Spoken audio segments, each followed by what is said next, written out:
That's time for Choco. Go, go, go, Chocobo. A great run. 314. What is that? 314.25? Incredible. A great run. So sick.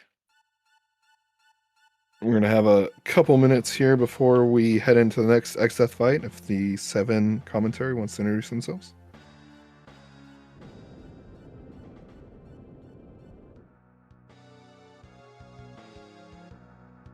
I believe they're currently server muted. Unfortunately, the powers that be have kept them from introducing themselves. That's okay. Oh, here they come. Hey guys. Hello, hello. Welcome. I am Dash. Very, very excited to talk a lot about Final Fantasy VII, and I'm here with TheRetroJay. Hey, how's it going?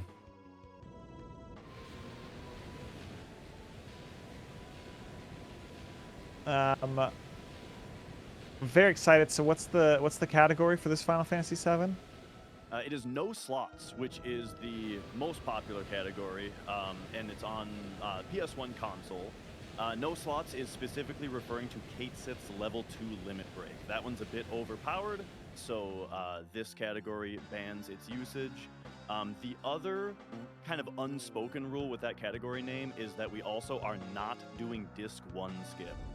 That's kind of the newest thing that totally skips like most of Disc 1 and totally changes the route. It's very transformative to the route in the run, and so this is like the more classic version where we don't do that crazy skip. Okay, you're saying so this is no slots and no big skips. It seems like you're a little quiet. Hopefully management will turn you up. Luckily, Kashiwa should be dancing. Cactuars should be dancing for Kashiwa right here in the reprise for the Battle at the Big Bridge. Just a couple Cactuars in the chat, please, here while we go and fight Gilgamesh.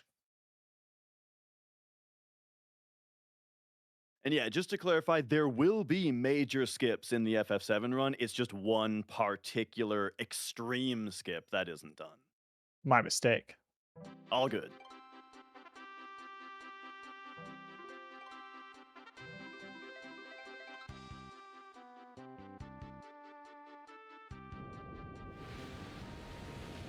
All right, as we return from the void on Narako's screen, we are going to be stepping into our final fight for Team Tonberry.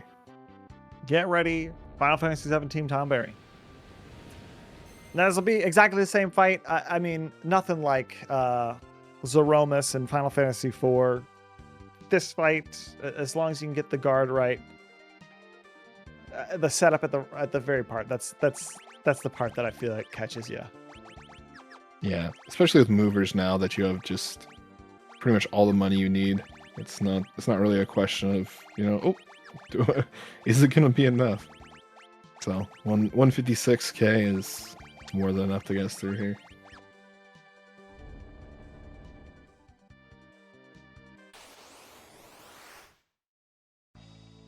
Thanks so much for dancing along with us, chat. It's been so awesome to hang out.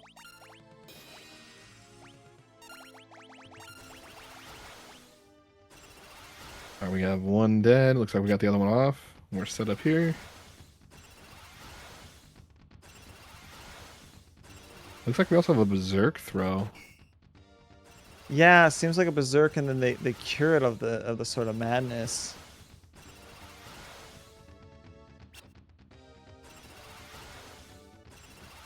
Or was it? Sorry, it was a haste throw. It looked almost like berserk though for a second. Yeah, they turn red, for sure. All right, and we're throwing. We get this guard up. We'll wait for a second. Looks like we're pretty much in it here. Yeah. Okay, now I hold. Wait for the little cutscene. Wait for the transformation to Neo X Death.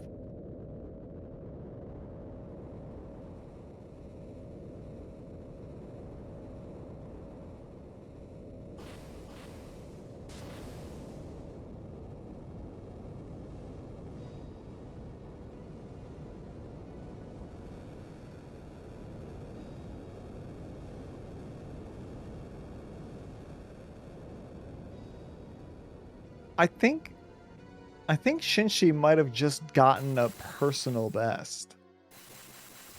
It's awesome. Yeah. 3 hits, 4.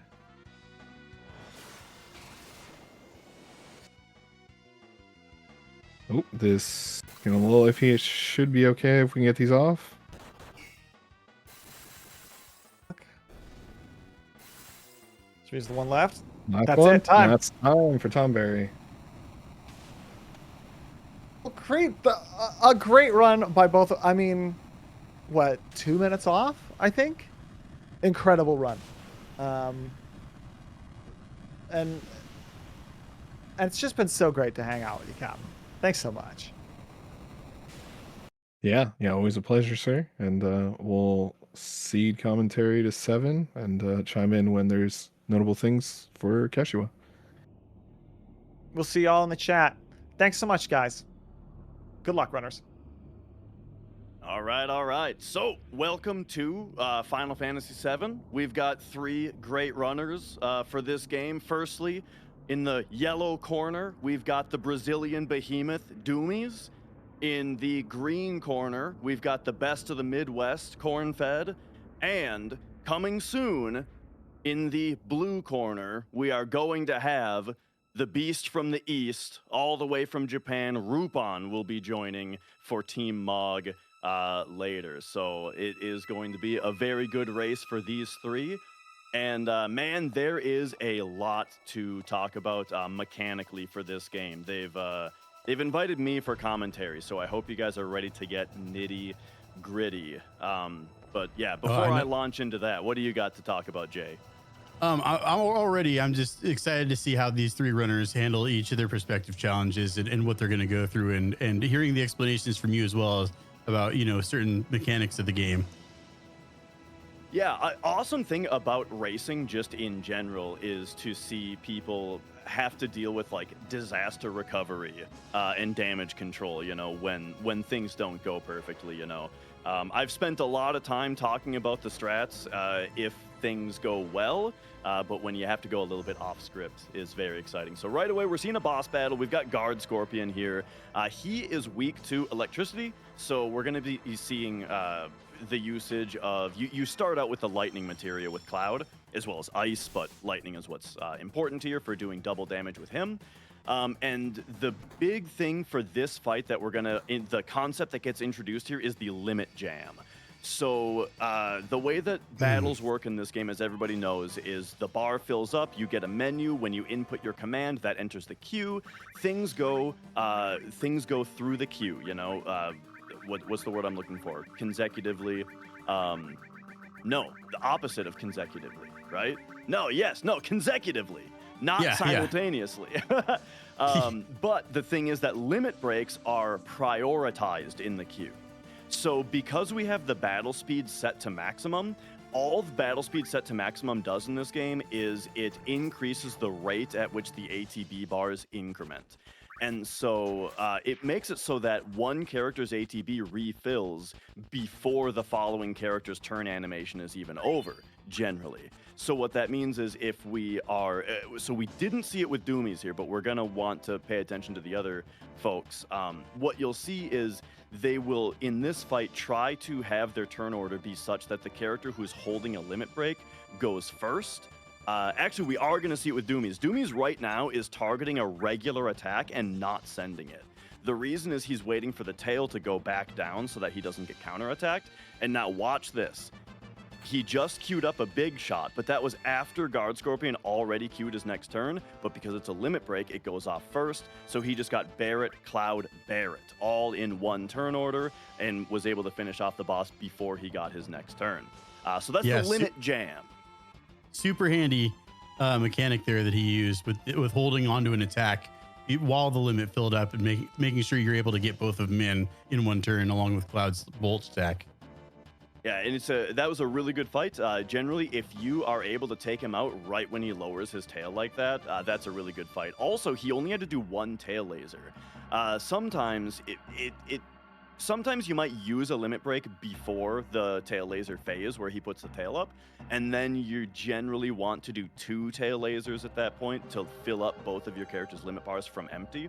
But he only had to do 1 tail laser because he didn't get a limit break prior and was still able to finish the boss off before getting surge scoped. So yeah, that was like an ideal guard scorpion fight. Really good start for him. And then also you'll notice. I was gonna say, always good when you get that guard scorpion finish before that search that he does after the tail phase. Mm-hmm. And so he finished the fight with a limit bar stocked on Cloud still, did not use Cloud's limit. The reason for that is it's going to be much more useful on the following boss fight apps, and there will be no encounters between now and the apps fight. So it'll be used for that. And part of the reason that there's going to be no fights is you see the walking steps that he's doing right now. We're going to get very into what walking steps mean, I'm sure, at some point. But just know right now that the movement setup that he's doing in particular right now is all in service of getting a preemptive fight on the apps fight. Yeah, got to get that preemptive apps in there. It's pretty crucial to keep a good pace and flow going to everything. Also, make sure you're staying on step route for the remainder of the run. Yep, and it helps your grenade count a lot as well, because the preemptive makes the Braver do a bunch of damage, you save grenades, so it's very important. Always got to save the grenades. I wonder if any of them are going to be doing the elevator manip today. Yeah, I would expect to see it, I think. My only question about it is, like, the way that I do it, I have to have my OBS set up a really certain way, and then for this relay, I have to have OBS set up a different way. So I would have had to practice it a different way. I wonder if they had to do that also.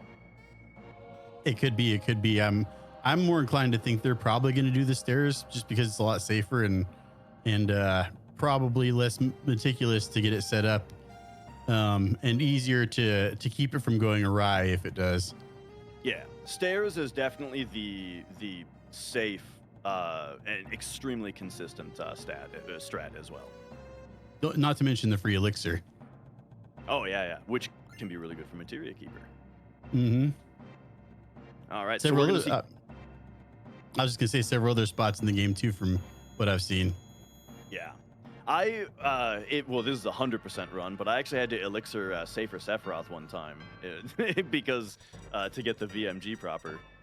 But all right, so we're gonna see Cornfed starting up the Guard Scorpion fight now as well. So we're gonna see once again bolts from Cloud because they do double damage, regular attacks from Barret, and then likely gonna see that limit jam if he gets one in order to get that extra damage in.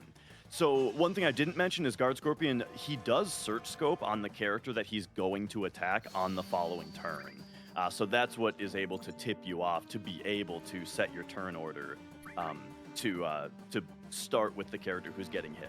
So we'll see it right here. Barret is getting the Scorpion Tail on him, and Cornfed set him up first, so he's able to attack. Then Cloud does his bolt, and then this big shot gets in before Guard Scorpion's following turn. Just an extra turn for you. Yeah, they've had similar bolt damage as well, Doumeis and Cornfed so far. Yeah, there is a little bit of, not only is there a random roll to like how much damage each individual attack has, but also Cloud's magic stat is random at this point. He starts the game at level 6, but just about to level up to 7, which I think is kind of a clever little joke by the developers that you level up from 6 to 7 in the first fight of the game. But that stat up or that level up causes random stat ups, right? So Cloud's magic might be a couple this or that points of difference, which affect his bolt damage. The 30-year foresight on the 6-7 joke was amazing by the Final Fantasy team in this game. I mean, it's Final Fantasy 7 and not 6 anymore, you bunch of zoomers. But so here, Guard Scorpion's tail is still up, so he will counterattack any hit. So once again, we see Cornfed just waiting it out until he puts his tail back down, since he has the limit bar on Cloud that he wants for the apps fight. And we'll see, does he get quite as fast of a kill? He does. Oh, yep. Yeah, so they Nailed both it. got Let's go. excellent Guard Scorpion. All right, so Doumeis is about to do Jesse skip. This is a strat that's going to come up over and over again. It's called a paralysis dodge. So in this game, there is a single bit in memory that decides whether or not you have control of your cloud. Generally, when you talk to someone, it flips on so you can't talk, or so you can't move. When you're done talking to them, it flips off so you can move. What happens here is he's going to hit 2 events at the same time. One is hitting the bottom and one is talking to Jesse. So he's getting into position, now doing a buffer. So the guard comes to yell at him and Jesse turned to talk to him. What that did was both of those events turned on paralysis, so he can't move the cloud. But then when one of the events is over, it turns paralysis off. So then he can now he can move even though he's still in the other cutscene that was supposed to have him paralyzed. So what can you do with this paralysis dodge? The deal is that whenever a screen loads in, it uses a value called your game moment in order to decide like how to load the field. It's how the game knows where you are in the game's plot. So it knows whether to trigger a certain cutscene or something. For example, when you load into this train car, the game needs to know whether or not you've seen the cutscene yet where Jesse shows you the monitor. Because after it shows you the monitor, it loads back into this train field, right? And the game needs a way to know that this is after the monitor and not before. It uses your game moment. So what we do with the paralysis dodge there is we get movement during the pre-monitor cutscene. And when you close a certain text box is when the game updates your game moment. Then it warps you to the monitor in preparation for when you're going to get warped back. But instead, we use the paralysis dodge to leave the room. Right when we close that text box, we just leave the room. So then when we come back, then the game thinks we've seen the monitor cutscene because the game moment has been updated. And that way we can skip the monitor cutscene. Just by leaving the room and coming back. How close do you need to be ending that last text box into leaving that train car right there for it to work? I want to say you have a good more than a second. I think it's a pretty nice window. Like I can say I don't think I've ever botched it, which says a lot because I've botched everything, you know. And I don't think I've ever botched that one. I'm still finding things to botch myself there. All right. Doumeis just did a little leave and come back. Similar kind of thing when you're standing in that room.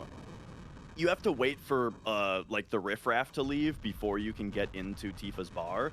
But if you leave and come back, the game spawns the room just totally normal where you can go in right away, and it saves a little bit of time.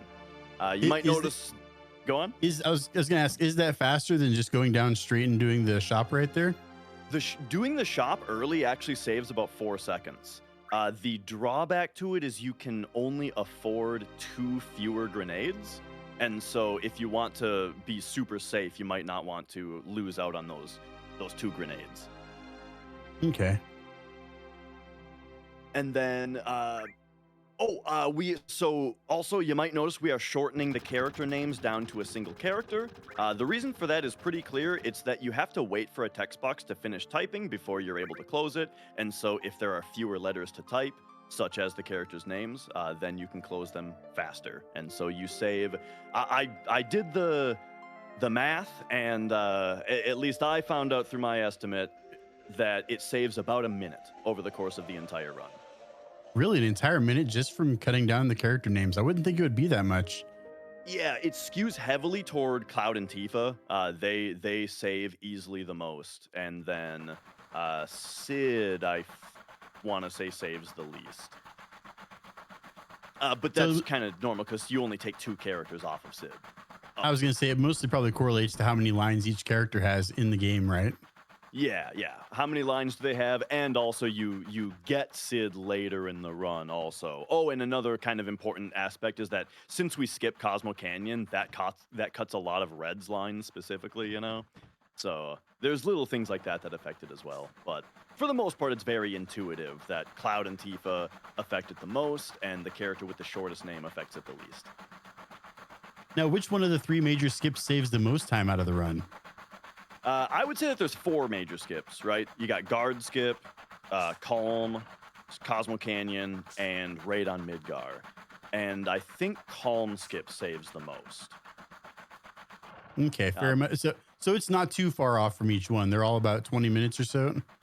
Yeah. I think all the major skips are anywhere between 13 and 17 minutes would be like my kind of estimate there. 17 minutes being Calm Skip. And it's kind of interesting the way that is where I think like Calm itself immediately saves like 10 minutes, sorry, 20. But then there's just like a couple route adjustments that bring it down a little bit, you know? So you've been around in the speedrun community for Final Fantasy VII for a long time. When did each of these runs get implemented? So it doesn't feel like I've been around for a long time because I joined right when Calm Skip was discovered. Like I started running just a couple months before Calm Skip, and all three of the others were already in place at that point. But I think that there was like a huge amount of like explosion of skips and tech found in the like 2016 to 2018 area. I want to say I'm not the best historian on this game though, because yeah, I feel like I'm still new to the community, even though I guess it has been a while. Over 4 years maybe. Yep. You've been around for quite a while on it. I would call 4 years quite a while at least. I'm still relatively new, only being in there for about 8 or 9 months now.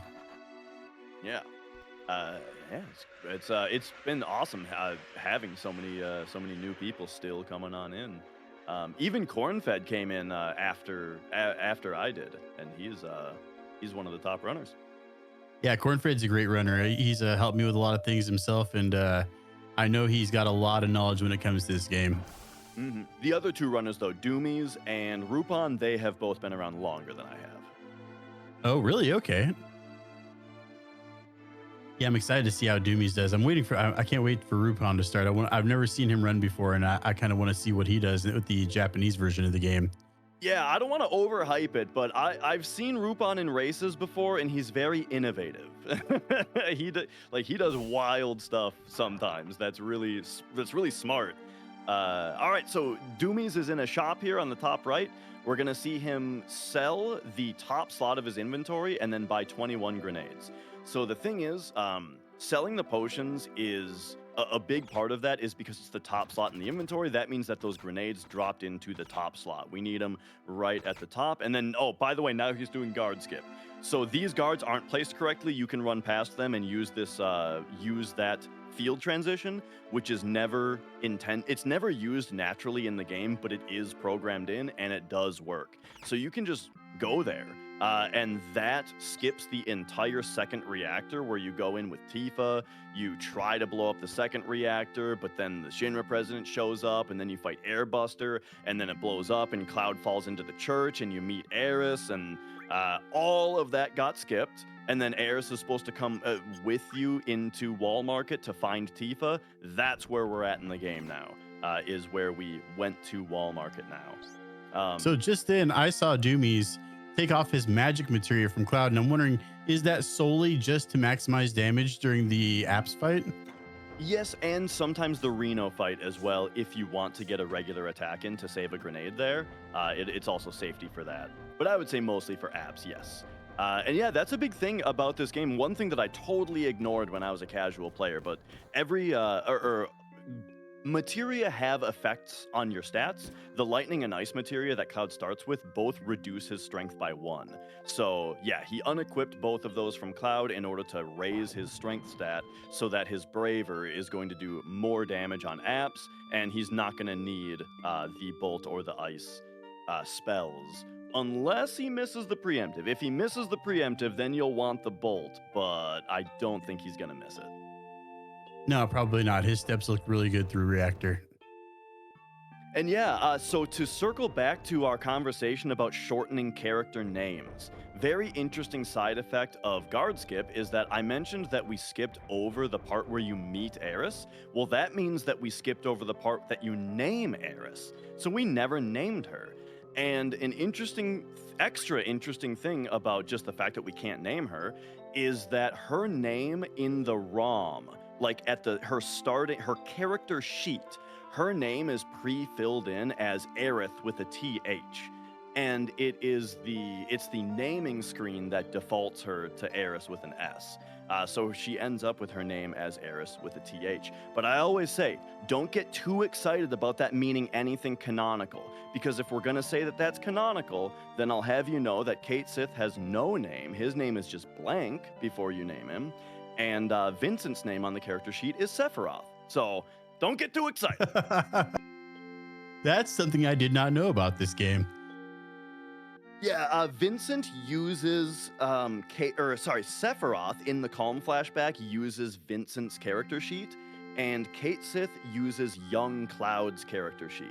So when you name Cloud, what you type in to name Cloud, it then inserts that into Cloud's name field and Cait Sith's name field in their character sheets. And then when you do the Calm flashback, then it just says the words, like the hard text string young, followed by the name data of Cait Sith during that part. Okay. So that might a little extra nitty gritty. But now, okay, so I feel like I glazed over something. Grenades. Grenades are really good. We bought 21 of them because they do a lot of damage. They never miss. They also never crit, which is very consistent. And they're relatively fast to use. They're pretty cheap. So grenades are just really good for the first, couple hours of the speed run, and then we'll see things kind of evolve a bit more after that. And now, yeah, as a casual player, I would have never guessed grenades would be like the key to getting through the game really quickly. Now, I'm not sure if I saw that right, but I think I saw that Doumeis did not do bar skip, which is a decision that I agree with because it's pretty volatile. I mean, if you're doing runs every day, you generally don't miss it. But if you do miss it, it does soft lock the game, and it only saves like 10 seconds. So in the context of a race, I agree with him not doing that skip. Yeah, I also saw that, and I was kind of thinking the same thing. It's just a generally smart idea to avoid soft lock potential when you can.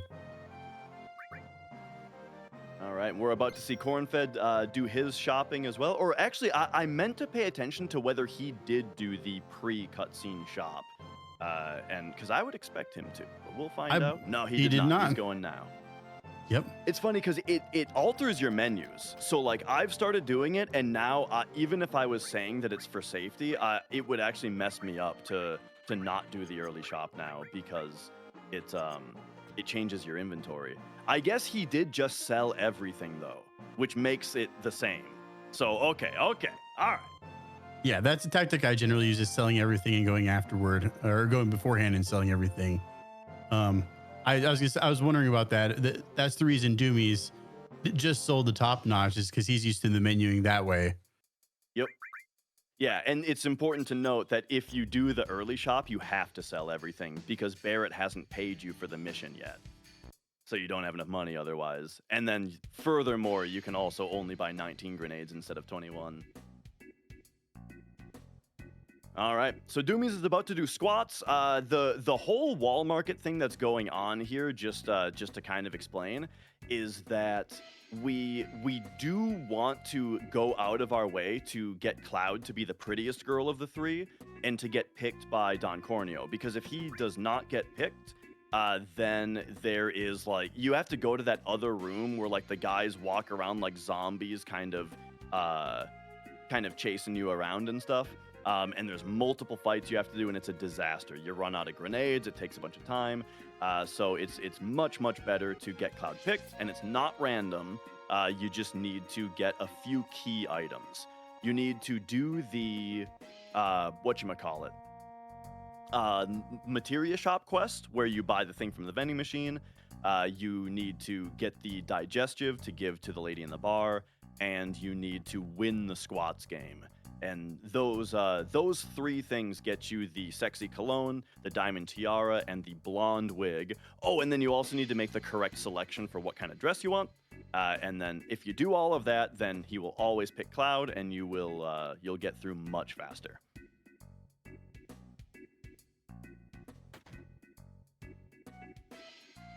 So I'm curious as to how much time does it save getting all the right items to get Cloud picked, as opposed to just going straight for the dress and the wig and then going into the fight situation in Darn Corneo's mansion after that. What's the time difference there?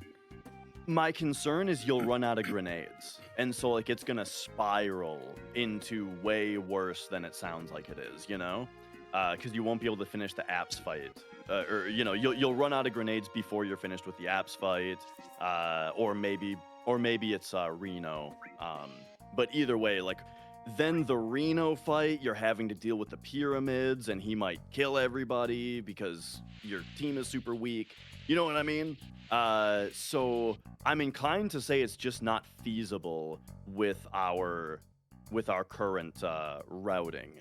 Now, if you were to go and get like the extra ether for the extra 750 and then buy 9 more grenades and then do that, I'd say you're probably looking at 3 minutes, 4 minutes.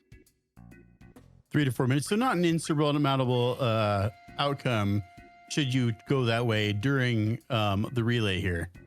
I think it would be insurmountable with the amount of grenades that we have. I think you need to go out of your way to pre-prepare for it with extra grenades for it to not turn into like a 10-minute time loss. Okay. Would you be able to bolt your way out of it, hopefully? Yeah, I think so. If you were in a marathon setting where your other option is to reset 45 minutes in, I think you could plow through it. I think. Yeah, I think that would be the best option in that circumstance there. I noticed Doumeis just put lightning back on. I wonder if that is for the app's backup, just in case he doesn't get the preemptive. So what I'm guessing he's doing is he's using a recovery strat that I was kind of alluding to a minute ago. He accidentally got the deodorant in there, and right now he's making a great play to try to get through the fights as fast as possible, is what I'm guessing he's doing. Okay.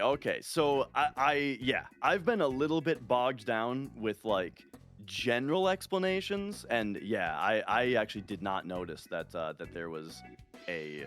Oh yes, okay. Yep. Okay, so Tifa has been chosen on Doumeis game. So yes, this is going to. Well, now we're gonna put all my estimates to the test here, aren't we? Yeah, I think he's getting ready to bolt his way out of all those fights, like I was talking about a minute ago. Yeah. So, gosh, what does he have to do here? The scary thing is going to be the fights that are in here, because now he's going to be solo Cloud in these fights. I believe he should be using grenades here, because otherwise it's simply too dangerous. Except for Scotch. I think Scotch, maybe you want to grenade like one time and then maybe bolt him after or something.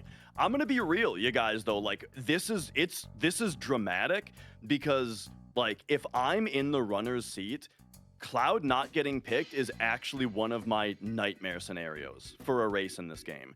The reason being that this is so early in the run that we just do not have a lot of options at our disposal, you know? Like we haven't, I don't think anyone's made a safety save yet. And okay, Bolt does take him out, not grenades. Yeah. All right. I don't think all is lost. I think he's making a great situation out of what was looking not so great a few minutes ago. Yeah, this actually wildly changes things, the fact that Bolt works on these guys. So I think it's Scotch that needs the grenade, and then the grenade situation is actually going to be fine. Yeah, even if he's only 2 grenades, okay. 19 will still be fine after that. So I might have overhyped how serious this is, but you know, I haven't done it in a minute. Yeah, not most of us have. This is an unusual occurrence, but I'm glad to see he's making the best out of it and routing his way out of it as best he can. Yeah, like if I'm not mistaken, there are 3 fights here, and hopefully he's able to heal, because I'm very worried about the health situation. But yeah, there's 3 fights, I believe. The first 2, he's just gonna bolt through because it's 3 dudes. The third fight is with Scotch, and he may or may not, or is the okay? Never mind. There's 2 fights. This is Scotch right now, and that's why he's grenading him because this is like the boss. Okay, so there's only 2. And as you can see, it is very close. Like if any of those had been critical hits from the enemies, that would have been a huge problem. No, it looks like But you hey, got out of it pretty scot-free there. Again, picked up the Phoenix down. Very good move. yeah, knew about the Phoenix down. How about that? Yeah, now he's still got to go down in order to find Tifa.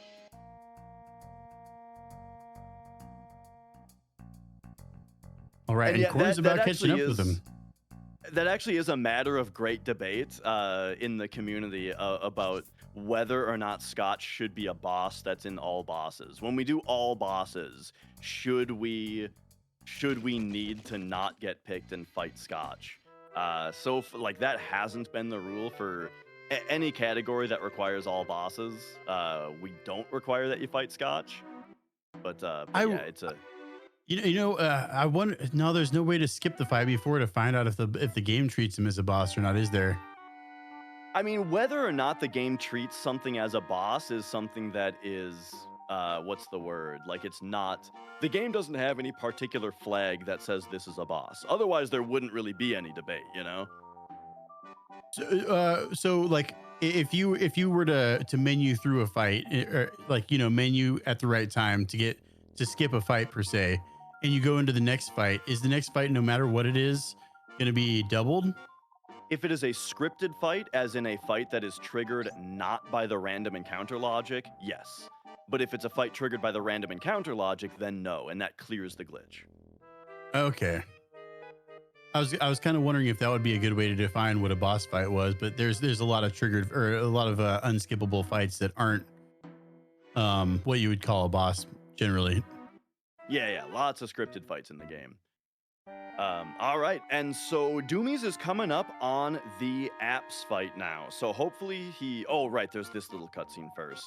But yeah. So Team Tonberry got a big little bit of a catch up there from that happening on Doumeis' game. I would like to have spotted. Oh, you already said it was that he picked the deodorant and not the digestive from the pharmacy. Ah, I see. Yeah, that's why he actually skipped doing the squats in the gym as well. Yeah, that's the thing that is like killer as far as this game in a race is in Wall Market. Every decision, like any one of those or every one of those text boxes is so important. Yeah. Yep. Huge amount of opportunities to screw things up in Wall Market, and it's something you really got to lock in for when you're doing a run in this game. Yeah. So Doumeis is now going to finish a little bit of menuing setup. So now he's got the restore materia, and he is able to cure Cloud. Very, very good that he remembered to do that. He's now got the materia back off of Cloud to raise his strength again, and now we're going to see he's finishing up the movement for the preemptive setup. So we'll get into that in a minute. Maybe, we'll get into how that works later, I'm sure. But for now, we got the apps fight, and it is a preemptive, even though it is a boss fight. And so what this lets him do is get all 3 characters to get an attack in before the boss gets an attack. And here's that limit jam again. Now he can put in Cloud's Braver. Now, also, very important, this Braver, blammo, big damage. 518. Yeah, so the reason that was so powerful is because the boss was still in its preempted state. Your first hit against a preempted enemy is considered a back attack, right? It hits their back, and each enemy has a special modifier for how much they're able to get hit in the back for, or how much the damage multiplier is. Most enemies, it's double. For apps, though, it's actually 4 times. He takes quad damage from the back. And I think the reason that the developers did that is because he has that wave move that either hits him in the back or it hits the party in the back, and they wanted his wave to do quad damage to him, I'm sure, is the reason for that. But now, here's the thing though, you might be saying, but gosh, the Braver hit him in the front. The thing is that the grenades visually turn him around, because when the game plays his flinch animation and then it says now it's time to put him in the idle animation, at that point the game doesn't care whether he's in the preempted state, it just puts him facing the party. But because the grenades didn't actually proc that preempt bonus, they don't take it away from him, and so the Braver is actually what benefits from the preemptive, and so that's what gets the quad damage bonus. Here we go. Doumeis coming up on the train graveyard, which is a very, very sensitive area for movement. We want you to talk about that a little bit. Yeah, so he's actually doing a little bit of an optional, there's an optional route modification you can do. He's taking a fight in the sewers here. You might sometimes see runners, though, take 6 steps and not get this fight.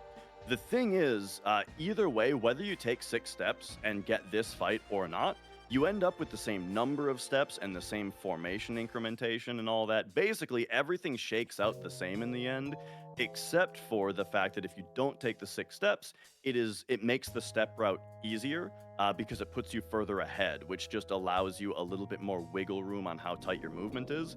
So why would you take the 6 steps? The reason is that the encounter that you would get instead if you take the 6 steps is a skippable one. Which means that if you are able to open the menu on the same frame that the game tries to generate the encounter, it will skip it. And while that is true for all random encounters in the game, this is one of the few fights where it actually benefits you because of the way that it shakes out. However, it's a very, very difficult thing to do. You have to menu on the frame that the game tries to generate the encounter, which is all based on exactly how your movement has been. It's very, very hard to do. So most of the time, I'll say most of the time, runners miss it, you know? And so then doing the 6 steps, putting themselves that much less ahead on the step route, ends up not even paying off, right? But that's the reason that you would go for it. Yeah, interesting over here. Cornfed didn't get the preempt on apps, and I'm wondering, like, there's about a 3-frame buffer there to get that, isn't there?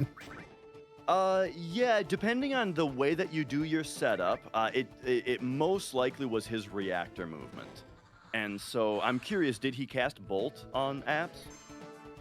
I didn't see the very beginning of it, except for that he did. I was looking at the time bar. Yeah, so if he did cast Bolt, the reason is that adjusts the boss's AI in a way that gets him to just skip past doing a couple turns that have long animations, and instead he skips a turn. The reason that he did cast Bolt, awesome. Yeah. So what that does is it puts him in an AI state that skips his next turn instead of doing a bunch of long stuff. And the reason that Doumeis didn't have to do that is that he hits that same AI state if you just do a ton of damage to him, which the preempt achieves. All right, we're coming up on Reno here for Doumeis. I just need to say, so that management can hear, that I have not gotten the token for the splits to work. I have been told that I'm supposed to be provided the token to get that to work. Oh, yep. I see Sarah says he's working on it there.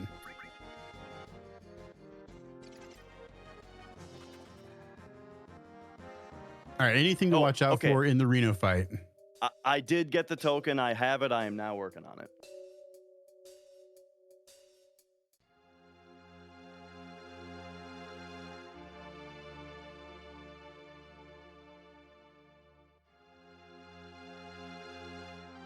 What I try to watch out for when it comes to the Reno fight is whether or not Reno casts the pyramid onto Cloud. It's really handy to be able to get off as many Bravers as you can in Midgar. That way you're not held back. Anywhere between like 4 to 6 Bravers in Midgar, if possible, is what I try to shoot for, just so I'm not suffering with them later and don't have to do them in the laser fight to slow that down at all.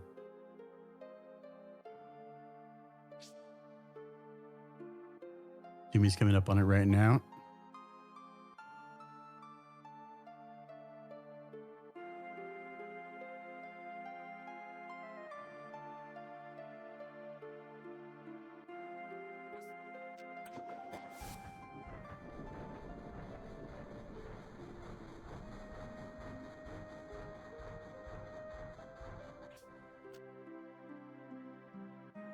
All right. So yeah, we've got the Reno fight. Big thing about Reno is he starts out casting Pyramid, which locks one person into a pyramid. If you're going just ultra fast, then the best thing to do is ignore it and just throw grenades. And so Reno will be taken care of in 8 grenades, and he won't do another pyramid until he's done 3 other actions. And so that will shake out to him getting being defeated before he does his next pyramid. However, he does have a chance to do Electromag Rod, which has a chance to paralyze somebody. And if that happens, you might see a second pyramid. But it's not the end of the world, even if that happens. That was a textbook Reno fight. Not too complicated, just throw 8 grenades at him, and everything is fine. Reno has game overed people before, though. Sometimes he just goes crit crazy, and he's like paralyzing people and critting other people, and then he pyramids your only living guy, and before you know it, you got game overed. But that, I mean, I feel like I've seen that happen 2 times in my ever time watching this game. It's a pretty rare circumstance, and I was just gonna say, even if he does get the double pyramid off, usually you've only got 1 grenade left to throw at that point anyway. And yeah, that is the reason that we bought a whole bunch of grenades at the start, and they are going to continue to be really powerful for a little while. Other things to do in the Reno fight, though, if you do want to get spicy, is if Cloud is strong enough, which you can gauge by how much damage he did to Apps with his Braver, you can do a regular attack with Cloud in place of one of the grenades, which is a much faster animation, and it saves you a grenade. So that's cool. And there is also like a really swag thing you can do where if you are able to clear the first pyramid super early, I think you might be able to get a faster fight doing that. I don't really remember the details though. I think it's something where like the RNG needs to be right, and you need to be really good at it, and then more RNG needs to be right. But I've heard about it. I've heard about the Mies Baker Reno strat. Yeah, I've actually accidentally pulled it off before. I fast fingered a Tifa limit break, and she targeted the pyramid, and I was able to throw grenades with all 3 characters simultaneously, and I think it did go a little quicker for me. I can't tell you how many times I've thought that I've been clever using Beat Rush in the fight, and then she hits the pyramid and it loses me time. All right, so Cornfed popping into the Reno fight as well. And so we'll see how he fares. One thing also that can add a little bit of variance to the fight is you see this. Okay, this was very clever. So Cornfed got an early grenade from Barrett. Barrett's ATB spawned in better than Reno. So he was able to get Barrett's grenade in before Reno's first turn. And then when he saw that that was happening, taking advantage of the limit jam, the prioritized limit breaks in the queue, he queued up Cloud's Braver to also get Cloud's Braver in before Reno's first turn. And so that made it then so that now Reno gets 1 less action, because that's basically 2 grenades before his first turn, which means now he's going to do Pyramid, and then he only has time for 2 turns. So Cornfed saved an entire Reno turn there. The only thing like that I would be tracking during this time is that then Cloud got pyramided, which is a little bit unfortunate because right now it's pretty important to use a lot of Bravers with Cloud because we need to use 8 Bravers with Cloud before the Red Dragon fight so that we have access to Cross Slash. That's how you unlock Cross Slash, is by using 8 Bravers. And the fact that Cloud got pyramided there meant that Reno has no chance to attack him, thus raising his, refilling his limit bar any. So throughout Midgar here, we're going to be wanting Cloud to be taking some damage here to refill that bar. Yeah, does anyone put cover on as soon as they get it? That way they have it. It's being used throughout the Shinra Tower. I do, yes. On my climb up to the elevator, I've gotten out of the habit of taking Lightning and Ice off of Cloud, and instead, on that climb up, I put Restore and Cover on him. Yeah, slick move. I might start doing that myself. Yeah, I'm a big fan of having a limit bar for the Rufus fight. A lot of people like to use Braver on the sample fight. I like to use it on Rufus. If things go, I mean, just accordingly, is it possible to get another Braver between Sample and Rufus? I don't think so, because like the only fight is where that dog might do pizza shower on you, but that doesn't one-shot you a limit. Okay. Unless you use it at the start of the fight, right? If you use it at the start of the fight, then the fight itself might get you his limit back. This screen Doumeis is in right now, super tricky movement in it. Yeah, the junkyard screen is very weird to move through, and it's got kind of a tricky thing to it with its stepping. However, because he did not do the 6 steps earlier that we talked about, he is very good on steps here, and he's going to be able to do jaywalking, which is where he's going to walk through this screen entirely. Sometimes on that screen, depending on where you get the fight, you might have to take a different number of steps. But there's a certain threshold that if you cross, it means that you can actually just run your way all the way out of the screen, and instead of doing any counting, you just walk through that screen entirely. And we call it jaywalking because J-Rod came up with it. I like that name, jaywalking. I'm gonna pop in here just real quick. Sorry, no. Just wanted to say that Kashiwa has beaten Melusune, great Melusune fight, and then took which I don't see too often, took an extra encounter just to set up the defend and scram for their characters to make the next fights a little quicker. But they have entered the final split of Final Fantasy V. Butts is going to do his little tour of the world here in just a second. Thanks, guys. Yeah, thank you.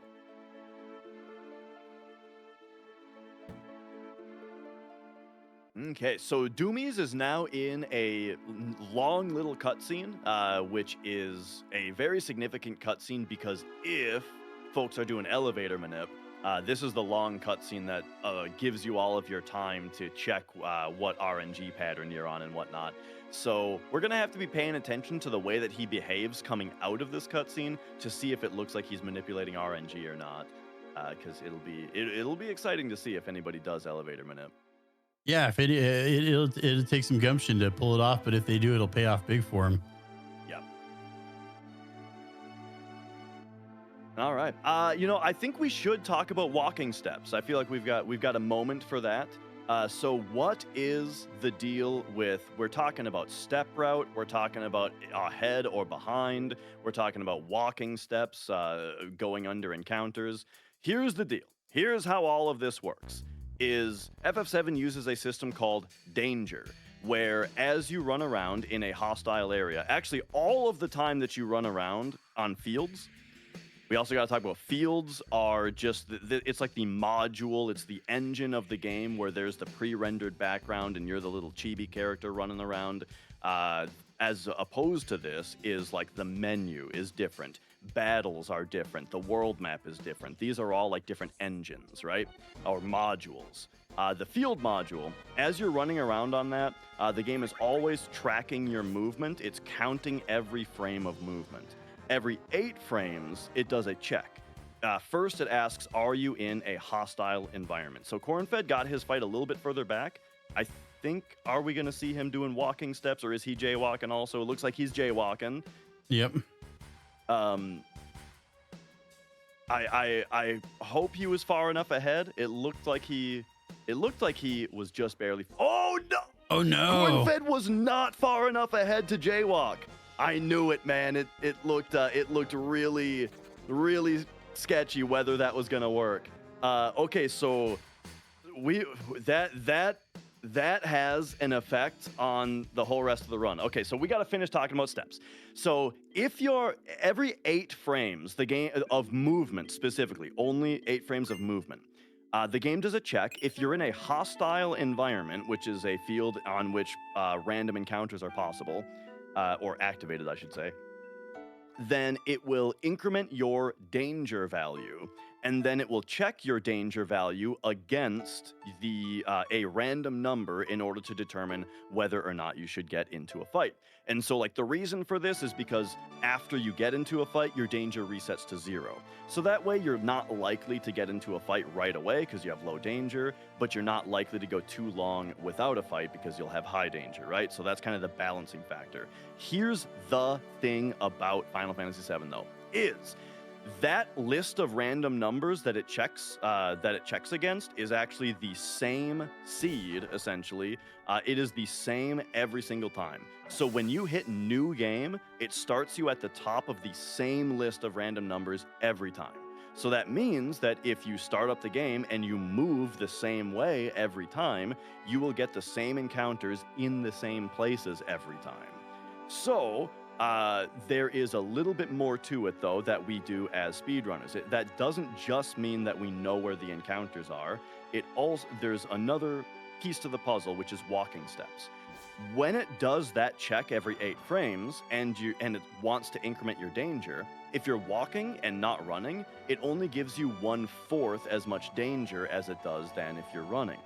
And so, because the seed is always the same, we were able to pre-route everything out and figure out different times where if there is, let's say, there are very often scenarios where if you were to come out of a battle and just sprint, you'll get into another fight after, let's say, 10 checks. However, we found out that if you walk for the duration of those 10 checks, then once that 10th check happens, you only have 1/4 as much danger as you would have if you were running, and it's actually not enough danger to get into the fight. Then you can start running, and you have essentially skipped that encounter. So just by virtue of it always being the same seed, that means that we were able to research and route out the entire game, every single point at which we know, okay, after this fight, take this many steps. After this fight, take this many steps. And that will optimally get you under the encounters that we want to avoid. It will get us the encounters that are either that we have to take and are okay, or sometimes it gets us encounters that we want. For example, when we need to learn an enemy skill. So it all sounds extremely complicated, but it really all boils down to the very simple practice of remembering or having written down, when I get this fight, take this many walking steps after. When I get this fight, take this many after, and so on and so forth. Yeah. So what I'm curious about now, is there a way for Corrin to reel the step route and the encounters back in? Okay, so this is an excellent question. Yes, there is. So the main thing we're concerned about with Cornfed is formations. Why? Because Cornfed his movement is still mostly good, and he did pretty much the same amount of walking as you would normally do, which means that he still has expended the same amount of movement as if there was no mistake, which means that he's still relatively on steps. As in, his encounters are still going to be happening where we expect them. Problem is, there's a separate system in the game called formations, which is what decides what the enemies are that are in the fight. So when you get into a random encounter, the timing of the random encounter is dependent on your steps, your walking, your danger, yada yada. But what enemies are in the fight depends on your formations. And that value only is affected by when you get into a fight. When a fight triggers, the game rolls a random number in order to determine what that fight is going to be. But guess what? It's actually the same exact list of random numbers that the game uses to check your danger against. It's just a different bookmark on that same list that your formations go down. So what's happened to Cornfed now is, because he failed to walk under an encounter and he got an encounter that he's not supposed to, he got an extra encounter. That means that the formation logic has triggered one extra time. So that means this fight now that he's getting is the next fight that on the list instead of the one that he's supposed to be on. Yeah, usually when you're on step route, that's a pincer encounter right there with the Hell House. Correct. And so that actually causes even more of a problem now because a pincer only affects your formations by 1 and a regular fight affects it by 2. So if he was 2 ahead on formation ID, now he's 3 ahead. But that maybe gets a little extra nitty gritty. But yeah, the encounter. So what I'm saying is that Cornfed is still on steps. He is still manipulating when he gets into encounters and minimizing how many he gets. However, the issues with being off formations are maybe he's going to get pincered when he doesn't expect to now, or the worst thing is when he needs to learn an enemy skill, he might not get the fight that has the enemy that gives him the E skill that he's looking for, you know? So, yeah, and that just might real quick- actually kill steps entirely. Just real quick, something exciting. Doumeis is going for the elevator manip. Awesome, yes. Or at the very least, he's going for elevator. Yeah, he elevator. might be going for unmanipulated elevator, but Just YOLO. hopefully it is the manip. So here's how we'll know for sure is because I did with Cornfed's with having to explain steps, I actually forgot to like look at how he was moving. If he opens his menu right away upon getting into the elevator, then we'll know that he's going for the manip, because what that does is it freezes a certain value in place in a consistent spot that we need to manipulate RNG. So let's see if he opens his menu, and if he does, we're going to have to launch into a tirade here about RNG. Okay, he did not. He's going for Nope. unmanipulated elevator. YOLO elevator style. I like it. Yeah, so this is a little risky. So how this works is you start on floor 6. Every time that you press the elevator button, it randomly sends you up between 7 and 15 floors, and we need to reach floor 59. So let's see. First floor he gets is 15. That's actually really good because that's one of the fastest fights. Each floor has a specific fight tied to it also. 15, 17, and 19 are the best first jump that you can get. Yeah, it's the lowest number of those 3, but it is at least a fast fight. It's a bold then move, and I'm excited to see if it pays off for him. So the worst case scenario here is that this costs him too many grenades. The thing about unmanipulated elevator, and the reason that we put so much work into developing an RNG manip for this, is the fact that like this can be really, really bad. He just, if RNG isn't nice. He did just get a 13 jump though. That is quite nice. And so, yeah, we'll see the rest. How exactly does it shake out? There's 16 different RNG possibilities, but 7 to 15 means that there's 8 different amounts of floors that it can jump, right? Or is that 7 or 8? I think it's 7. No. What am I don't know what I'm talking about. Look, here, what I'm trying to say is that 7 through, I want to say like 13, 12 or 13 has 2 different RNG outcomes that work for it, and then 14 and 15 have only 1. It just means that a 14 or a 15 jump is half as likely as any of the others individually. But there, what did he get? A 10 jump there? That's only okay. And now each of these different fights has an optimal way to get through it as well. So like the Spike Bro, a bolt and a grenade is the fastest way to deal with a Spike Bro. 45. So 45 puts him in range to be able to hit 59 next time. So Spike Bro again, fastest thing to do is 1 grenade and a bolt. It looks like he double grenaded just for speed here, though. Yeah, so 14 is going to be the maximum jump he's able to do, correct? Yeah, well, 14 or 15 here will land him on floor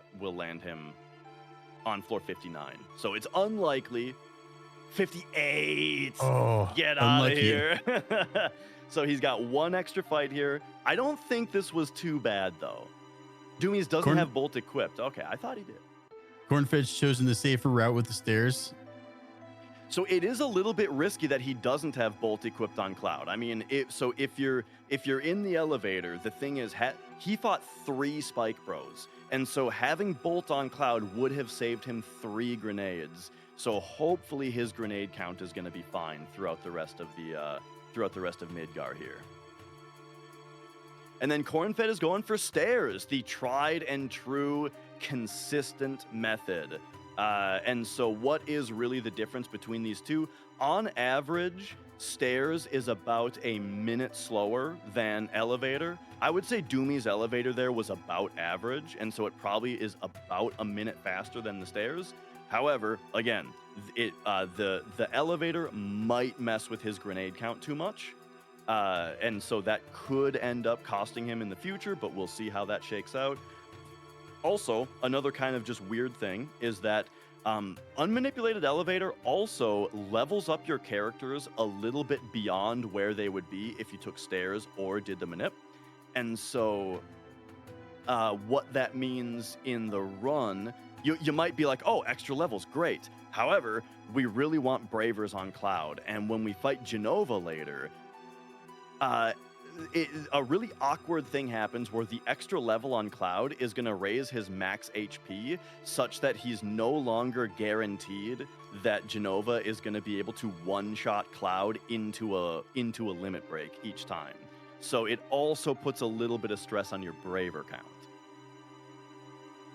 Yeah, that's one of the things I really like about using stairs is it keeps all that right in that nice area.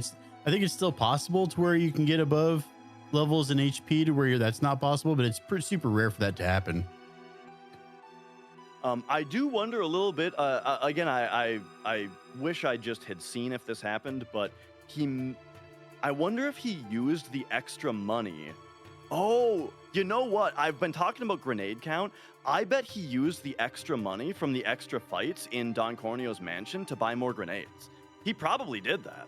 And so he's probably totally fine on grenades. Yeah, it would have been the wise move. We're going to pop in here exactly how again. many, though. Sorry. Just Kashiwa is facing up against X-Death, the final boss. So Team Mog should be getting ready for their Final Fantasy VII run. We got a bit of a cutscene and then we got the fight, but pretty simple fight. I don't believe there was any movers, so Kashiwa must have gotten money somewhere else, but doing pretty well on timing. Yeah, excellent. We've got a fun little strat here. If you guys know about the notorious puzzle in the upcoming floor that Doumeis is about to go to with the mayor password, it's actually based on your in-game time when you enter the screen, not random. So here Doumeis might choose to open his menu and check his IGT. He didn't, though. He's going for the safe strat. Nope. I totally respect that. Instead, you can just check this one single book, and that one single book actually gives you the giveaway. Breakdown means that his password is going to be bomb here. But you can check your IGT before you enter the room and then know what password is going to be just based on doing a little bit of math on it. But yeah, I would probably check the book also in a race. What is that equation that you look for when you're checking your IGT? So it can only be one of 4 different things, and so it's just a straight up like 0, 1, 2, or 3 on your IGT if you divide it by 4, right? So you just have to divide it by 4 and consider the remainder 0, 1, 2, or 3. And since 60, as in a minute, is divisible by 4, that means you don't have to worry about minutes or hours at all. You only have to look at your seconds digit, right? So your seconds digit, let's say it's 53. That divided by 4, the remainder is 1, and so you would know, and so you use that. The way that different runners have a different way to remember it. You can just remember the word sequence Mako King Best Bomb, which is the 4 that it cycles through in that order. Or you can remember, what I remember is 4103. 4103 is the number of down inputs that you need to do to get to the resulting password. So, yeah. All right, Corn's just past the red guards opening up Shinra Tower now. He's actually not that far behind Doumeis. We're setting up here on 5 for our final. Looks like Kashiwa has 136k, which should be enough, depending on where levels sit there. I think we've got a little bit of a quiet moment in FF7 for you guys to just talk about his fight here. Yeah, this is the final fight here. So we're going to have 2 phases, just like earlier. So we're going to go ahead and power up. Looks like we did get Berserk Haste. We'll see if we can get out with both guards. It's looking good so far. We'll see if we get a little bit lucky. Yeah, they berserk and haste, and usually berserk, you lose control of your character. But remember, we picked up that one ribbon, so that keeps us from feeling the negative parts of the berserk. So we can go ahead and just power up. It does look like one of the guards is petrified, but it should be okay. The other one is up. So we are in a good state here. It's really going to depend on the final phase if we get Almagest. To block. Level's looking a little bit higher. Instead of 9k, it's 9150. Yeah. Oh, we Ooh, do get a reset. that's tough. That's tough because it's just the whole. Hopefully saved. No, it's the. Okay. Didn't Yes. save. Oh, we did save. No, Okay, they good. did. They did. Okay. Sometimes, you're like, oh, well, this is such a simple fight. I'll just use the autosave. And then you're kind of stuck watching that whole cutscene again. Luckily, they learned from Final Fantasy IV and gave like a single moment before you actually start the fight. And we did get a good autosave there. So we're just going to set up again and hope that we don't get blown up again.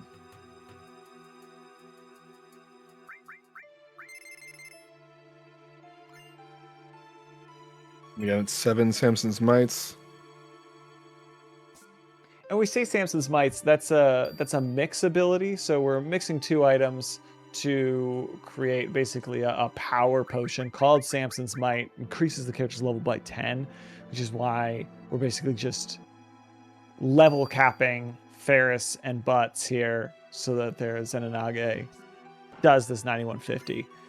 We're going to finish this first phase and then cut into the second phase. Much smoother, obviously.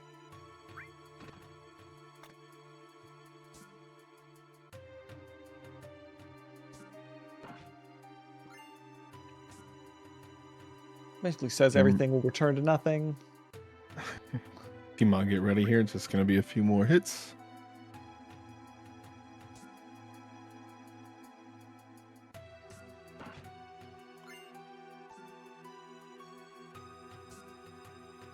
Okay, good.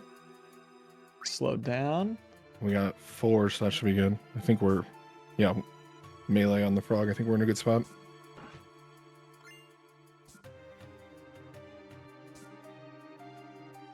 That's time. And that's time for Go, Mog. Mog, go. Oh, awesome.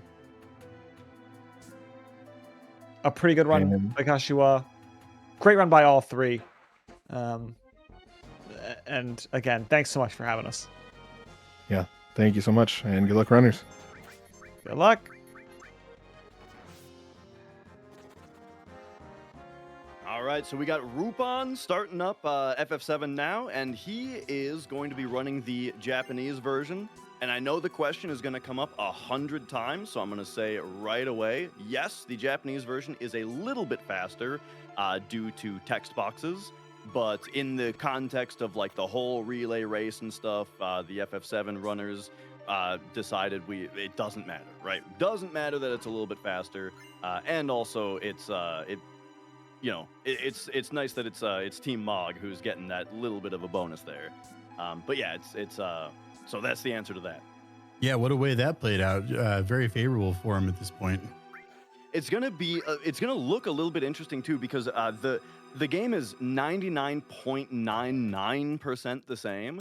Like there's the tiniest differences. Like the item menu is 2 columns instead of 1.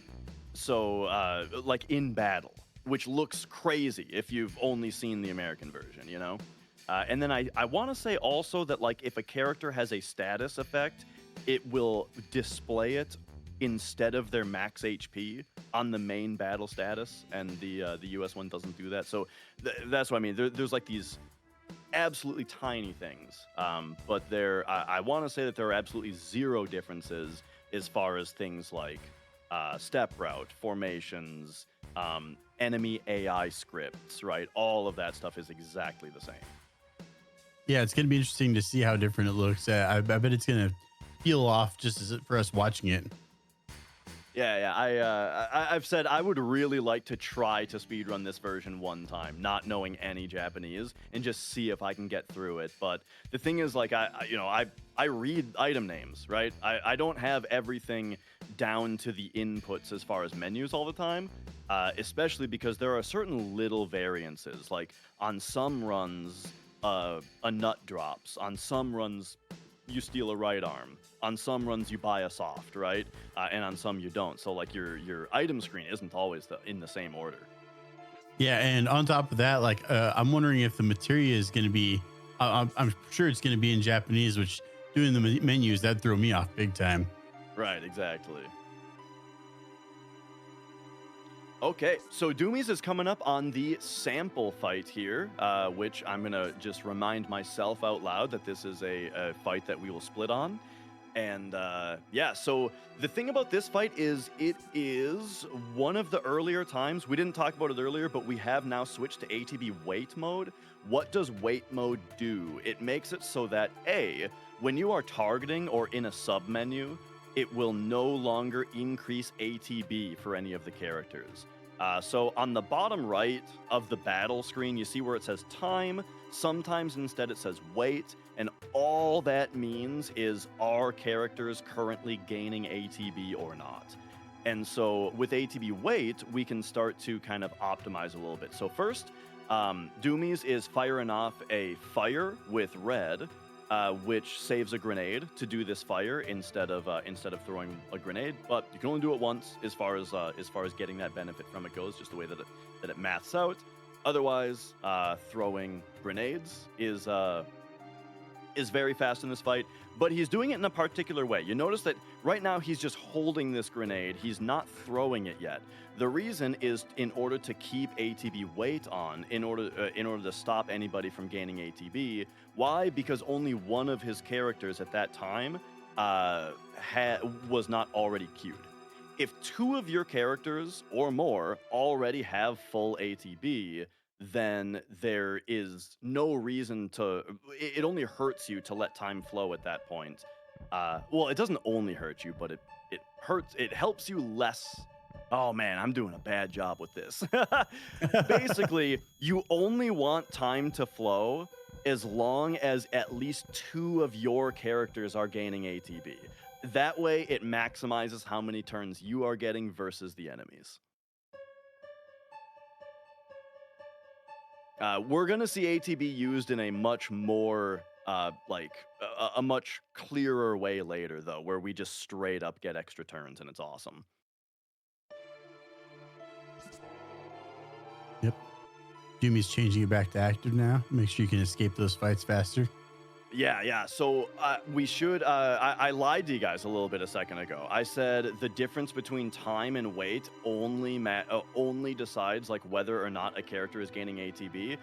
It also decides whether you get credit for your escape attempt. And while you're running away, the game only cares about your run attempt if you are in time mode. And so ATB active then is good for running away, because the other thing that ATB wait does is when a turn starts, there's a 1 second timer that happens. Well, first the game does a check. It asks, is there anything else in the queue? And if there is something else in the queue, then it initiates a 1 second timer that says, after 1 second, start holding time. Just in an animation. You don't have to be in a menu. You don't have to be targeting. It will just hold time. It'll put it into wait mode for the rest of the turn. If there's already something else existing in the queue behind the active turn. I think that way they didn't just want like everybody to have full ATB on every turn, you know?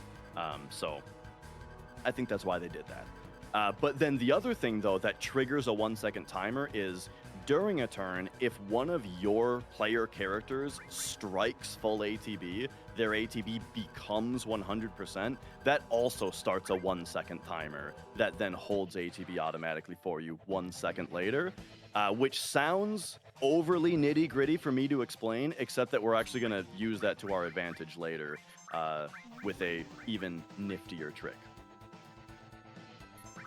All right, so Cornfed also in the sample fight now, and you'll see he's doing the same thing, waiting for Red's ATB to empty out there before he sends this grenade with Cloud. But now he can send it anytime he wants. I'm curious, how much does the extra leveling from doing the elevator route affect your the stats you want to be correct for the MK battle? I think by the time you get to MK, it makes no difference. Okay, so everyone's equally leveled up at that point. I think so.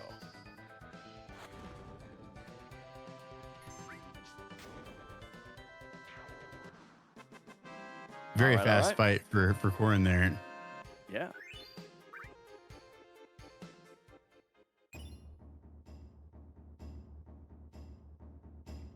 And Rupan now is in his guard scorpion fight, so we'll be seeing 94 good bolt roll for Cloud already. I didn't see exactly how the start of the fight went, but it looks like we're on either the first or second search scope here.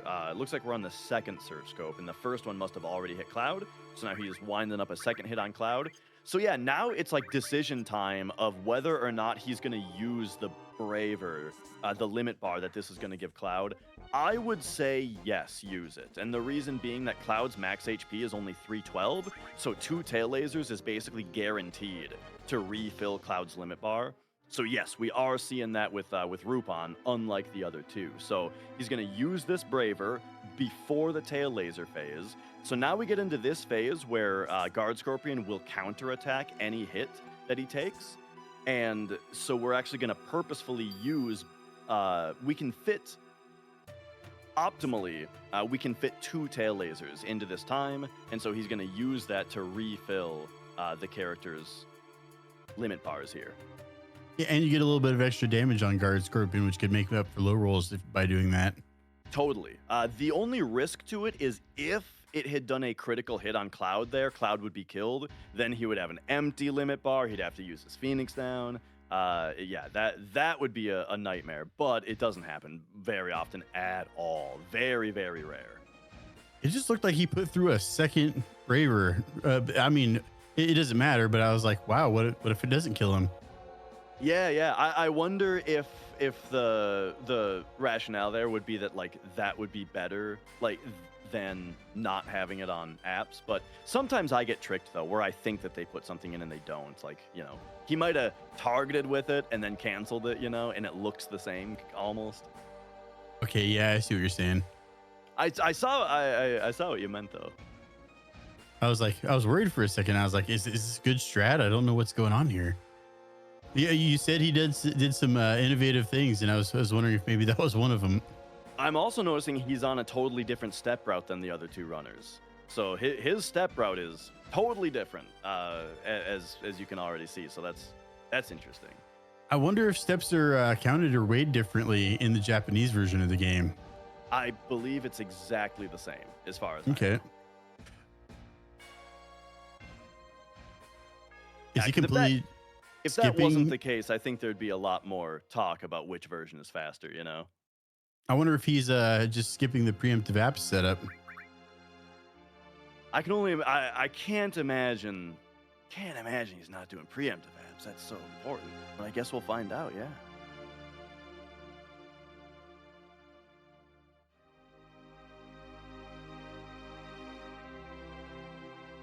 Okay, I forget if we have seen the opportunity for jail skip yet. We did for Doumeis. Corrin's about to get there. Yeah. So there is another, we talked about paralysis dodges earlier. There's another one here that only saves like 4 seconds. And so it's questionable whether it's worth trying to do like a setup for or just to YOLO it. Something I was just thinking about was I remember in the days when I was practicing with Big Shoes, there is a later preemptive spot that you can get apps in. There is, yeah. I'm wondering if he's trying to set that up. And the thing with, and now other FF7 scientists know this better than I do, but the thing is that the Genova preempt, I think, is the one that's really finicky. Like there's one that you have to hit, and if you don't, there's a huge gap or something.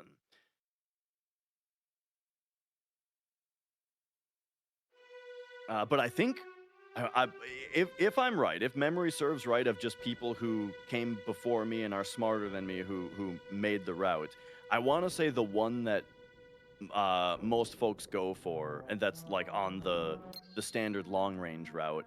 I think that one is the later one after the window. But the no long range route that's like super tight in Midgar, I think that one goes for the early one.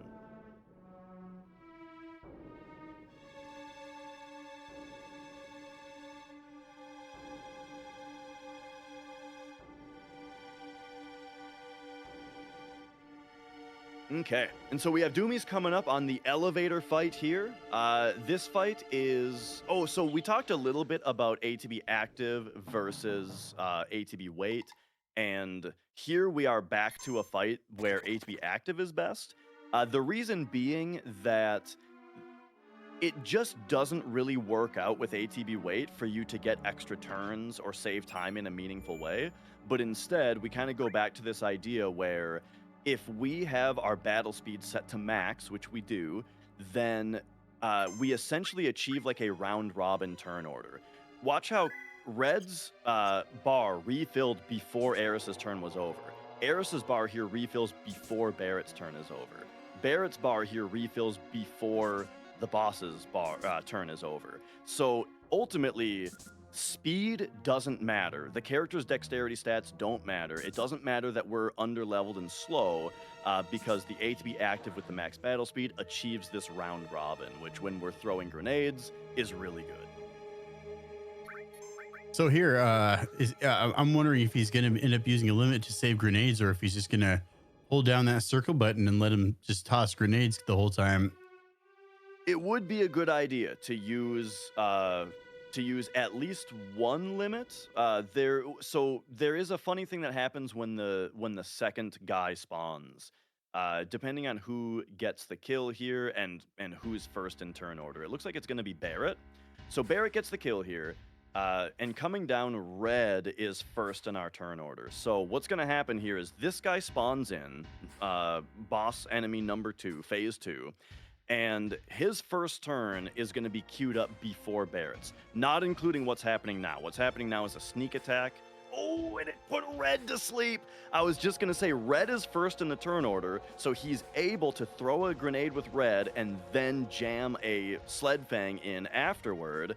But Red got put to sleep, and Barrett, as I mentioned, his first turn got queued up after the boss's first turn, not including the sneak attack. So only Eris got a turn in at the start. If Red hadn't been put to sleep, then he would have gotten 3 hits in. Something crazy. Something crazy I've noticed about this fight, correct me if I'm wrong, but I believe that limit jam doesn't apply to when the bosses are switching over. In the second phase, we'll get the first attack no matter what. Yeah, so that's what I meant by sneak attack. That's kind of the term we use for when the boss spawns, it just does a move before caring about the queue at all.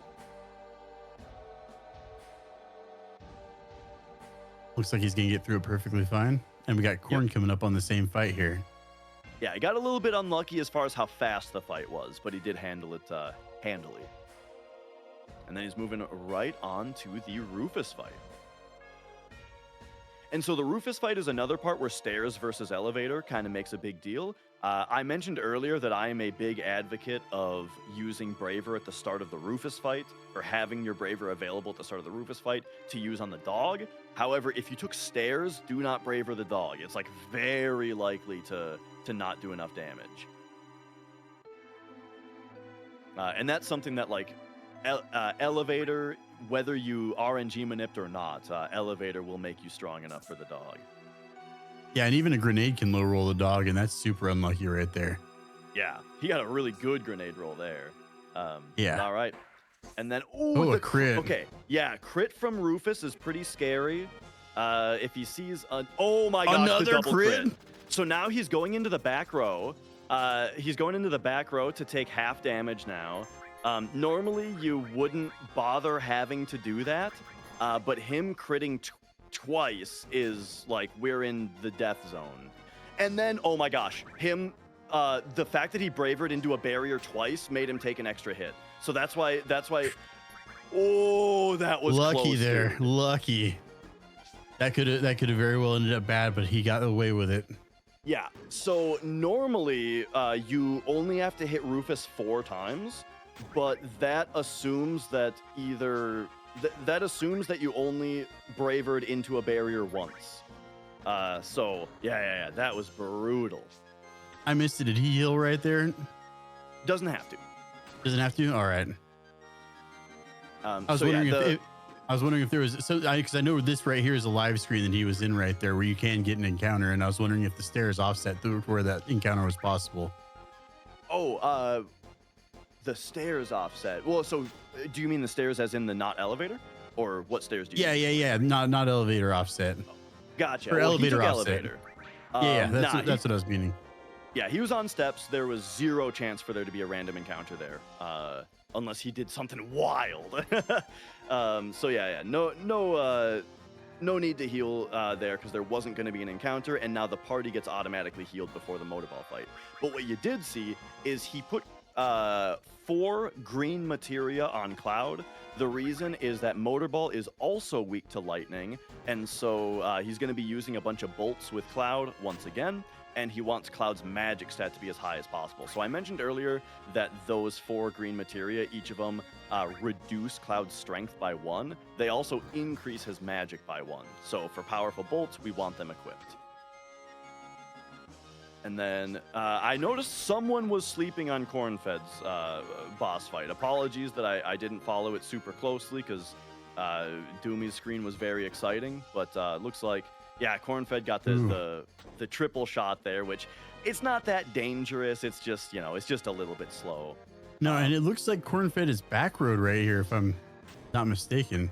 Okay, yeah, that could very well be just to make this part safer, because yeah, when he comes in, whoa, Oh, a crit! Let's go! The big shot crit, dude. That's awesome. Saves the grenade and ends the fight faster. Yeah, this game knows to turn up the drama for a race. Oh, man. It's definitely doing that. All right, so Already. let's see Cornfed's Rufus fight here to see if it goes any safer. And then meanwhile, the motorcycle game that Doumeis is doing, basically he's only killing orange bikes because red bikes don't try to get past you if you're attacking. So if you just only kill orange bikes until there's 3 red bikes, then you just hold square and or circle, and then they'll just never try to get past you. But all right, so first we grenade the dog. The dog has 140 HP. The grenade took out the dog, and so let's see the rest of this fight. So he's using the braver. Here's the other thing about Rufus is if he has more than half HP and you do less than 100 damage to him, he has a chance to laugh. And we saw him laugh at neither player so far, so that's pretty lucky. That's good. The laugh is safe because he doesn't shoot you, but it's a super long animation compared to the shotgun. So Yes. So yeah, safer, but a time loss at the same time. Yep. All right. So Cornfed's Rufus fight went a lot more normal.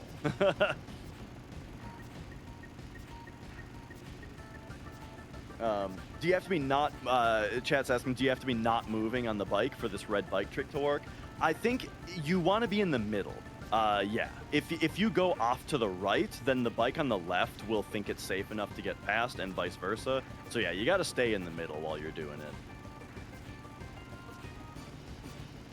Yeah, you can move forward and backward because they'll stay behind you, but you generally want to stay in the middle, yeah. And then if so we're getting into the motorball fight. I mentioned earlier that Cloud is going to be doing bolts. There is a tricky thing to this fight, which is that there is a certain point in the fight when he's hunkered down that he's going to do a check on how much HP he has. And if he has too little HP, he does this long counter attack. Or I think I explained that slightly wrong. Basically, you can overdamage him. If you overdamage him, he does this long counter attack. But if you wait for him to get past a certain point of his AI script where he decides to stand back up, then he doesn't do the long counter attack, which both is a long animation and does a lot of damage. So Yeah. Doumeis is going to be counting his damage here to a certain degree. It's a little bit simpler than it sounds, but you just want to make sure that you're not over damaging. And we'll guide you through it here as to what we're thinking. So first, it is Bolt. 224 is right on the edge. So it means we are still not sure how this is going to go. Now here comes Bolt number 2, followed by 2 grenades. 232, so he's definitely over damaging. So yeah, he's rolling gonna, super high. Yep, so he's going to adjust his strat now in order to make up for the over damage. So here comes Bolt number 3, still probably followed by 2 grenades. But after Bolt number 4, he's probably only going to throw 1 grenade instead of 2 and save that grenade for after the damage check. So we'll see that happen here. The So other way I've here's- seen people adjust for it is by using an ice for the 5th magic attack rather than another bolt. Yeah, it's faster to skip a grenade, though, because that's just an entire animation that you don't have to watch. All right, so there was Bolt number 4. And so there you see Tifa did not throw the... Hang on. I think he's about to overdamage, if I'm counting this right. No? Okay, no, we're fine. Oh, he didn't brave her. Oh, okay. Or did he brave her? Oh my gosh, I'm all kinds of confused. I got concerned there for a second, but it looks like he did the fight perfectly, actually. Yeah. Nice. Perfect Easy. fight. Yeah, skipped first turn grenade. That's normal, though, if you do a braver. All right. Here we go. Corn-fed coming up on the same fight now. Should be a fairly scripted fight. Yeah, no. Hopefully I can... He did not braver on Motorball. Okay, that's the reason he didn't overdamage then. There we go. That makes sense.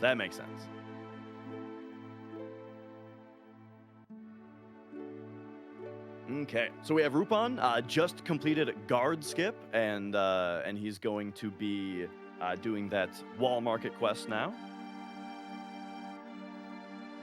And Doumeis is going to be coming up on the world map here now. So, oh man, we got to talk about some things. So normally there's a minute-long cutscene here, but watch this paralysis dodge. He's going to hit the bottom of the screen and talk to Barrett at the same time. Boom. So this is a paralysis dodge. Now he can move around during this cutscene, including going into the menu, and he's going to be able to just leave instead of watching the minute-long cutscene. But not just that. Right now, he's looking at his IGT. Why? Because when you enter the world map in this game, it seeds the IGT based on your in-game time. And thanks to the efforts of Ace Zephyr, who wrote a Python recreation, like a simulator of the world map, we were able to write these scripts in order to brute force like 1 million different possibilities for every different IGT and come up with these sheets that say, if you leave on this IGT, do a couple left taps like Doumeis just did, open your menu a few times like Doumeis just did, now you're not going to get a fight for a very long time. And he's going to be able to probably make it to the Choco Ranch with only 1 encounter by doing this. Now, something I've seen on the IGT manip sheet for the world map, this particular world map manip, is that there will be 2 times with 2 separate combinations for him, and I'm wondering the reason for that. I was counting damage on Motorball here. So Cornfed did not skip a grenade at the start, but he also has not queued a Braver yet, and his bolt did 210 damage. So we are just fine on damage right now. 222. Oh, by the way, the threshold is 223, 224. That's like the threshold for whether you're over or under from your bolt rules, from your bolt rolls. And all right, so sorry, I'm just we're I waiting think for this Corn's next bolt. I think Corn's using what's known as the 5-4-4 strat. Yeah. So that Which was means- bolt number 3. Yeah, 5 grenades, 4 grenades, or 5 bolts, 4 grenades from Barrett's, 4 grenades from Tifa, then wait for him to stand up and finish him off. Yeah.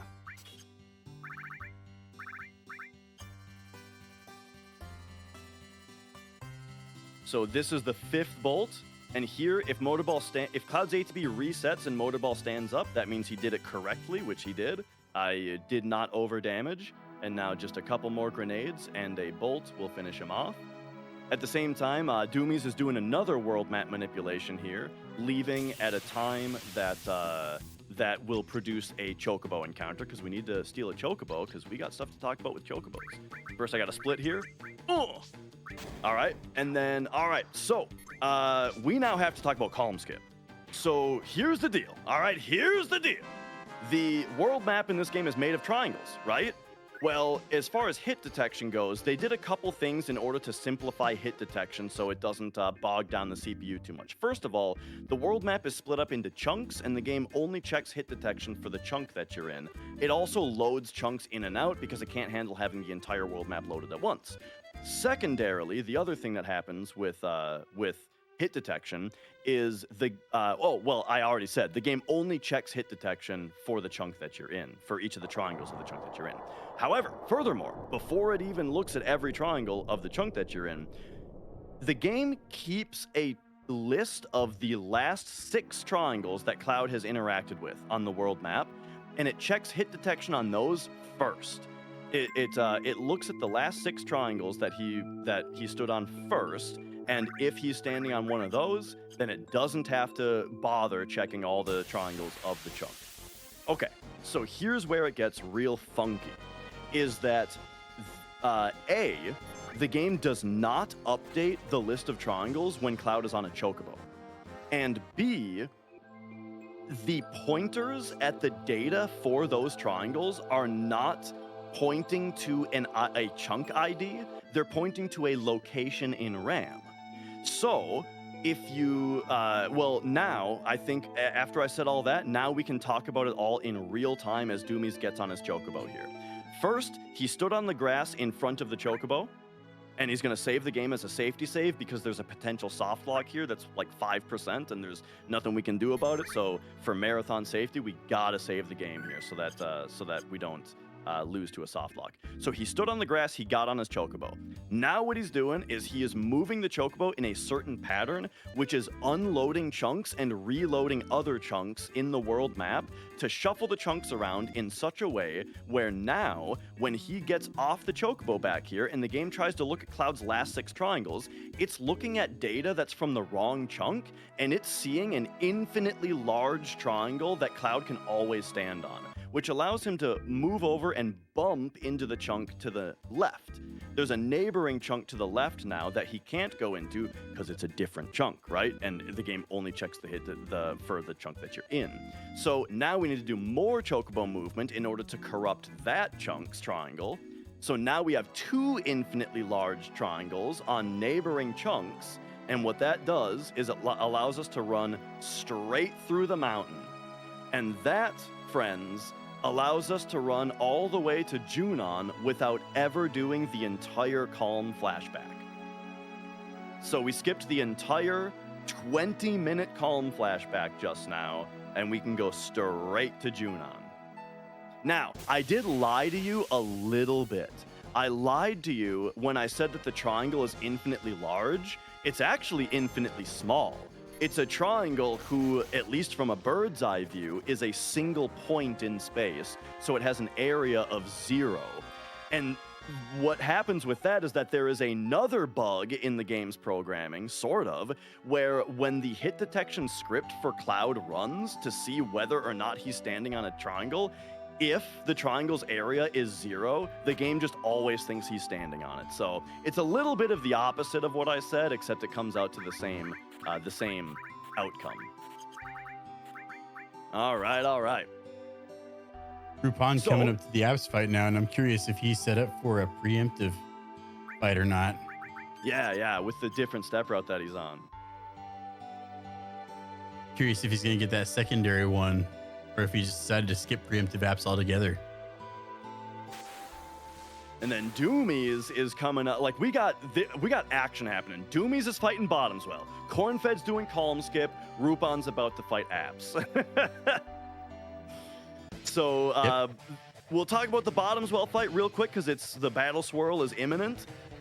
Basically, we're on A to be active for this fight because we want Poison to be ticking as often as possible, and Poison works on ATB. Oh, Corn-Fed is forcing an encounter in a spot that I have never seen before. So I don't know what steps thing he's going for right now. Whipping out secret weapons on us? Yeah, this is off the wall, dude. All right, so bio from Doumeis here. Bottomswell turned green immediately. That's excellent. It's a 48% chance for poison to stick if the bio lands. And it's really, really good that it stuck the first time. So excellent to see there. His Bottomswell fight should go very, very smoothly now. Now we got Corn-Fed getting on the Chocobo for the first time. Once again, here's the first Chocobo movement to corrupt the first triangle.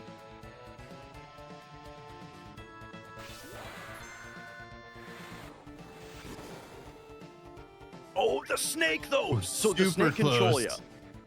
The snake control ya, and if the snake is able to trick you into moving across chunk borders inappropriately, it will make the trick not work and you'll soft lock. But there we go. So he got his first bump. Now he's moving, doing the second Chocobo movement. Once again, the reason for the bump in the second Chocobo movement is because there is a chunk border right on that mountain there, and we need a corrupted triangle to be in both chunks to be able to pass through both freely. Something Okay. I noticed there that Corn did was he moved a little bit to the right of the Chocobo Ranch front door, and I'm pretty sure that's because there's a chunk of land to the left of the Chocobo Ranch that if you bump into that, it screws up the manip for the Chocobo or for comm skip there. Oh, yeah. Just the way that he bumped into the ranch while he was moving with the Chocobo. He went to the right side of it to avoid the chunk on the left. Yes. The reason being is that there's quite a bit of leeway for you to go extra right, and there's not any leeway for you to go extra left. So that's just being super safe. Yeah, good strat there. All right. And this random encounter Corn-Fed got, those birds are super annoying. It's like the Zemzalets are annoying because they do not white wind. They do that tornado that's just a really long animation. Those birds are super annoying because they just do a lot of damage. So Corn-Fed safety saving for Bottomswell here, because if I mentioned that bio has only a 48% chance to poison, if you don't get any poison on Bottomswell, it can be really very bad. So second safety save for Bottomswell there. And then he's probably gonna want to heal Cloud because of that bird hit. But you know, if the Bottomswell fight goes swell, then it doesn't matter.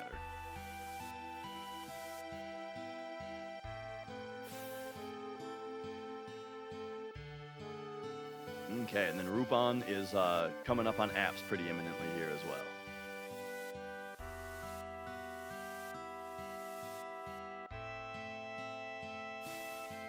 Yep, there's a potion on Cloud from Corn-Fed to make up for that nasty hit on the world map. Definitely a safer choice. Mm-hmm.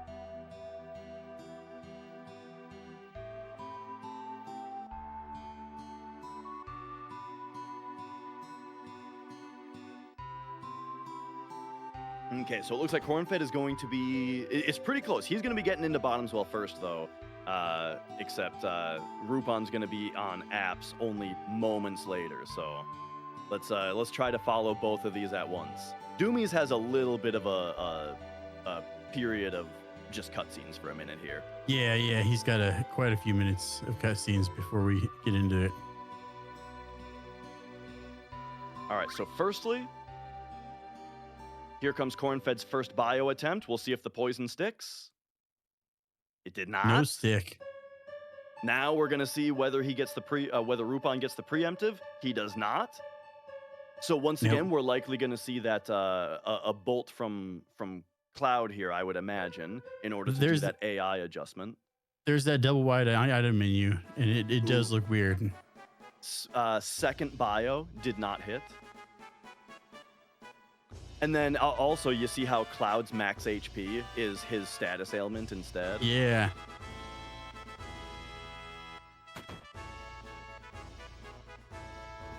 Oh, a nice miss on the tail whip for Corn-Fed. So it looks like Rupan did not bolt, and so yeah, that's kind of why we saw that tail whip. Now he's gonna do lick, which he always seems to do on Tifa. I know what you're thinking. It's not because she's Tifa. He actually always licks the character that's in the middle, if possible. You know, assuming they're not dead. All right. I'm just curious, Yeah. what status ailment would be on Cloud at this point? I'm trying to figure that out actually, because it's sadness that's on Tifa now. Yeah. Cloud, I can only imagine, has Fury. He probably hypered him using there's the hyper that you can get from behind Don Corneo's bed. He probably We'll hypered see right Cloud. here.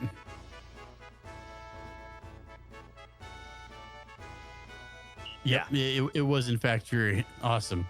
And that's great because that's what I was saying earlier about how we want to be getting a lot of Bravers with Cloud. So getting him hypered. So to explain what Sadness and Hyper do, Hyper makes Fury, actually. Hyper is the item. Fury is the status element. Fury makes the character gain twice as much limit as usual, but it makes their attacks 30% less likely to hit, including magic attacks. Meanwhile, Sadness makes their limit bar fill at half rate, but it makes them take 30% less damage. So Sadness will actually see used a lot in the run just for a huge damage help on damage. And so it looks like Barrett died for Cornfed. That should be totally fine. Cloud dying is a big problem because we need his limit bar to be full for Genova. I think Tifa dying would be more of a problem because we want her to be strong later and the amount of experience points might matter. Barrett shouldn't matter at all. I was going to say, does that not put him in the danger area for the Dying fight? Dying fight. The dying fight would be the only thing that I would worry about even a little bit. But if I was worried about dying even a little bit, I would force a right arm steal and then you just one-shot him and don't have to worry about Barrett. So we'll see if anybody does that. Forcing a steal can take quite a few tries. Yeah. But I mean, I think it's personally, I think for a race, it's the right call, especially like a marathon strats race. Yeah. Something good and safe. But I'm sure Doumeis we'll talk more about that when we get there.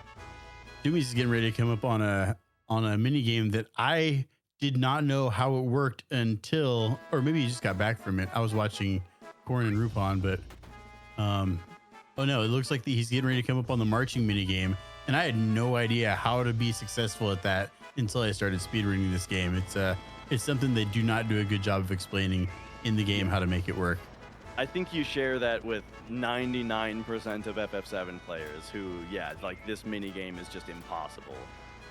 I would like to one of these days, maybe let's actually read the text boxes knowing how to do the game and see if they make sense that way, or is it still just like, they did not explain that. Read text boxes, you're just talking crazy now.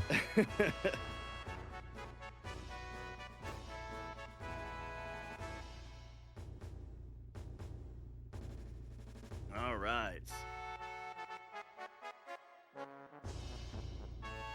So Rupan, we have getting out of the train graveyard. We kind of mentioned earlier just that movement on those screens is pretty difficult.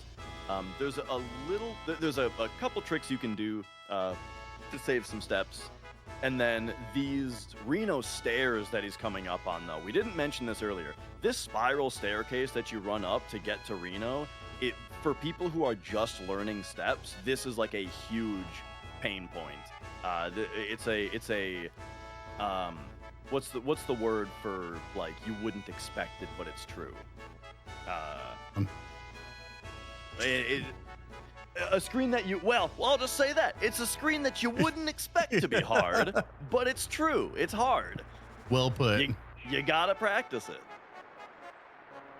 Okay, so Doumeis is doing the mini. He's about to do the mini game here. All right, let's explain how to do this mini game. First of all, you don't need to get your character into the visible open spot. You only need to get your character lined up with the back row. So the really easy way to do that is if you literally just hold down an X. Cloud will run down and check this out. He bonks on the front row, bonks on the second row. Now you can just wait until you're lined up and press left once you're lined up. Here's the thing, though, is now you see the text boxes on the left side. Very important. While you're holding left to walk along with the back row there, you need to close those text boxes as soon as they come up in order to get that march count as high as possible. Well, actually, the march count being high doesn't matter. What matters is every time that you close one of those boxes, it gives you a few percentage points and on the mood meter or TV ratings meter. And very important to get above 50%, because he got above 50%. He got 5,000 Jill, and that is really good for our shopping. If you get slightly worse, you end up getting 6 ethers instead, and you can sell the 6 ethers for 4,500 Jill, which only puts you 500 behind, which isn't a huge deal. You can adjust for that, but getting the 5,000 is the important part. Well, getting the 5,000 is optimal, is what I mean to say. If you do really poorly, you get a grenade. Do you get a grenade? Is that what it is? And that's really bad. Yeah, that's the lowest one, where that's what most of us get when we're first playing this game, and we have no clue how to do that mini game. We end up it says send that soldier a bomb, and so it gives you a grenade. All right, Rupan on the Reno fight now. So first of all, he's getting his limit usage out of the way, which is great because now Cloud's limit bar is ready to accept being hit. And that's perfect. Dude, a crit Electromag Rod. I was trying to remember the name of the move. One shot refills his limit bar in theory, which is awesome. Now he's able to jam this limit in, which kind of counteracts the fact that Cloud did get paralyzed. It's bad that Cloud got paralyzed. Oh, dude, and then he went and hits him again, too. Reno is being very good to Rupan here. It would have been extra nice if Cloud didn't get paralyzed, but the way with the limit queuing, he handled it perfectly, and yeah, that was awesome. Yeah, very nice there for Rupan. Just out of curiosity, I don't know how low that TV ratings can go when you start off. Is it possible for it to get low enough that you're unable to get the 5,000 gil? It is, yeah. Yeah. So that's a good question. The starting point of the TV ratings, as well as just random adjustments that just happen over the course of it, they can make it impossible to get the best score.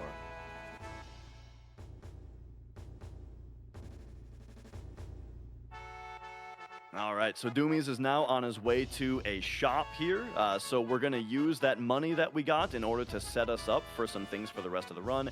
Everybody has a little bit different of a thing that they buy here. It looks like he's buying a high potion, 2 Phoenix Downs, 2 Echo Screens, couple Hypers, some Tranks, and a tent. So, what are those things for? Well, also now he's going to go grab the enemy skill materia. That's super important. E-skills are really good. There's a couple in particular, those being Laser, Big Guard, and Magic Breath are the 3 that are super, super important for the run. And Death Sentence. Death Sentence also. And then the other one that is kind of a bonus if you get it is Aqualung. So yeah, enemy skill materia, super, super important. And then, so what were the purchases for? The Hypers were for Cloud, because, again, we're going to be doing some things to get him some extra Bravers to make sure that we unlock Cross Slash as soon as possible. The Tranks are for the other characters and for Cloud later to reduce incoming damage. The Echo Screens are because there's a couple fights hours off, way later. There's a couple fights where characters might get silenced, and we need to get them back. And then the tent will be useful later. We're gonna buy multiple tents, but that tent for now. I think, if I'm not mistaken, the idea of buying that tent right now might be for some people that it gets it into a certain spot of the inventory that then when we get more tents later, they'll drop into that same spot. I'm not sure. Oh, no. That tent gets used after Materia Keeper, depending on which runner you are. Some some runners use it, some don't at that point.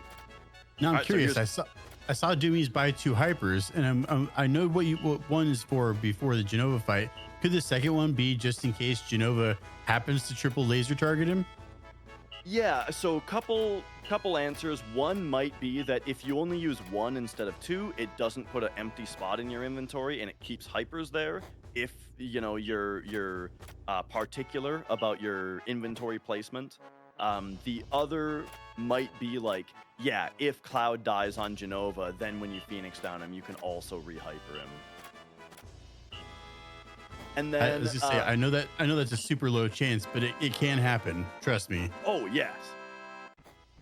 So then Doumeis just finished up the command game. The command game is quite a bit easier than it looks, especially considering that you only have to get a score of 100.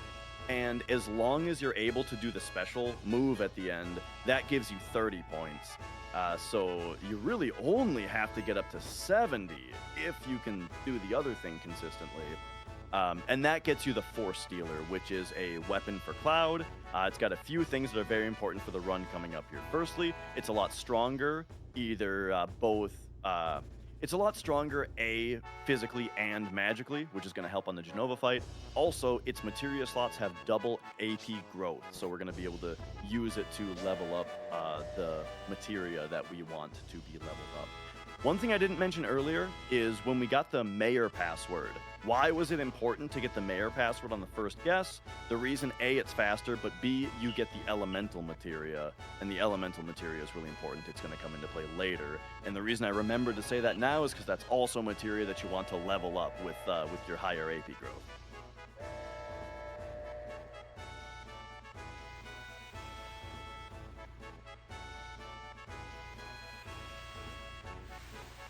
All right, so now we will have Cornfed coming up on that command game, and we can talk a little bit more about kind of the trick to having it be a little bit easier than it at first seems once he gets into it. I think he accidentally had them go through it twice. He did. They already did the left turn and the right turn. He accidentally said, "Repeat that, please." That's like 10 seconds.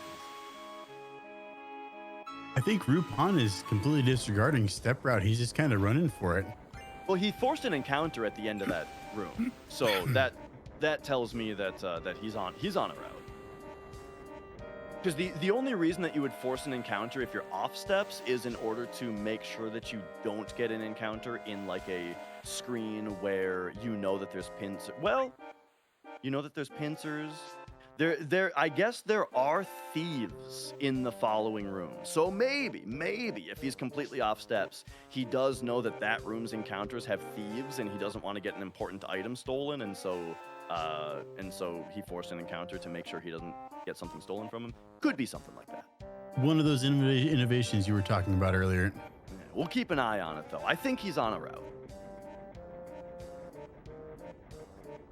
All right, Doumeis on the cargo ship. The deal with this ship is you need to talk to Eris after having talked to Tifa, Red, and Eris. And then that will allow you then to run past this other dude down here, which allows you to talk to Barrett. And then this is what allows access to the Genova fight.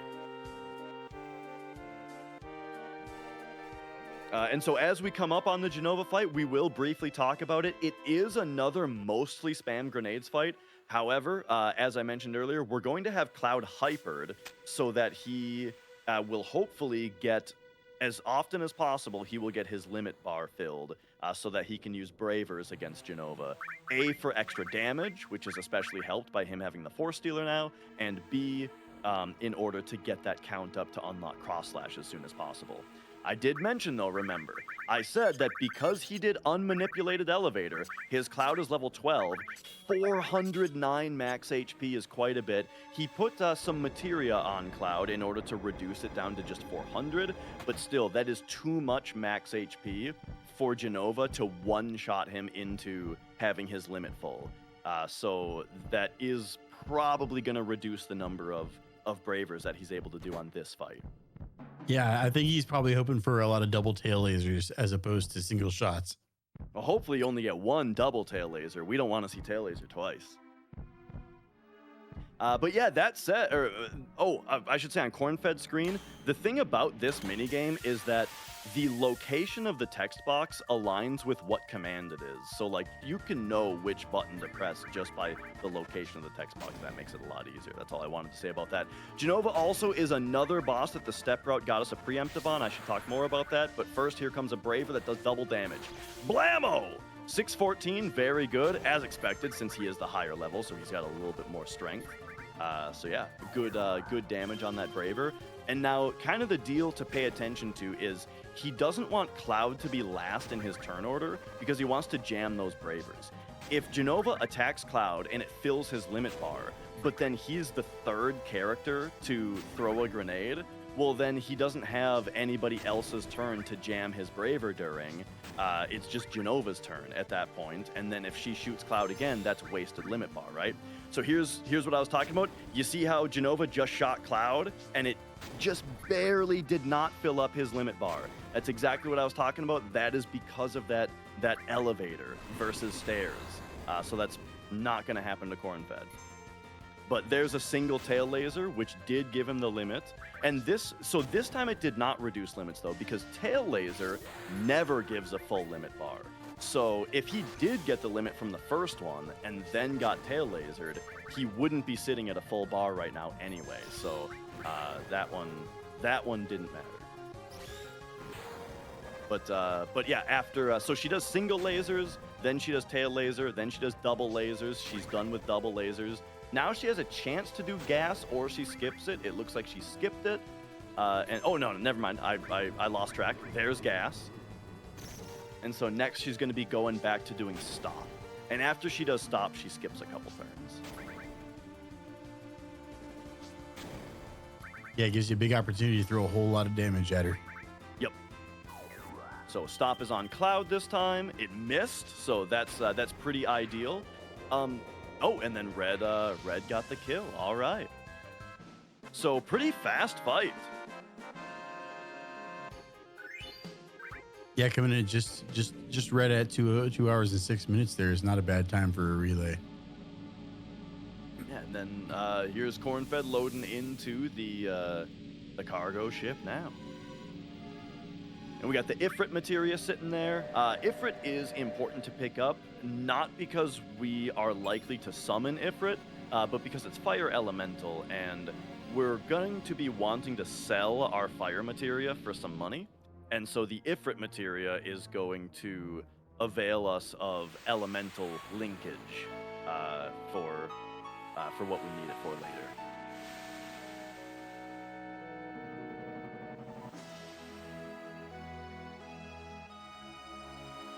All right, and Cornfed taking a safety save before Jenova here. Smart move, smart move.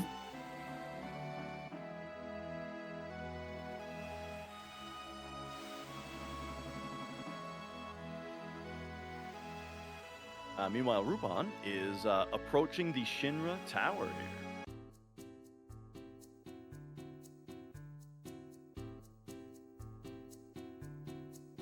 And so it'll be really interesting to see whether he goes for stairs or elevator as well, you know. It's something that we talk about a lot, just because of all of these little ramifications it has for the next several points of the run. So what are the differences between doing elevator manip on disk as opposed to like the PC version? So the PC version can be greatly simplified by the fact that you can hard reset the game and like instantly get back into it. So saving the game takes like 15 seconds, right? And then you can just close it, reopen it, and then move on. And what that achieves is it resets the RNG values. So if you're trying to manipulate RNG on the PC version, you always do the same elevator manip because RNG is always the same because you Alt F4 the game and reopen it, and that zeroes everything out. The console version, though, it takes too long to do that. The boot up time on console is way longer, and so it makes it not worth it.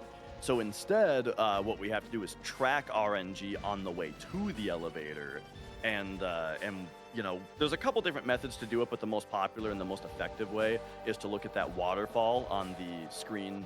Cornfed is doing his preemptive Jenova birth setup here. That is a little bit different than the one that Doumeis did. Walking all the way in. But yeah, so you have to figure out where you are on the RNG table, and then you have to manipulate up to the elevator just in order to get to a known RNG position, and then depending on which position you manipulated to, then your whole manipulation itself is, might have different numbers to it. As far as what you actually do, like doing the timing the menus and doing the buffered inputs and the visual cues and all that kind of stuff is the same, because the actual number logic within the elevator is exactly the same between the PC and console version. Okay, it's just a matter of you get way more consistent RNG to start off with when you're doing the PC elevator manip. Yeah. All right, so here come lasers from Genova. There's only a chance she's going to hit Cloud, and she did. And as you can see, 88 damage on Cloud gave him a full limit bar for Cornfed, while 90 damage did not for Doumeis. So there's that difference. And the reason for that is that Cloud's max HP for Doumeis was 400, and for Cloud it's 364. And the amount of limit bar that you gain from the damage that you take is it's based on the percentage of their max HP. So here Cornfed got a double tail laser. I mentioned that a single tail laser doesn't give you a full limit bar, which it didn't, but that double tail laser did give him another braver. And as you can see, he's making an effort to keep Cloud as the first in the turn order, at least until this point. So it looks like he put Tifa in first now, but that's fine as long as Cloud isn't last. So here come W laser, same logic as regular laser. It looks like she's doing the one for all quite a bit here. Oh, she didn't do it that time actually. First, she has a 1/3 chance to just say, I'm gonna laser everybody, and it's gonna be order 2, 1, 3. But if she doesn't do that, then she does a random number of lasers between 1 and 3 to random dudes. Interesting. I did not know that there was a set order when she does the one for all lasers. Yeah. So it's easy to spot because of that. She can randomly, she can decide not to do one for all and then randomly decide to do the same pattern. But generally, if you see Tifa Cloud Red, it's probably that.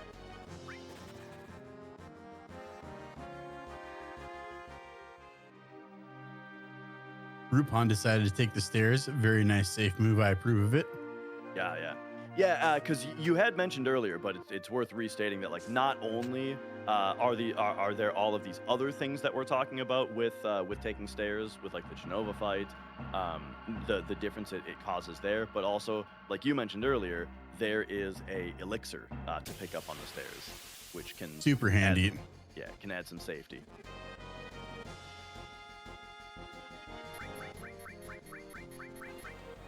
All right, Doumeis off to Mount Coral here. Oh, okay.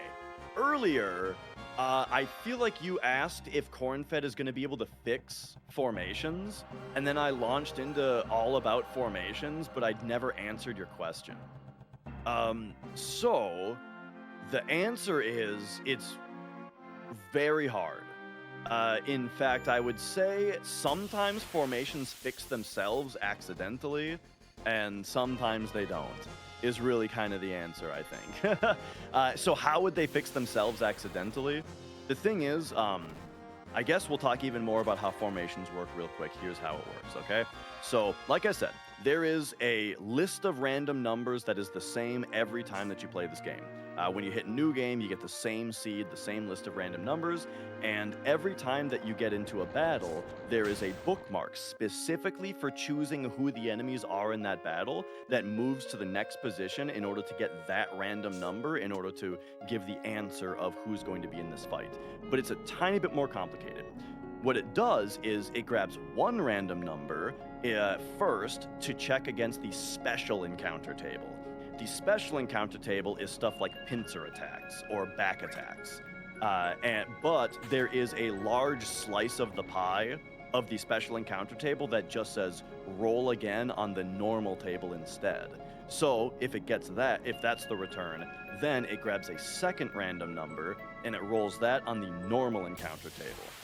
And that will just always produce, or that'll just always be, here's a battle to give you. However, it won't just give you the battle that is the answer to that. Instead, the game always also keeps track of what your most recent fight was. Who were the enemies? What was the formation of your most recent encounter? If the battle that it just rolled is the same as that, then it will roll one more random number on the regular encounter table, and it will give you that battle, regardless of whether it's the same as the previous. And so, that means that every fight that you get might move your bookmark on the list of random numbers that it goes through linearly the same every time. It might move 1 position, 2 positions, or 3 positions, depending on how many random numbers it needed in order to decide on a battle. So if everything is going the same if everything is going great with your step route, then it's always getting the same answers at the same time. Everything works out how you routed it great. What happens if you get an extra encounter like Cornfed did is because an extra encounter was triggered, that means that bookmark got moved in extra time. Whether it got moved 1, 2, or 3, we can be certain. Actually, I don't remember if it was a back attack. I feel like it was a back attack that he got, but I'm not sure. If it was a back attack or a side attack, then it only moved up 1 extra. If it wasn't, then it might have moved 2 or 3. We're not really sure. But it moved extra. The bookmark is advanced further than we want it to be. So the way that formations can accidentally fix themselves is then when you move on to the next part of the game, or you move on when you get your next fights. If that difference in formations causes you to get a pincer that you wouldn't normally get, well, that reduced the amount that the bookmark moved versus usual that time. And if that happens a couple of times, then your formations just land back with the other bookmark, where they're supposed to be, where they're routed to be, you know? So it is possible, but it's based purely on chance is what you're saying. Yeah. But here's the thing, though, is we say it's chance, but really that is... in this context, I would say that is shorthand for saying it's deterministic, it's going to happen a certain way, and if you played the same way, it would happen the same way to you, but because we haven't specifically researched this exact scenario, we can't predict it. I saw Doumeis. It looked like he got 2 right arms. I heard he got 2 right arms. So yeah, the bombs, you can steal an item from them called Right Arm. It's got a very low chance of steal. It's like a 9% chance or something to steal it. The really nice thing about it is that it one-shots the Dine encounter. So Dine, we don't have to worry about using up 4 Molotovs against him. We don't have to worry about his chance to kill Barrett and kill the run. We can just one-shot him with that item. Awesome. If you have 2 right arms, then it's kind of up to you where to use the second one. You can use it on Palmer, you can use it on Demon's Gate, up to you.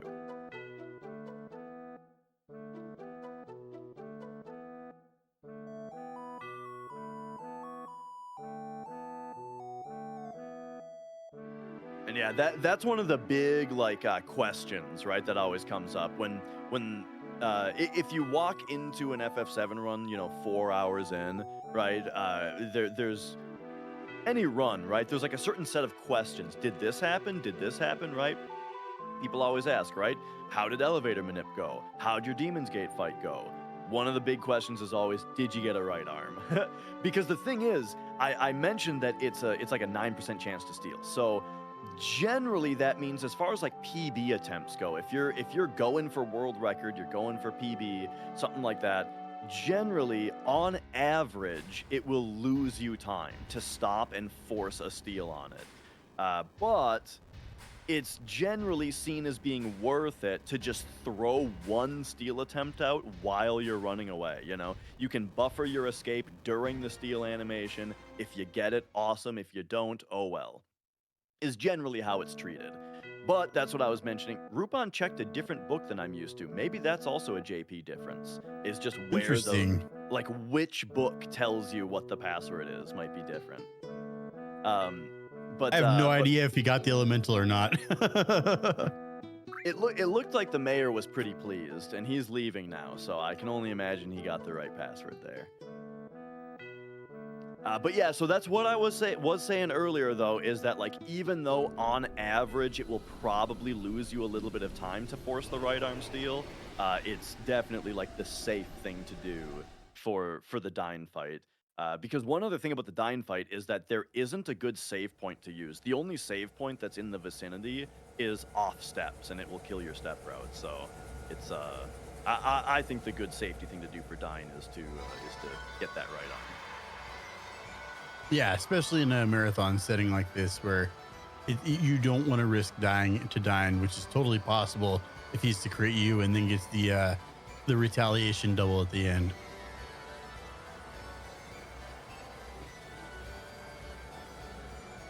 All right. So Doumeis Just a heading fun into side Gold note. Saucer. Yeah, go. I love the gold saucer. I think it's a really cool concept, and I love all the fireworks it likes to shoot off. Just visually nice to me. Oh, dude, my first playthrough of the game, I got to the Gold Saucer and I never left. You just stayed in the gold saucer for the rest of your life, huh? Yeah, and then like by the time I wanted to move on with the game, I was like, oh man, I think I just got to start over. And then I think I got to the Gold Saucer and the same thing happened. I mean, actually you didn't know, beat this game until I was like 15, I think. all the arcade and whatnot in there is pretty much a kid's dream. All right, so here's Cornfed. He is not buffering an escape during the steal attempt. So yeah, it looks like he's doing the same thing. He is, okay. He went for 2 attempts. All right. He went for a cheeky second steal before running away. He's still got however, another there's bomb to steal from. There is another bomb, yes, unless his formations mess him up here, because there is a pincer on this bridge. This better not be a pincer that he's putting himself into right now. Nope, he got the bomb. Good. It's another bomb. All right. But that's the risk of being off formations now is that we don't That makes me think know. He's pretty close to formations at least. Close as in, so I think the bridge only has 2 encounters. It's either a bomb or it's the bird pincer. Yeah, that bird pincer's a nightmare if you're too far off steps. And then so no right arm for Cornfed. So hopefully his Dine fight goes well. He does have that elixir though, in case Dine gets too scary.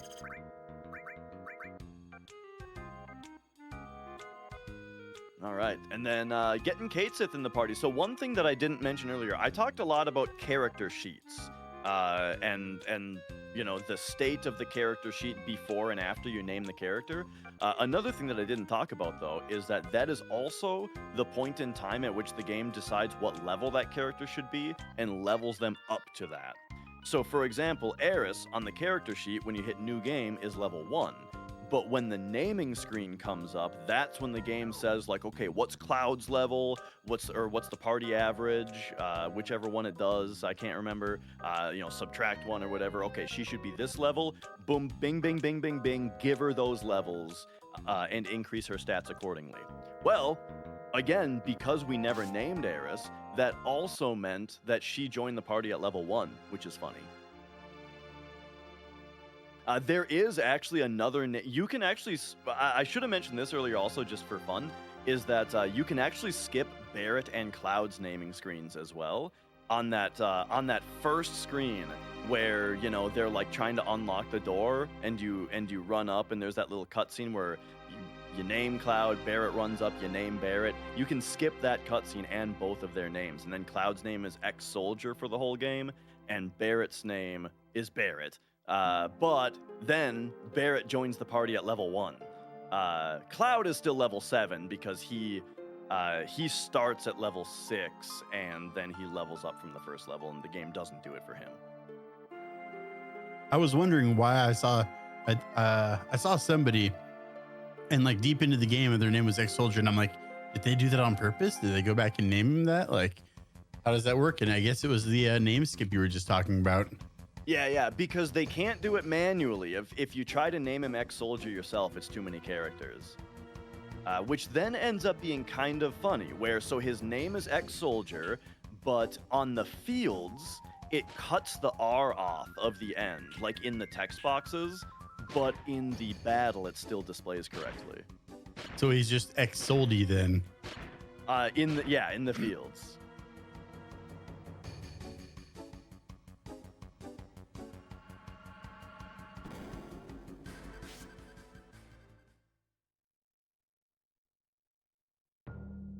Okay, let me make sure I haven't missed anything here, splits-wise or anything. No, we're all good. Okay, okay. Yep, all set.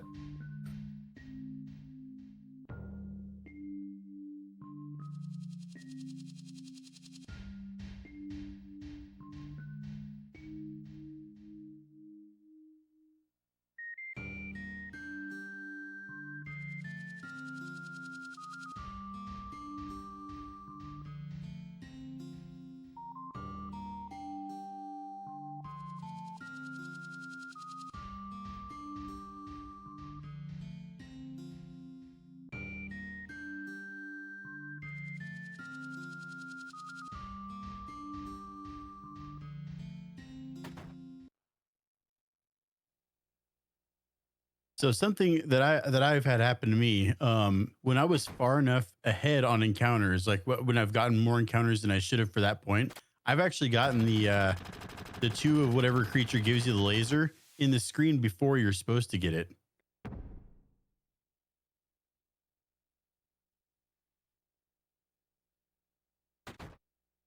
Apologies, I was typing something. I missed that. You said Deathclaw before the screen? Yeah, on the screen before you can get the two Deathclaw fight if you're far enough ahead in encounters. Like if you had way more encounters than you're supposed to at that point. Yeah. They do exist on that screen as well. But that's kind of the tricky thing, is that if they're on a different pie slice, then that makes it so that you need a different formation counter to get them. All right, so while the other two are caught up in cutscenes, Rupan is coming up on the sample fight here.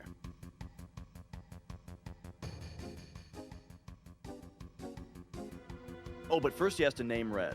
So, like I mentioned, remember, I'm not sure if they're all level 1, but Red, I think, yeah, he's level 1 right now. Oh, and also, by the way, this is a funny thing. His name on the character sheet, we can't see it because it's the Japanese version. Also, his name on the character sheet is just Red without the XIII. So that's also just a little funny thing. And the reason I got really excited for a second is that there's like one text box here where it actually labels him with his name data and says just Red. So you can actually see it before you name him. And it's just a funny little thing. In the US version, it actually shows his name being red on one of the text boxes. Sorry, one of the text boxes, it'll just say his name is simply only Red and not without the 13. Oh, interesting. That's something I haven't caught. So then if you were to name him something completely other than Red, well then, yeah, there's that one text box that calls him that before they say what his name is.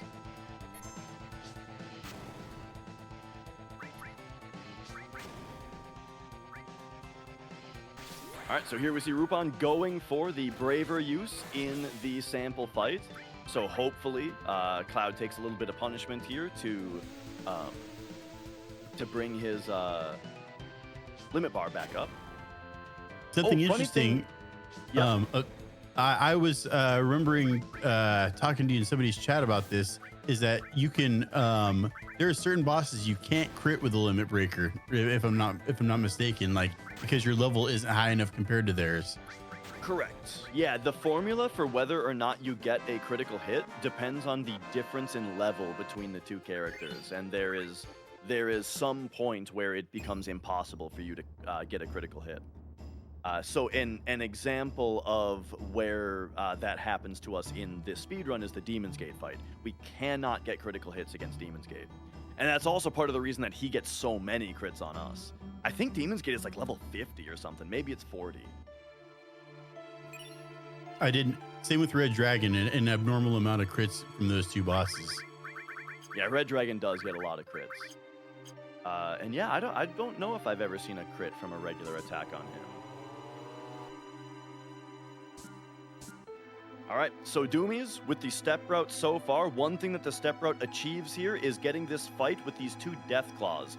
This is very, very important because they have a move called Laser. So it's also very important that Kate Sith starts out with the Manipulate Materia, which we are going to use now in order to assist in getting them to cast Laser on Cloud, who should have both of our enemy skills equipped. So both E-skills on Cloud are going to have Laser learned on them. What does Laser do? It is a move that does 50% of the enemy's, or of the target's HP in damage. So target's current HP, 50% of it, it does that much damage to them. And because it partly, I don't know, it'll be important later to know it's also Gravity Elemental. Now we just need to get Blade and Blazer. Oh, and he got Cross Slash. All right, so there we go. That was also his eighth Braver, and he learned Cross Slash on that fight. So we don't have to worry about that anymore. So yeah, the whole thing I was talking about, all that yap I was yapping about Genova giving him fewer limit breaks because of Cloud's greater max HP. He got Cross Slash right on the usual time there. Because generally you either get it from that fight or we get it from the Beach Plugs fight when we learn Big Guard.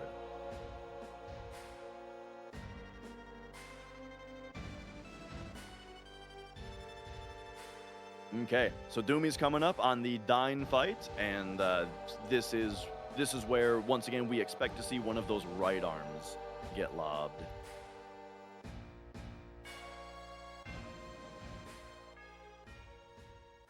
Fun little note, it's possible to get 1,337 damage with a right arm.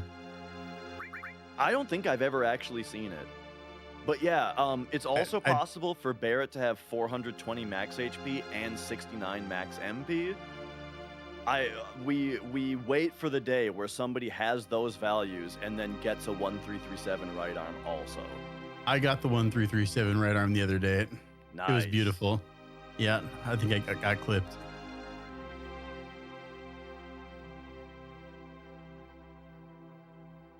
Oh, I only saw one right arm there. Are we sure? Are we sure? He better not have sold the other one because it only sells for one. But all right, so Dine has a 50% chance to counter on death, so Doumeis got the death counter there, which is why he got attacked even after throwing the right arm, which we kept promising was a one-shot. Still essentially was a one-shot. It is a little like...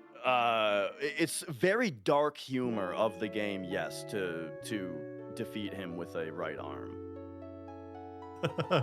I mean, it would be worse if it was a left arm, though. It would be worse.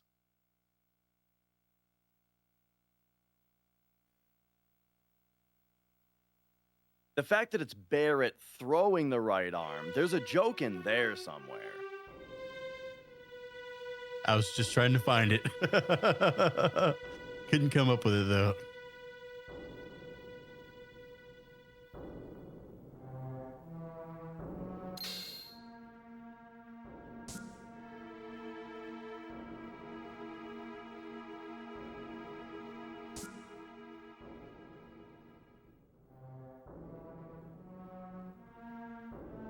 All right, so Cornfed's on a pretty nice menu here coming up. I just like this menu a lot.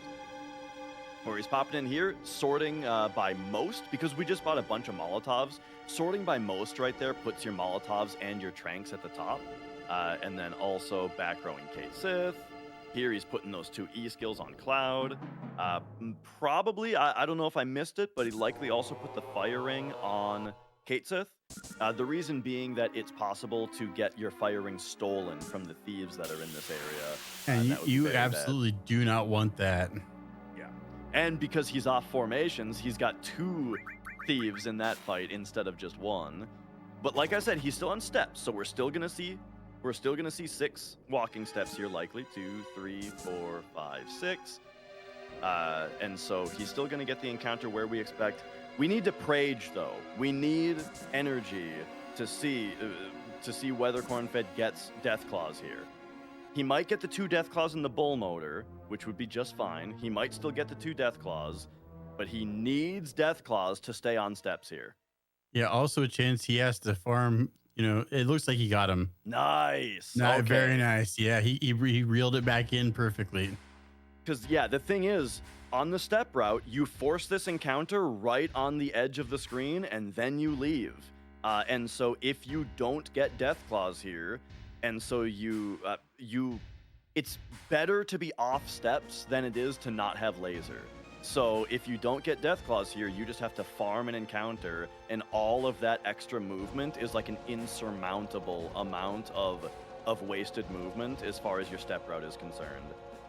This is the original circumstance. This is the fight I was thinking about when I originally asked you how it was going to affect steps and formations for him later. Because I know that if you don't get this encounter right here, you usually have to farm 3-4 fights before you get an encounter with laser in it. That's true too. Yeah, that's the thing though, is those Death Claws are like kind of rare on the screen, just like relative to other enemies that you see there. Sometimes, yeah, if someone's completely off steps, it can be super brutal. Yeah, and that's a huge time loss. 2.5, 3 minutes time loss, depending on how it goes. All right. So, Cornfed now coming up on the Dine fight as well. He doesn't have the right arm, so he's going to be throwing the Molotovs. Doumeis is on the Chocobo race. There's a trick to the Chocobo race if you don't know it. If you hold R1 and R2, it restores your Chocobo's stamina. So as long as you're doing that, and you hold square to increase your Chocobo's speed to the maximum, and then you sprint at a relatively decent time, you will never lose this fight.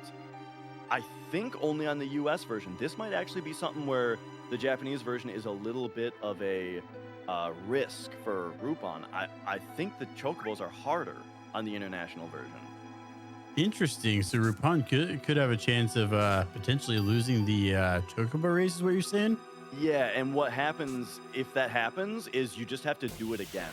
And every time that you do it, your opposing Chocobos have a little bit lower stats, I think. And the idea is you just have to keep racing until you win. But hopefully, you know, even if you lose one, I don't know if I don't know how much it affects it if it's possible to lose it twice.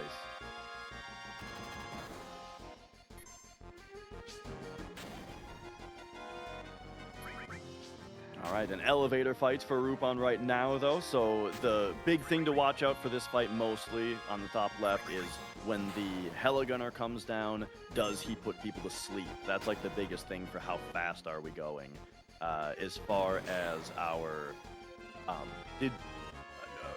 Cornfed, I think, just healed himself, right? For safety on this fight? It would appear so, yeah. Probably a good idea, because after the first couple turns, Dine starts taking multiple turns in a row, and so if he like double crits you, then yeah, that could just kill you. So I like that idea for safety on him, is just do like 1 or 2 turns, then... Ooh, Doumeis is doing a world map manipulation for beach plugs here. He put the he put the buggy back into the desert. Now he's looking at that IGT in order to find one of the IGT values that he's probably using my sheet. We'll find out depending on his movement here. So he left on a certain IGT. Each IGT has a certain seeding of the world map RNG, which is going to let him get into position here. And then exit. Yep. So that's he's doing the movement that I made for this, which is, you know, to hold down and then right and then do menus. Hopefully this gets him a side attack with beach plugs. Yeah. And now hopefully he regular attacks with Cloud. Yeah. He's doing it all. We used to Molotov all these guys always, but Kuma figured out that if it's a side attack, then a back attack from Cloud one-shots him. And because this minute, please do a regular attack on this one as well with Cloud. Yeah. Dude, Doumeis knows. He's got that fight perfect. That was perfect beach plugs. Because, yeah, even though it looked like that manipulated one was facing Cloud, it was only, it was actually facing the other way, and manipulate, like, visually turns it around. But Cloud still hit it in the back. And then... Interesting. I wonder if Sith's also powerful enough to one-shot one of them. I think you need Force Stealer, right? But I'm not 100% on that. Now, Doumeis is also doing another big thing here. There's a couple things going on. First of all, why does the buggy keep stalling? The reason is every time that you exit a vehicle in the game, it gives you a 1 second grace period where the game does not check for an encounter. So if you just keep getting out of the buggy and back in, it'll never check for encounters. Secondly, you'll notice he's only moving in cardinal directions. The reason is because that spot that he ran the buggy to on the beach put him onto a really, really precise location on the world map, which is a certain multiple of 90 units away from this spot that he's getting into now. Why 90? Because the buggy moves at 90 map units per frame. So so that 90 offset is perfect to get into exactly this position, which what can you do from this position? You could, okay. He went one too far, and so he safety saved. Yep, so that's what the safety save was for, because if you go 1 frame too far, your buggy breaks down and you're forced into Cosmo Canyon, and you have to do the entire Cosmo Canyon section. So he's lining up for that really high. I generally find it easier to line up lower and closer to that little crack down at the bottom to line it up with the tire correctly. Yeah, same here. I go lower for the visual cue. But all right, so little bit of a time loss where he's got a soft reset and load the game now, but this doesn't do anything to like step route or anything. He's still perfectly fine for that. And then there it is. So getting into that exact position makes it so that if you get out and in the buggy, you can then drive through that trigger that normally breaks the buggy down, and that skips the entire Cosmo Canyon section. So that's one of the major skips of the game as well. And yeah, he handled it pretty well there. And yeah, soft reset doesn't affect like any RNG values in a meaningful way, so that hiccup does not affect the plan going forward at all. Yeah, fun fact, I didn't even know soft reset was a thing, that you could push down R1, R2, L1, L2 and start and select and soft reset the game like that until I started speedrunning it. I had no idea that existed. You know what's funny is you can't do it on the PC version for some reason. I mean, not like you need to. The resets are so fast on it. But if you want to reset without affecting your RNG values, that's true. It's not available. So, yeah, with Cosmo Canyon skip down, we're about to get to Materia Keeper. We got to talk about Materia Keeper. My favorite strategy in the entire game for a boss right here. It is sick. I mean, do you want to explain it? Yeah, I can give it a go. So, Materia Keeper starts with a certain amount of HP. And the goal of this is to get him to where he's got 7777 HP left. And what this does is when he's poisoned with 777 HP, it treats one of the poison tick that happens on as if he's doing damage to himself. So he is able to kill himself with that poison tick. By what we do is we basically manipulate it to where once we poison him, that's going to do a certain amount of damage. And then with Tifa, you attack and you're hoping that it gets close to 99, so you can use one of the characters that are miniaturized to do 1 damage in either direction. With Kate Sith, I like to put Ifrit and Elemental on Kate Sith's weapon, and that way you can miniaturize Kate and Cloud and be ready to manipulate the HP in either way to where you've done 99 damage before that 3rd poison tick. So once that 3rd poison tick happens, he's right at 777 HP damage, and that poison tick activates his own damage and triggers him into dying right there. So what's really, really important to note is that what the Quad 7's HP mechanic does is that any damage that character does with their attacks while they have Quad 7's HP, they will deal Quad 7's in damage. It's a special thing in the game called Lucky Sevens. And yeah, but then as Jay said, for some reason poison is kind of like self-inflicted damage, so they'll hit themselves for Quad 7s if they are poisoned and just instantly die. And so yeah, the amount of HP that he has is 8,400, and a poison tick always does 1/32 of their HP rounded down, so you don't even really need a calculator here. What you need to do is 99 damage to him, as Jay said, total, plus 2 ticks of poison. That puts him into Quad 7s every time. So here, though, we need him to be poisoned, though. So the poison from the bio didn't stick there, so that's why Doumeis is actually putting a potion on him there, is to get him back to max HP. The 73 hit, but it didn't poison him, so he's going to need to throw another potion because we need him to be at max HP and do 99 damage to him and poison him. So, and you might be saying, well, it's only hitting for 70s. We're going to make up the rest of the 99 a little bit later. So first, here comes the next bio attempt. There's the poison with 73. Tifa hit for 26. 26, That's perfect. 99 damage. So let's say that he only was at 98 right now. Cloud is minied, so he can hit for 1 damage to make up any difference that's under 99. There's the second poison tick. So now he just needs to waste a little bit of time in order to get that. He's holding time too much. I think he held. Yeah, he held time too much. Yeah, now, he's gonna put the Phoenix down through. Put it through. Okay, he did the exact right thing though. So the thing is, if he didn't hold time so much, it would have allowed the poison tick to go all the way up during that, you know, and allow that third poison tick to hit him for the quad 7s. But instead, because he held time too much, the thing is that Materia Keeper's ATB is just a little bit faster than the poisons. And so if you allow Materia Keeper to get his turn before poison happens, he will. But the idea, though, is that the poison ATB is just a little bit slower, and it gets priority if it does queue up. So what you want to do is do something like do like an attack animation, throw an item or something like that, and just completely let time flow at that point. That's going to let Materia Keeper's turn and the poison tick queue up, and then the poison tick instantly kills him after your turn. Cornfed having a little bit of trouble with CC skip here, but we'll see him get it soon, I'm sure. So that's what you could do. But yeah, but since Doumeis held time a little bit too much, it allowed Materia Keeper to get his turn. Like it made it so that next time time flowed, the ATB hadn't ticked yet, and Materia Keeper didn't get his turn yet. And like I said, Materia Keeper's a little bit faster, so he got his turn.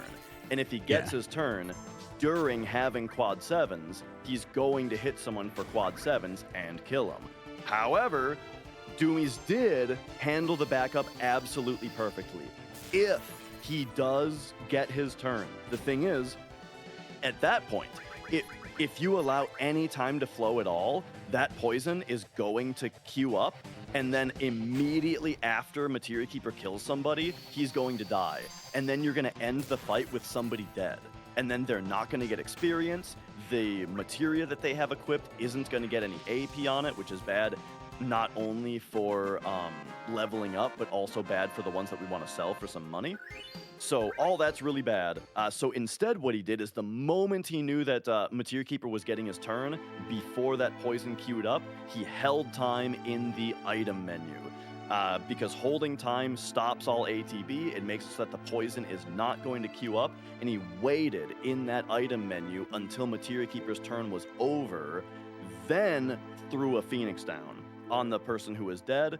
That way the poison tick queued up during the Phoenix down, the person got up, then Materia Keeper died, everybody gets their experience and their AP. So really good backup there. So poison kind of has like its own ATB bar. Exactly, yes. And that's kind of the trick to mastering that strat, is you sort of just have to like imagine an invisible ATB bar that is the poison, and you know, try to sync it up that way. And then yeah, so Cornfed, I had a little bit of trouble there, but it's a very precise trick that Cosmo Canyon skip, but he did get through it, and he is on his way.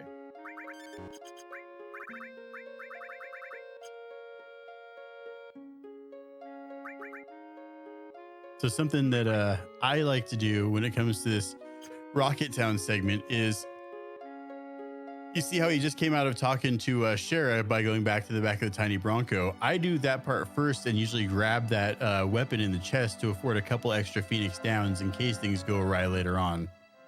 Yeah, I do that as well.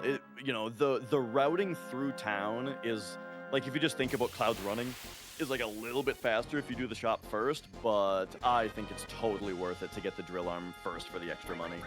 Yeah, it's like maybe like, what, 7 or 8 extra seconds, something like that. Oh, I think it's way less than that. Is it less than that? I would probably guess it's like 2 seconds. Okay, yeah, so not much different at all because you're just doing it on the way back to going and talking to Sharon, getting that part out of the way before you do the shop. Yeah. All right, Rupan making his way over to Chocobo Ranch and is going to be doing Calm Skip pretty soon here. Ooh, he got 2 fights in a row with thieves in it. That can be super annoying, but luckily neither time did they steal anything. The thing about those thieves is that I believe their AI skips their first turn, so you do have to have a pretty unlucky escape for them to actually get a turn off. Yeah, it can be catastrophic when they steal the wrong item, though. I remember watching Cornfed, and I didn't see him equip the firing on anyone before he went into Gold Saucer, which was concerning at first because I know that, I mean, I've had a early on run where firing got stolen by one of those guys, and that's, you know, super important for later in the game. All right, and then one thing we didn't really get to talk about with Doumeis was the menuing that happened before Materia Keeper. So in order to hit that 99 damage exactly, we need our stats to be just right. So here you're gonna see Cornfed here. After he resets Tifa's limit, we can talk about that in a minute. So first, he's doing his equipment. Putting the Buster Sword back on instead of the Force Stealer is for, you know, and the... Okay, so here he's going into his status screen and actually checking his character's stats. Cloud's magic I feel like Cloud's magic was perfect, but if he's doing the Elemental Ifrit strat, he might think differently. He is doing the Elemental Ifrit strat. Okay. Yep. So what you would do, just like the numbers normally is a level 13 Cloud wants 31 magic, and a level 12 Tifa wants 50 attack. He's rolling but the thing is that is like Price is Right. You want to go up to 99 without going over. Instead, he's opting for stats that are a little bit more likely to go over, but he's got Elemental Ifrit equipped on one of his characters, and Materia Keeper is healed by fire. So, if he needs to go up to 99, then he minis the character that can do 1 damage at a time. If he goes a little bit over 99 with his rolls, he can mini the character with Elemental Ifrit to heal him back to only having 99 damage done to him, plus the 2 poison ticks. So once again, count with us. 75, except it did not poison him. So now he needs to get Materia Keeper back up to full health to try the strat again. And that hell combo is so annoying, man. Yeah, I myself like to do 31 or 32, 51. So 32 magic on Cloud and 51 attack on Tifa, and then I mini both Kaseth and Cloud while keeping Ifrit Elemental on Kate's weapon. That way, it's going to roll pretty close, and I can adjust it either way if I need to. Yeah. All right, so once again, he's at full health. So let's check this out. Another non-stick. This is really unlucky. What are the chances of it sticking on the first try? Well, it's 48% as long as the bio hits, and I'm not sure what the chance for the hit is. All right, 73 damage, and he's poisoned. So we want Tifa to hit 26 here. 26 double 99s from the runners, dude. That's so cool. So there was Poison Tick 1. Count with us here. There's Poison Tick 2. Now he just wastes a little bit of time. Boom. There it was. Perfect.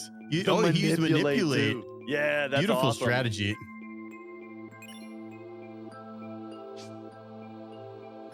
There's some of Corn's veteran experience coming into play right there.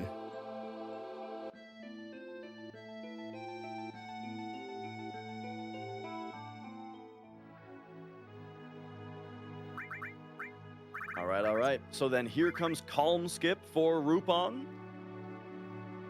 Once again, taking a save first because we talked about manipulating world map RNG before using like the IGT and stuff like that. Long story short, because of the way that world map RNG is, it's also kind of, it's input dependent, and B, the Midgar Zolem's AI interacts with world map RNG in such a way that our inputs need to be like basically frame perfect in order to interact with RNG the way that we want it to. So all that said is it's infeasible to world map manipulate not getting an encounter in the mountain here. And I never really explained why that's a soft lock. Yeah. I was just about to ask about that. Yeah, the deal is if you get into an encounter, it deloads the world map completely, and when it reloads it, any glitch state is cleared. So if it reloads the world map and you're inside the mountain, Cloud has nowhere that he's allowed to stand, and so you just can't move him. Right through the mountain. Oh no, he's gonna have to reload. And also, that soft reset combo, by the way, another fun thing is it also doesn't work in the battle module. So he has to escape the battle and then soft reset, which is extra fun if you get pincered. Because did you guys? He's doing a little camera wiggle there to show that he's stuck, or maybe even just to test it because it was close. Yeah. Another thing is you might have noticed that encounter there was a Midgar area encounter, which is weird because we're pretty far away from Midgar. The reason for that is also just because all of that data is corrupted, right? It's about the triangle. Where is the triangle located? What type of triangle is it? What scripts are on it? All that stuff is corrupted data. And so it just thinks it was a Midgar triangle and gave him a Midgar fight. And so what I was getting at is that means that it's possible that you get the pincer that you can get in the Midgar area, and then you can't escape until you take one of them out. Rupan's pretty far off the mountain doing that first little manipulation there. Yeah, I would say so. However, did you see the little puddle coming off of Cloud's feet? That meant that for at least part of it, he's considered to be on swamp, and so his fractions won't go up. Yeah, he's doing a little bit different routing for the Chocobo walking than Doumeis and Cornfed did. Yeah. Ooh, the snake is trolling him though. Yep. And like I said, the snake, like now he's gone through the chunks in a different order than usual. And so it might not give him the results that he wants here, and he might end up getting stuck. Okay, it still looks good. Nice. Okay. There you go. This time. Perfect. Back in business. All right. Meanwhile, Doumeis is on the Palmer fight. Palmer is basically you just poison him and throw Molotovs at him. Really, the biggest challenge of his fight is that he puts out a lot of damage per turn. You are able to offset it with high potions if you're able to target your party members. One of my complaints about this game, one of my criticisms of this, my favorite video game of all time, is that targeting in battles can be a headache sometimes because there's no list. Yeah, like in FF8 and 9, they implemented just a list that you can scroll for your targeting, which is way better. Because in this one, it just like, it looks at the screen and like where the enemies are and decides what direction on your D-pad goes to what different targets. And on that Palmer fight, your party members are all kind of standing on top of each other, and Kate's jumping around like a madman, like changing his location a bunch. So just like, it actually takes some practice to be able to like consistently target the party member that you're intending to target on that fight. Yeah, anytime you're targeting a party member for a heal and they're all rode up like that, it can be pretty cattywampus to target the right one sometimes. Yeah. So like if you end up healing the wrong party member, then it's like not only am I wasting a high potion, I'm wasting a turn that could have been used as a damage on the boss. It's wasting time. And now if his next attack targets the same person, they're dead, and it spirals, Yeah, turns into a bad thing from there. Especially Cloud dying. You do not want Cloud to die during Palmer. You want to save that limit for Red Dragon. Yes. All right, so Rupan is starting the Bottomswell fight now. Once again, this is one of those, I mentioned there's the things, right? How did this go? How did that go? Did you get a right arm? One of the main things people ask when popping into a run is, how many bios did it take to get Bottomswell poisoned? One! Awesome. First try poison for Rupan. That's great. Yeah, beautiful fight. Should go pretty easy for him now. Now, I noticed he defended with his other two characters as a safety strat, and then Bottomswell attacked Tifa, the non-defender, twice. So It that looks was like unlucky. Tifa's front road right now. I'm not sure. I mean, those 2 attacks did do a lot of damage. Yeah, that very well could be, because they did a ton of damage to her. Yeah. Oh, we're gonna find out right now. He's about to whap her. No, she's taking the same amount. Yep.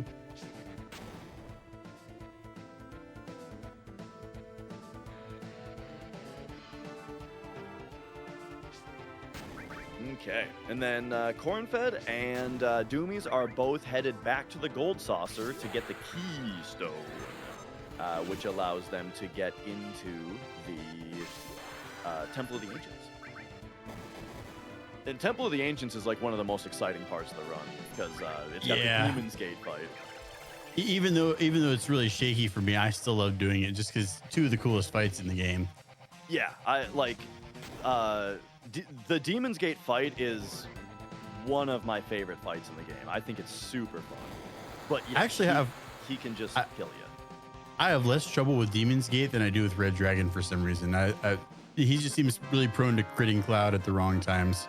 Oh yeah. Yeah, I actually had to kind of change my menu there, because if you heal the party and then you do Cloud's Materia, you might end up with him having a little bit of HP notched off, you know?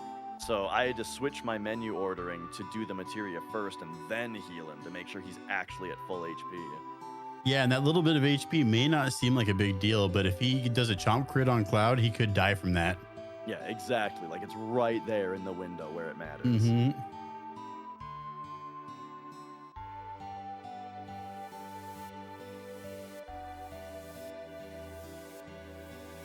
And then we didn't really talk about the breath mini game here that Rupan is on.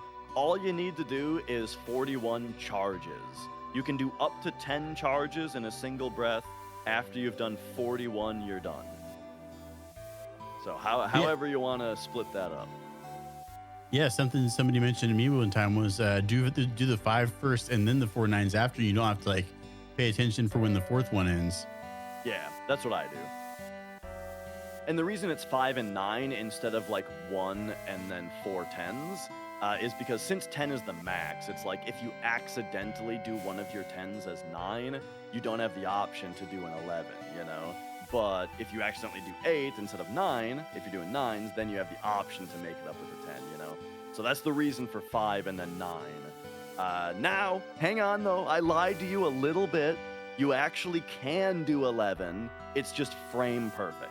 Yeah, it's so hard to get that. So it is a task strat to do 11 and then a few 10s in order to get 1 fewer breath animation.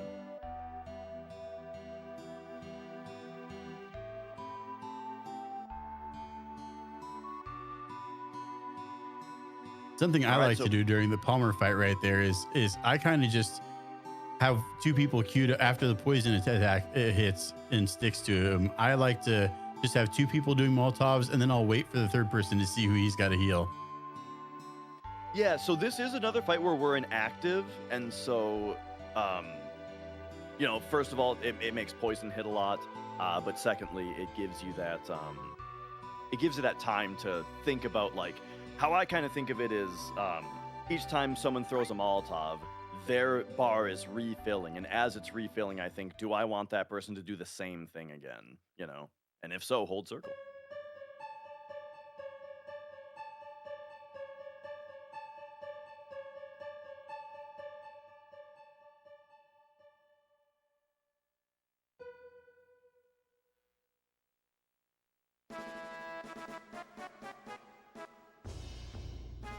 And now you can kind of see what we were talking about, right? Where all 3 of the characters are all like standing on top of each other here, and Kate's bouncing around.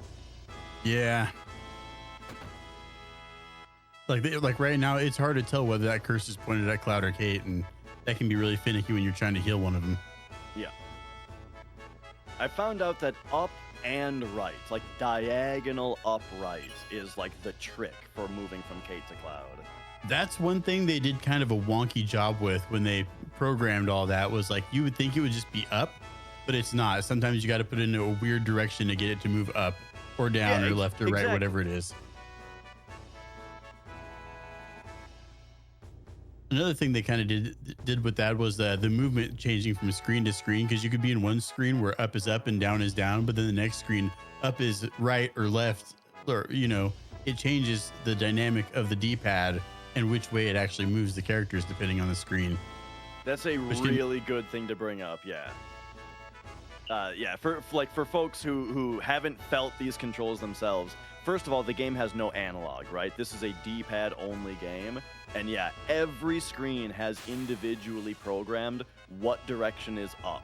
What is the rotational orientation of the D-pad for this screen? And so yeah, it's just that's something that you just have to have memorized, is how every screen works. Yep, especially if you're wanting to buffer movement to move a little quicker around. Like, it's a lot slower if you're waiting for every screen to appear. You're going to lose a lot of time that way over the whole run, as opposed to just knowing and buffering. Yeah, early on, a huge thing that from your early runs to your later runs, one huge time save that you don't really think about is that exact thing, is how many things are you buffering versus how many things are you thinking about. Yeah, once you have how each transition the D-pad changes which direction you're moving in, it can save you a lot of time if you already know which direction you're going.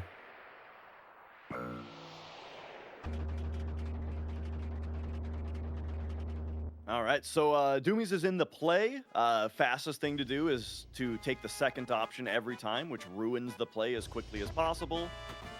And then you move straight on to the other thing. People always ask which date is the fastest. Barrett is the fastest date because they don't do the play. However, getting the Barrett date loses more time than it saves. So ultimately the fastest one is Eris, because you just don't have to do anything for it and it doesn't lose enough time. Man, what a nightmare getting that trophy was when I was trying to platinum it, when I was playing it on PS5, trying to get that Barrett date over and over. Oh yeah, you don't know about the trick in Cosmo Canyon? There's a trick? There's one part in Cosmo Canyon where you can talk to him, and if you choose a dialogue option, it raises your Barrett love points, and you can repeat it. Like, you can just keep doing it. Oh, I did not. That would have saved me hours and hours. I had to restart the game several times trying to get that. Yeah, there's a similar thing with Tifa. When you're in jail and if you talk to her, you can say, like, let me handle it or whatever, and she says, like, you're so brave, right? That raises your Tifa love points, and you can repeat that as well. Is that repetition thing only in the disc version? Because I'm seeing that it's patched in the HD version there. Chad is telling me that they patched it, so perhaps that is the case. Yeah, so it wouldn't apply to me playing it on PS5 trying to get that platinum trophy. I guess so, yeah. I guess I did it. I guess I did it the only way I could, which, god dang, that was a lot of hours. Yeah. Because yeah, for Barrett, it gets really wonky where it's like doesn't it matter like who's in your party? You need to go to Fort Condor and choose certain options, but like if it's an option that everybody likes, then you need to make sure only Barrett's in the party and not Tifa or Eris, so that only Barrett gets the points, right? Yeah, it's quite finicky trying to get that Barrett date. There's a lot of places where everything matters. I went through like 3 different guides trying to get that right, and not all of them were comprehensive enough to actually get it to work. Yeah.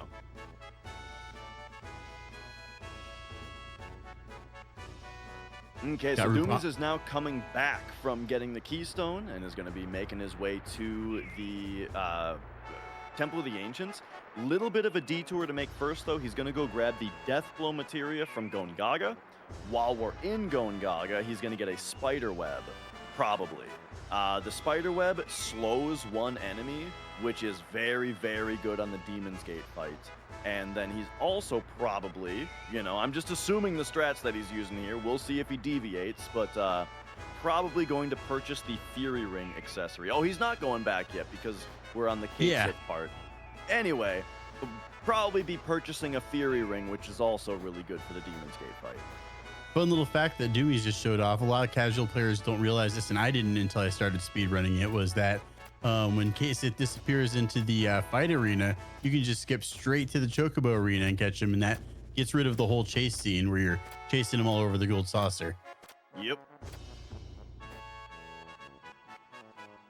just meet him straight at the end. You know, I never, I've always really liked this scene, just where they're like, Kate, what's going on? Oh, you're a bad guy. You work for Shinra. That's really bad. And then he just says like, what are you gonna do? Kill me? And it's like, well, no. And he's like, well, I'm coming with you still. And I just love it, where it's like, yeah, I guess. I'm going to be honest, it made me not like Kate Sith, so I never used him when I was casually playing this game because of this. I could not bring myself to dislike a little cat wearing a crown that's riding a big Moogle. Like, it didn't matter what he did, dude. He's the best. Yeah, I didn't like that he stole our keystone, and so I was, kind of crossed from that, I guess you could say it.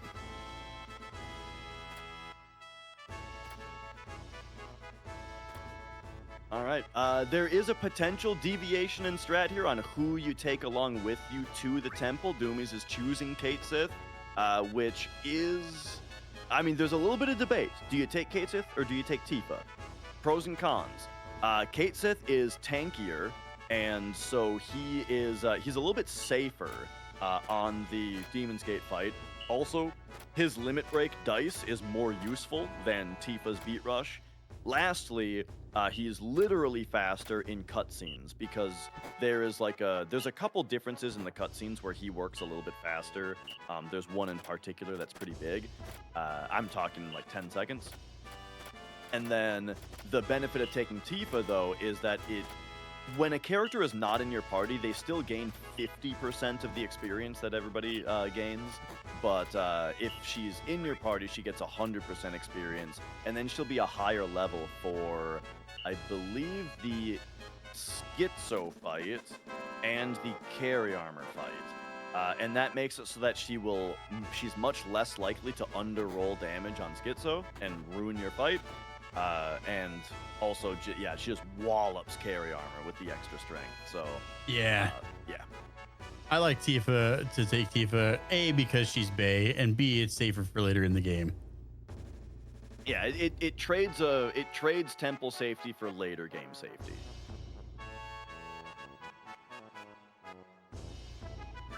One thing you can do to mitigate the taking Kate's, like the later game safety issue, is taking the power source that's in the notorious Coral Valley cave, where you have to take a different number of steps depending on where you get the fight. You can grab the power source in that, but steps are really tight in that area, so I think most people don't go for that power source because they're worried about their steps.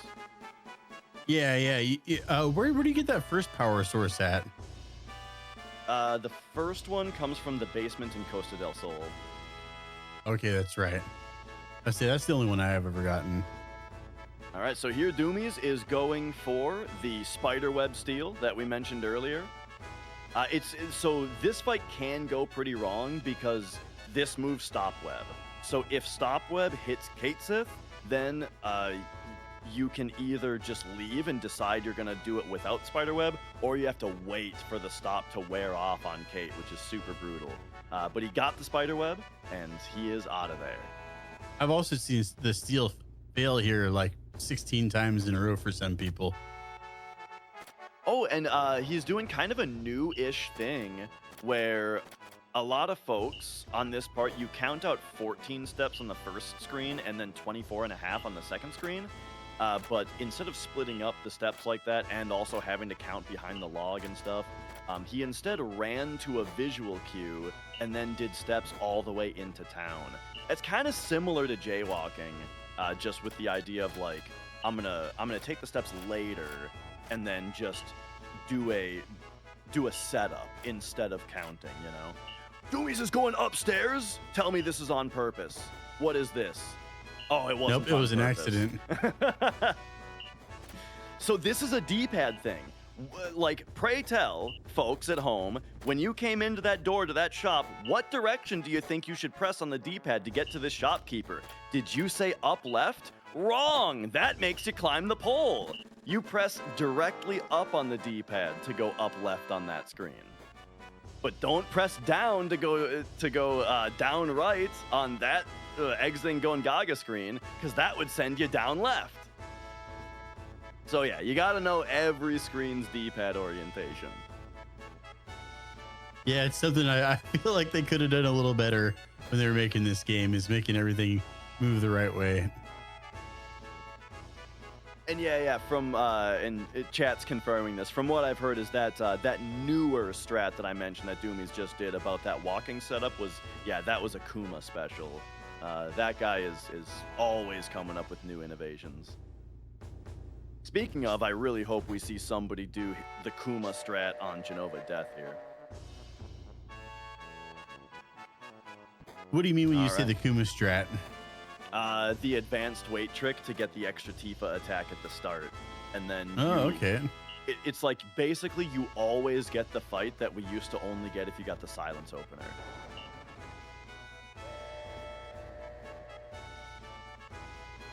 Well, yeah, we'll get there. It's really sick. Here we go to Temple, my second favorite part of the entire game. And yeah, so I meant to elaborate a little bit before when I mentioned, like, sometimes a runner will say, like, I'm going to not take the steps right away so I can do a setup. That's a really important thing to remember in general about how steps work in the game, is that you don't need to take the steps immediately after the fight.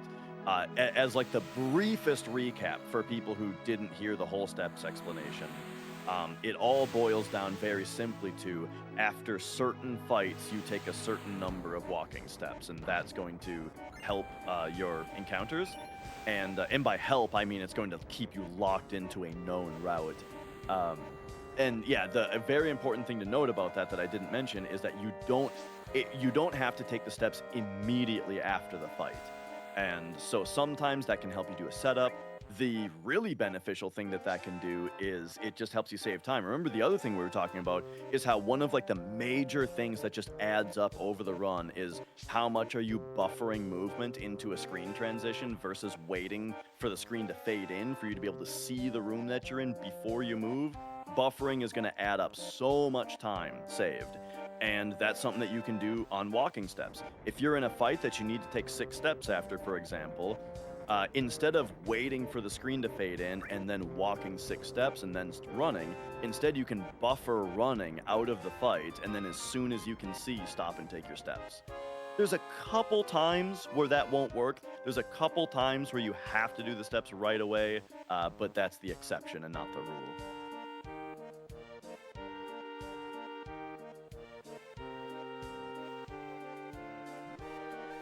Yeah, speaking of... go on. Corn and Doumeis are on really similar paces. Corn's been only a couple minutes behind Doumeis, right on his tail the whole time. Yeah, and it's gonna get really interesting to see. Oh, Doumeis doesn't pick up Trident there. There's a couple chests in here you can pick up purely for money.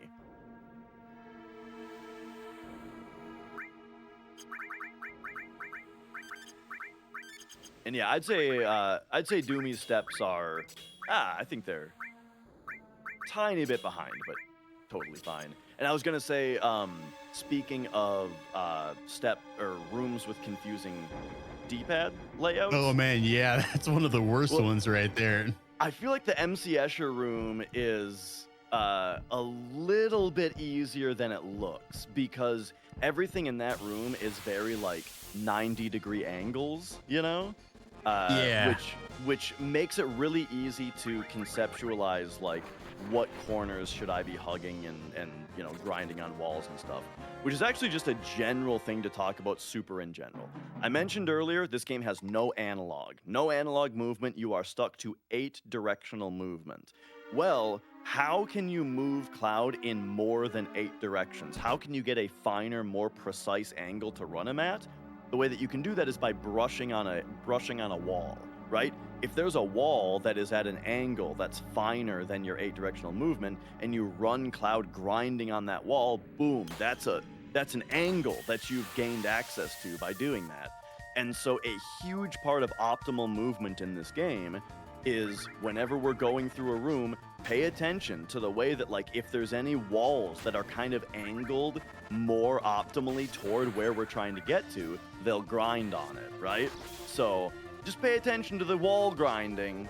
It seems like a tiny thing, but it's a pretty huge thing as far as just like scraping those frames of optimization in your movement. There's actually certain rooms, the MCS room being one of them, where I actually like to angle the controllers so the directions match which way you're moving. Oh, yeah. Hey, that's a good thing to bring up, because another thing, I didn't know this before I ran the game. If you hold R1, it actually offsets your D-pad orientation 45 degrees clockwise. And if you hold L1, it does it counterclockwise. Did you guys, who in chat knew that in this game? That so if you're on a screen where up sends you up, if you're holding R1, up sends you upright.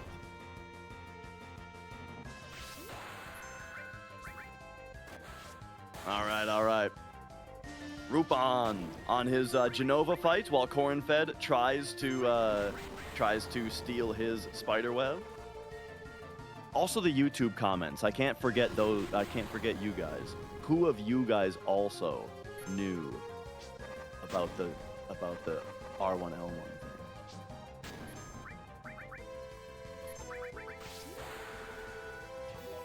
Oh, yeah, there's Cornfed doing the new walking trick as well. Everyone's doing this new walking trick.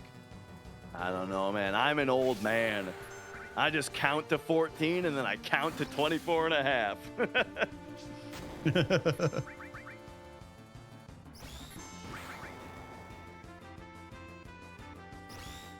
But yeah, as I mentioned, grabbing that spider web and then also purchasing this Fury ring in this chat, or in this accessory shop, which I will talk about more in a second. But I do want to pay attention to Rupan's Genova fight here. Clean. Fairly clean fight, and he even came away with an. Why did it? Oh, he did a limit for it to finish it off, and I was like, why did the bar disappear after Genova died? And it looked like he learned cross slash. I mean, my Japanese is a little rusty, but Yeah. I think he learned cross slash on that fight. I was gonna say I have no way to know.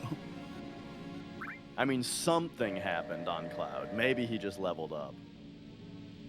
But yeah, if you get a lot of braveries, you can learn cross slash on that fight. Yeah.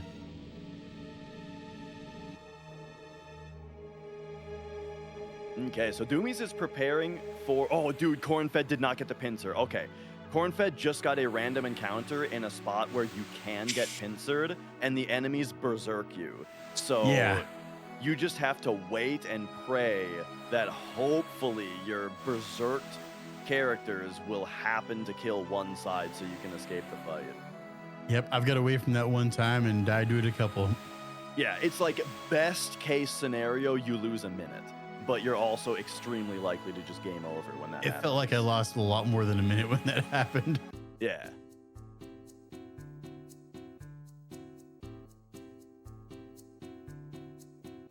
All right, Doomy's getting ready to go into the red dragon fight. I'm excited to watch this. Mandate a save or force an encounter on the grass. I think, well, I mean, saving only takes like 15 seconds. Mandatory encounter takes at least like 20. But if you save and then get an encounter, and then, yeah, that would take way longer. So, you know, I see it. I see the logic of forcing an encounter on the grass. Because one thing I didn't mention earlier is that I mentioned that there's a 1 second grace period where the game does not check for any encounters after you've exited a vehicle. There's a 5 second grace period after coming out of an encounter or leaving town. Basically, any time that the world map first initializes, there's a 5 second grace period before the game checks for its first encounter, does its first encounter check.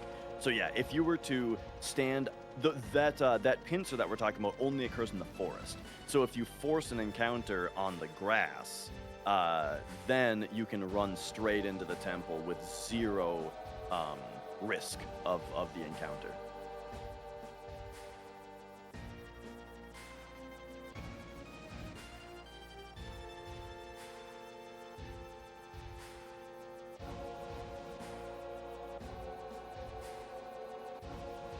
Man, you gotta hope Red Dragon goes good in this situation, because having to reset back to the save point there, like you have to go through all those little stops along the way till Red Dragon, and that's a huge time loss.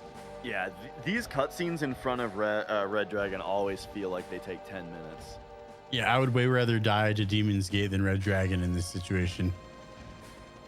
So Red Dragon fight. So this fight is the first time that we're going to see a new tech being used. We're not just throwing Molotovs anymore. It's not quad sevens. The way that we deal with Red Dragon is we use a cross slash. This is why cross slash was needed to be unlocked by now, is that cross slash paralyzes. So what we're going to do is use a cross slash to paralyze the enemy and then use death blow on them. What death blow does is it is a low accuracy attack. It's about 1/3 the accuracy of a regular attack, but it always crits when it hits. Here's the thing though, is it always hits a paralyzed enemy, regardless of hit chance. And so there's a couple other things at play though. Cloud also has a weapon equipped called the Yoshiyuki, which gets a 100% attack bonus per KO'd party member. And on top of all that, we're also going to be weight tricking now. And what weight tricking means is we're going to be abusing ATB weight in order to only allow time to flow when it benefits us. And by doing all of this, we're going to be getting double damage death blows, and we can get 3 death blows into a single paralysis. So Big Guard is going to haste our party. Then you see Doumeis here is queuing up a Molotov on herself from Eris. That gets her KO'd, so that Cloud, that activates Cloud's damage bonus here. Now Cloud sends in the cross slash, and notice Doumeis is in a sub menu for Kate now. That's holding time. Then he releases time only long enough to swap over to death blow on Cloud. Then he goes back into that sub menu. There it is, death blow again, back into the sub menu.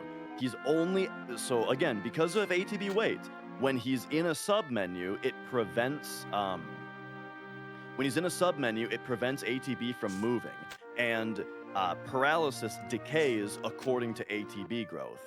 So that means that if you were to just willy-nilly be letting time flow, if you cross slash and then you try to death blow, you'll probably only get 1 death blow in. But by holding time at every moment that Cloud is not gaining ATB, you are able to fit 3 death blows in. So here it comes again. If you missed it the first time, here it comes again. Cross slash in a sub menu with Kate. And you don't see the sub menu right now because if you hold square, it clears it, but it still holds time. So more clearly, you can look over the ATB bars and see the word wait instead of the word time. Second death blow, or I guess that was very the third, nice. Actually. Yeah. Good solid fight right there from Doumeis.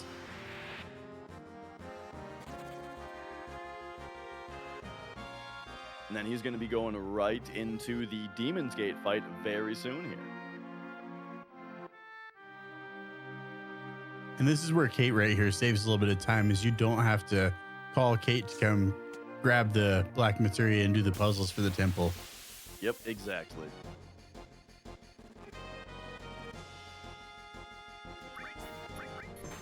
Why not? Chat asks why not cast Big Guard on Red Dragon. They did. They do cast it because we need the damage reduction because he hits very hard, and then also having our characters hasted is needed to fit those 3 death blows into a single paralysis. Haste. Go on. Every boss fight from here on out, we're going to be using Big Guard. Yeah, haste increases your ATB by double.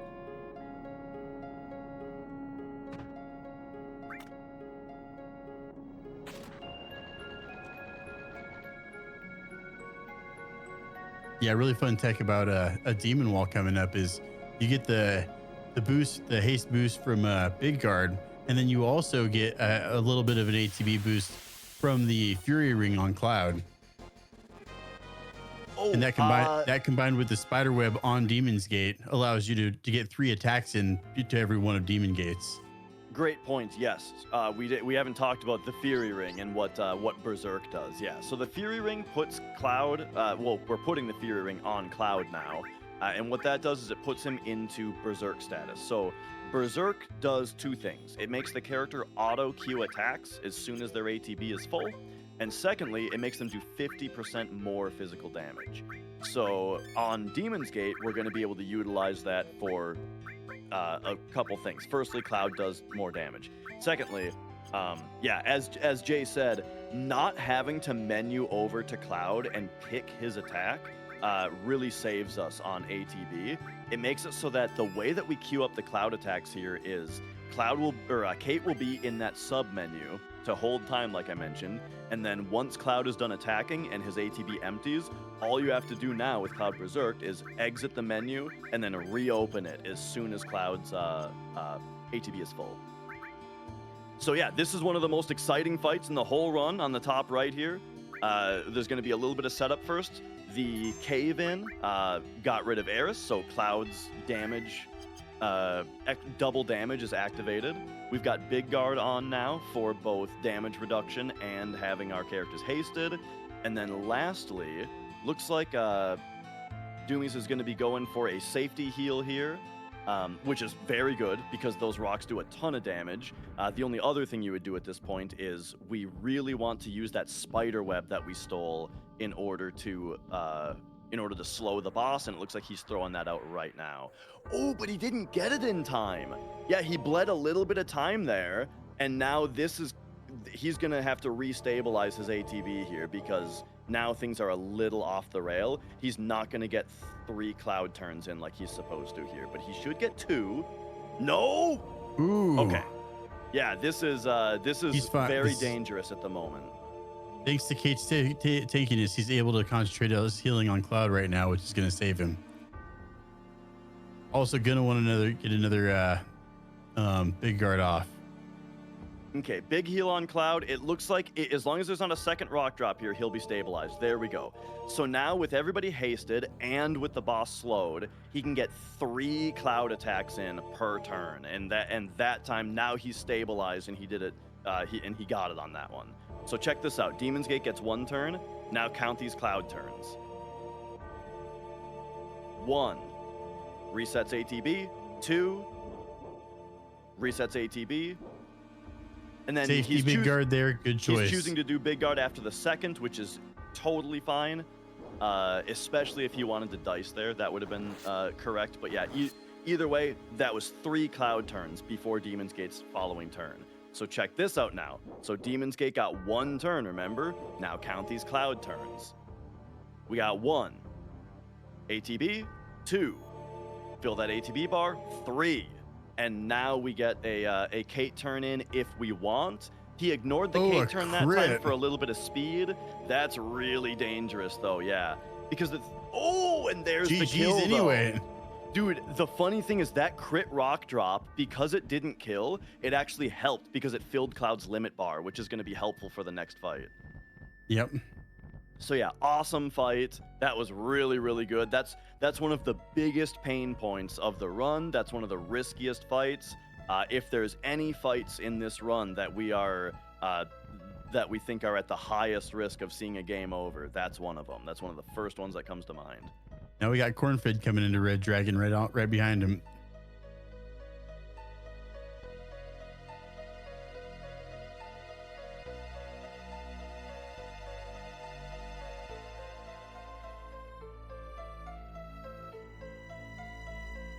Yeah, Doumeis is going to be in cutscene land for a little bit here, and I'll also point out Demon's Gate is kind of the halfway point of the run.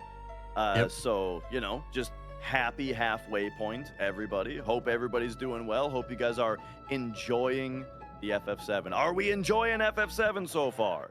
Are we enjoying the relay so far? I hope you guys are having a good time. Right? I've been having a good time. I don't know about you, but it's... 1298 damage, dude.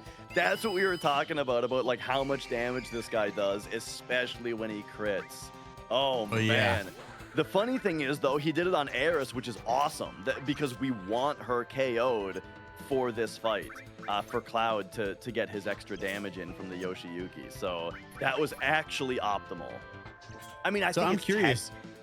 Is it ever a good idea to get a Big Guard off with Aerith if possible?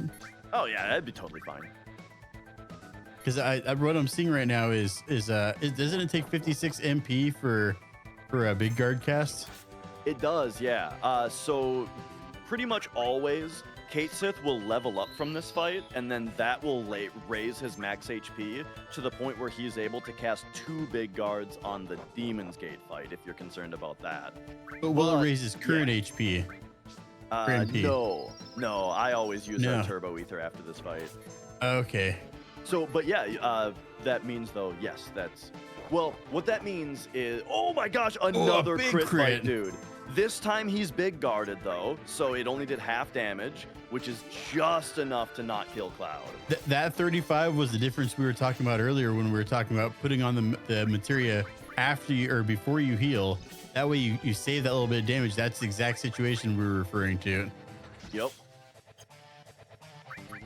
All right, and then there's those 3 death blows. And there it is. GG's, let's go. Good fight. Nice HP on Kate also, by the way, there. But yeah, so the thing is, though, so Kate doesn't have the max HP for 2 big guard casts before the fight. So if you were to big guard with Eris, and then Kate levels up, he doesn't gain that MP from the max MP up, you know? Yeah. So he still can't cast twice without the use of an Ether. It is possible, though, for either Kate or Tifa to have enough MP when that fight comes to where they're able to cast one in this fight and then one to start off the next fight without healing the MP.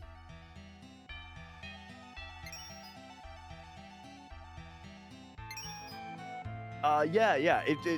The MP ups are random, so you're probably right that it's possible that he already had enough. Yeah, I've seen it with Tifa, and if it's possible with Tifa, I know it's possible with Kate, because Kate starts off with a little higher stats.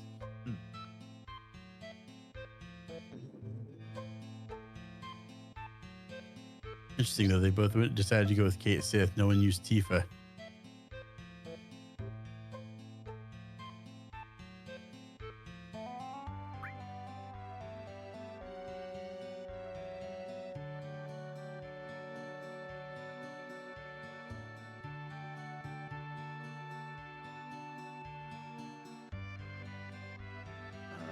The dramatic lead up to Demon's Gate for Cornfed now. Look at that massive HP on Kate Sith. 771 going into this fight. Yep.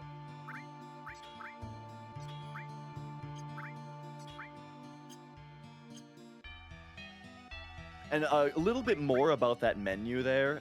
Taking the fire ring off of Kate is because after this point in the run, we're not going to use Kate for a while, and we're never going to put the fire ring on him again.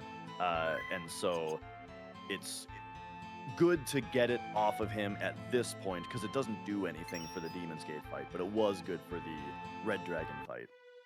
Yeah, that's another little thing. When you use Tifa, you can just put the fire ring on as soon as you get it, and you basically never have to take it off of her until later in the game. Yeah, the issue I run into, though, is with the Eden coat. I remember there being something where, like, you want to sell the Eden coat, but it's on Tifa when she's not in your party or something weird going on with that. I don't remember exactly. I sell it before I buy the Fury ring. Like, to buy the Fury ring, I not the Eden coat. Yeah. Yeah, I go silver armlets on Cloud and Tifa going into Red Dragon. I see. And does that affect your train fights, though, where you have a little bit lower magic on the gas ductors? Because I feel like your magic breath might not kill. It doesn't seem to make a difference. No, the magic breath seems fine on the whole train fight. Okay. All right. Demon Rush is taking out Eris for us. One interesting thing just super in general about this game is multi-target attacks do 30% less damage than single target attacks. And that applies in such a way where, like, Demon Rush, for example, that is a move that hits everybody. But if you only have one party member alive, even that move will then hit them for more damage because it's, you know, it's like, oh, it's a single target, so it doesn't get the multi-target penalty.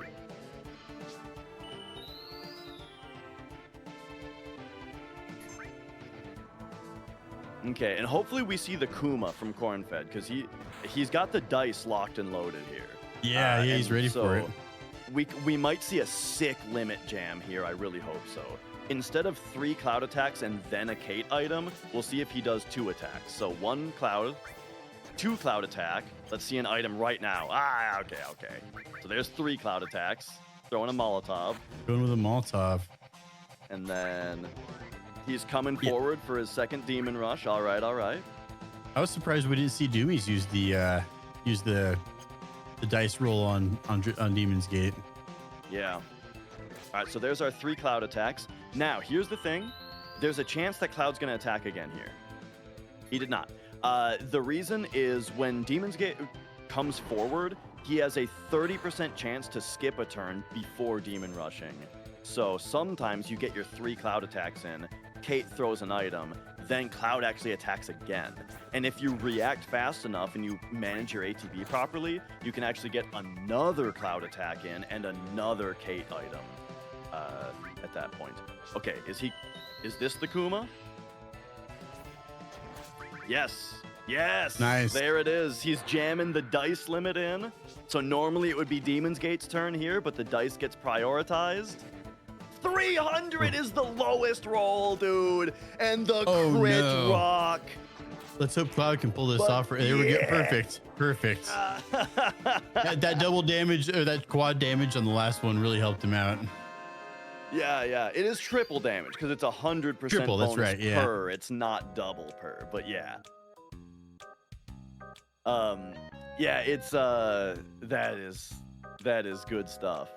But yeah, that is what's funny about if Kate dies, then Cloud just slams for like 800 damage. Yeah. The risk there was that when Demon's Gate gets lower in HP, he becomes more likely to do double rock drops instead of singles. So if he had double rock dropped onto Cloud and crit, that would have just been game over. And like we said earlier, Demon's Gate's a really high level and he does a lot of crits. At the same time, like I said, way better to reset for Demon's Gate because you don't have to go through all those cutscenes. So I'd rather have the bad RNG come in Demon's Gate than Red Dragon. Yeah.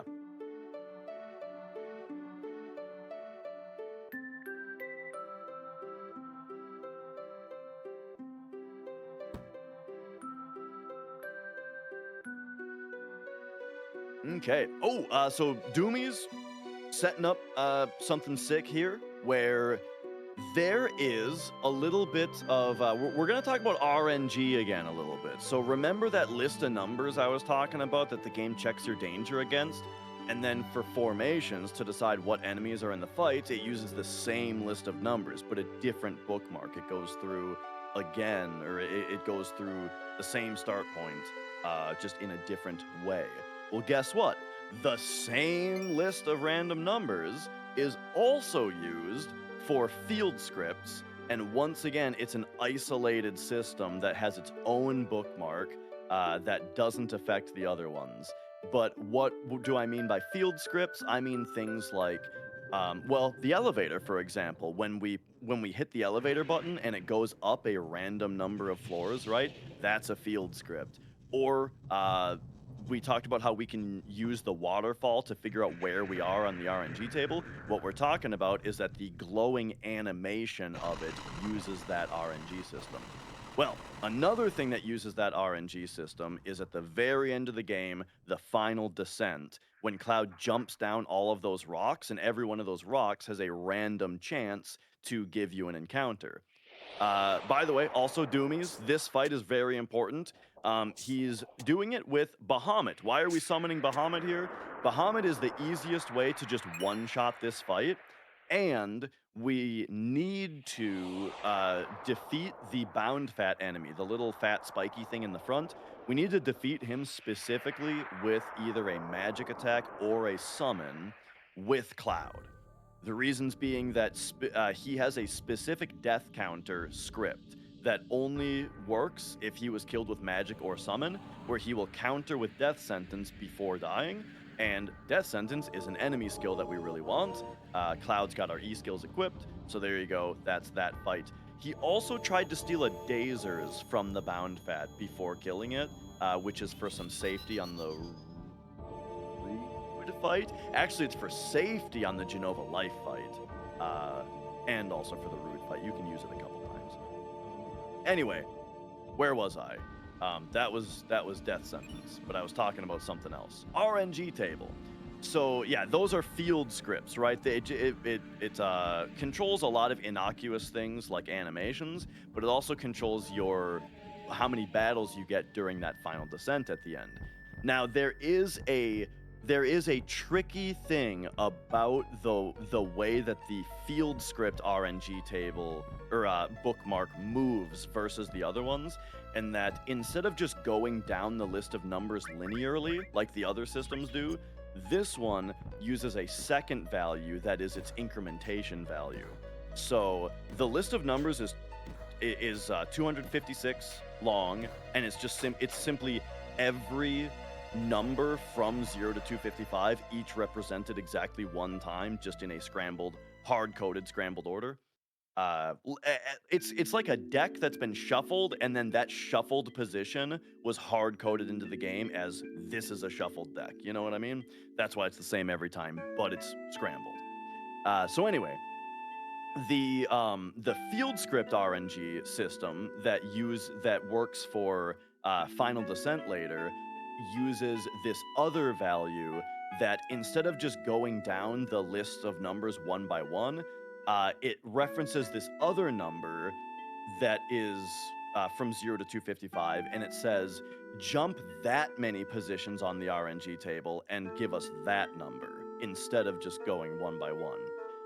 And so there was a thing that the thing about that other number, the other number that is how many positions do we jump per number, that we call stone for short, and it only changes a couple times in the run.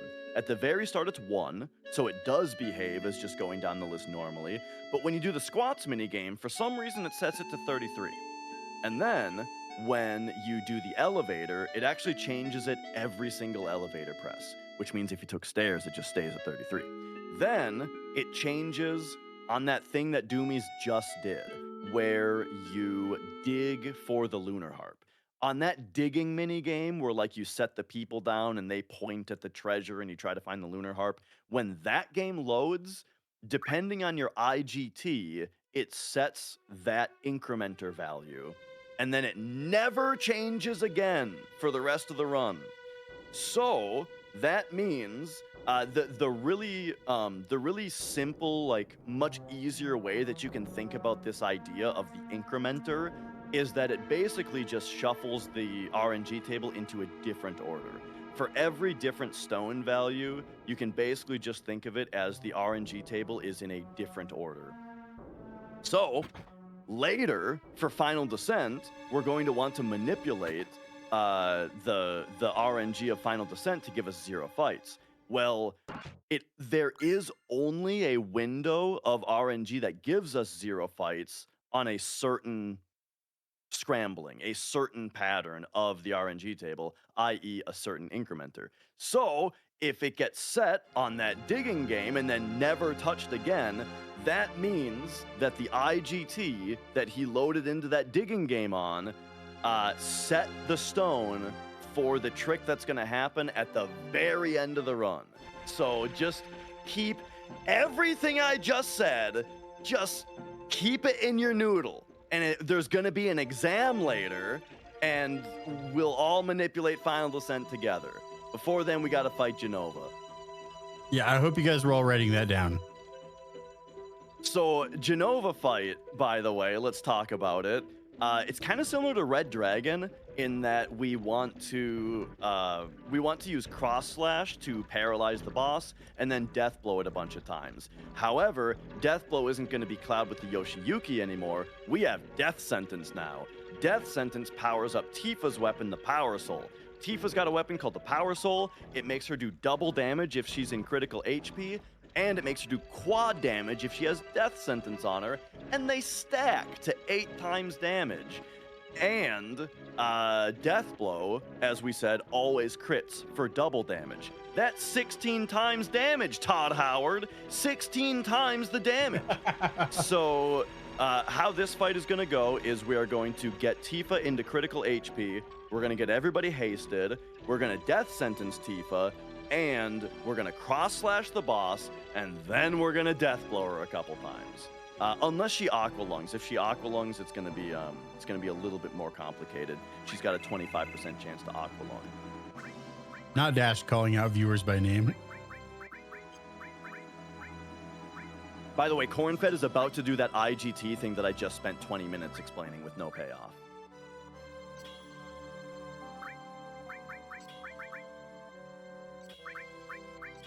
All right, but here we go. Jenova, Birth. So if everything goes right, we start out with Big Guard, Death Sentence, and then Tifa usually has to Molotov herself. Oh, but she aqua-lunged.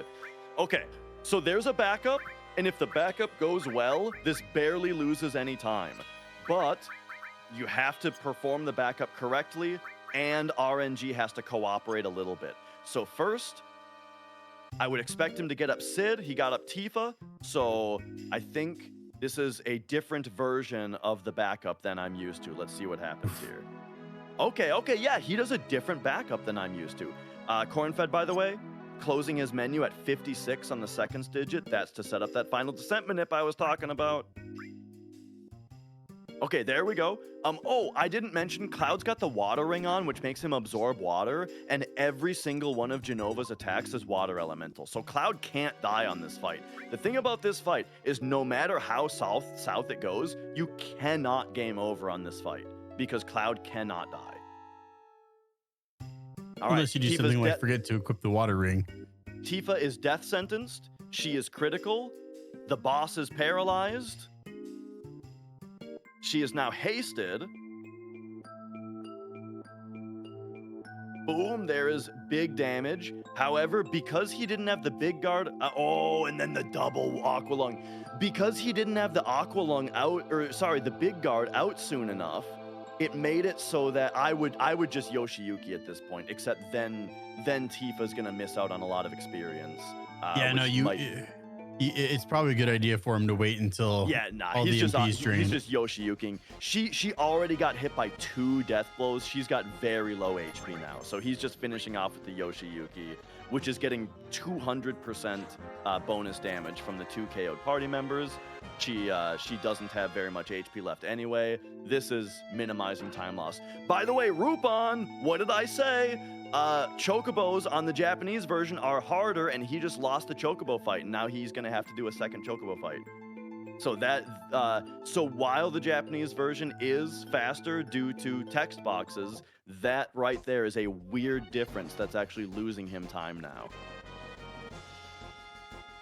Yeah, what a caveat for them to change.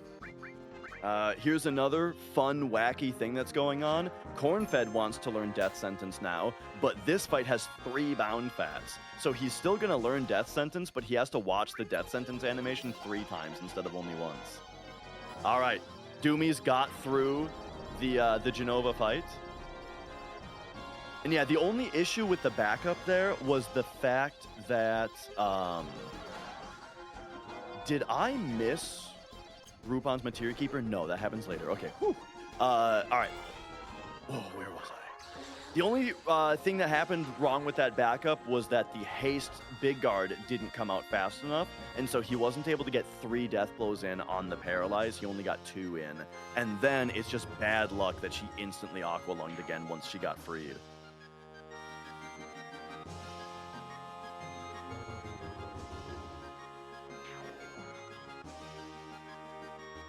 And then, so chat's asking what makes Chocobo racing harder on the Japanese version. I thought it was just that the other Chocobos generally just have better stats. But someone else is saying that you can't do the R1, R2 stamina regeneration, so it could be that. Also, here is, like you were saying, their stats drop in the second race, so he was quite a bit ahead that time. Yeah.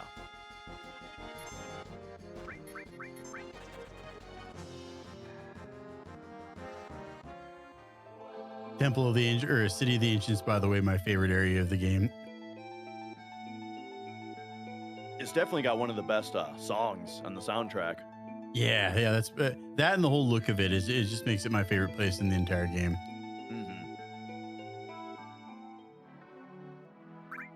So we didn't really have a chance to talk about Shell Hut Skip because I was yapping about RNG table, but that is yet another one of those paralysis dodges. Here, Rupan is setting up for Cosmo Canyon Skip. So I mentioned that spot on the beach. There it is. The setup is that you have to move from the spawn location. You have to move only down. And when you scrub up on that part, that exact amount of frames of movement into the beach, that's what puts you into that setup position. And then I also mentioned that it sets you... Hang on, I gotta talk about Shell Hut Skip on the bottom left. Another paralysis dodge. The funny thing is that chest on the bottom row, you can open from up here. So he is activating this cutscene and opening the chest at the same time.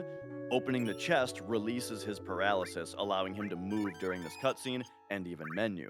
So he's going to be able to do his whole menu here. And then there is kind of a funny thing when he comes out of the menu here, where you're going to notice the screen shift. So it's going to be bright, and then it's going to get dark. And when it gets dark, he's got to run straight to that ladder. And then while he was climbing down the ladder, did you see Sid and Tifa spawn in?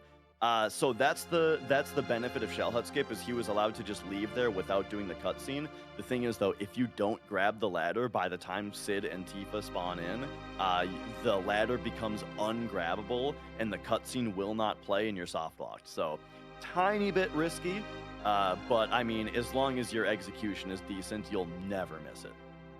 Anyway, back to Rupan, CC skip.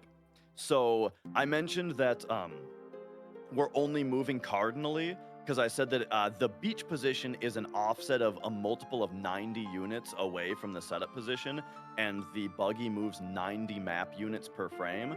Well, the thing is, we need to only move up, down, and left and right then, because if we move diagonally, that moves us off axis 90 map units, and then that ruins the setup. It makes the setup no longer put us on that exact map coordinate that we're looking for.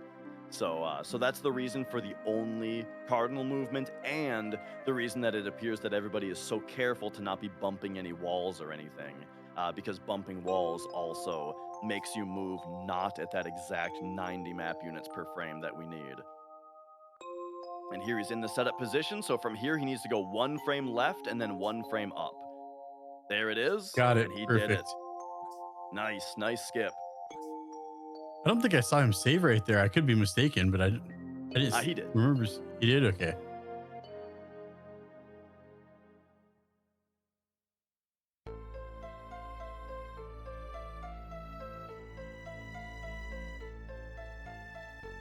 All right, so now Cornfed's turn for Genova Life. So we'll see if she decides to aqualung him as well. But remember what we want. We want haste, critical HP on Tifa, death sentence on Tifa, cross slash for the paralysis, death blower to death. And generally that's achieved by big guard, death sentence, then Tifa Molotovs herself. And during Tifa Molotoving herself animation is when we jam in the cross slash that interrupts the boss so she doesn't get another turn. Then generally we will do what I haven't talked about at length yet, which is the advanced wait trick.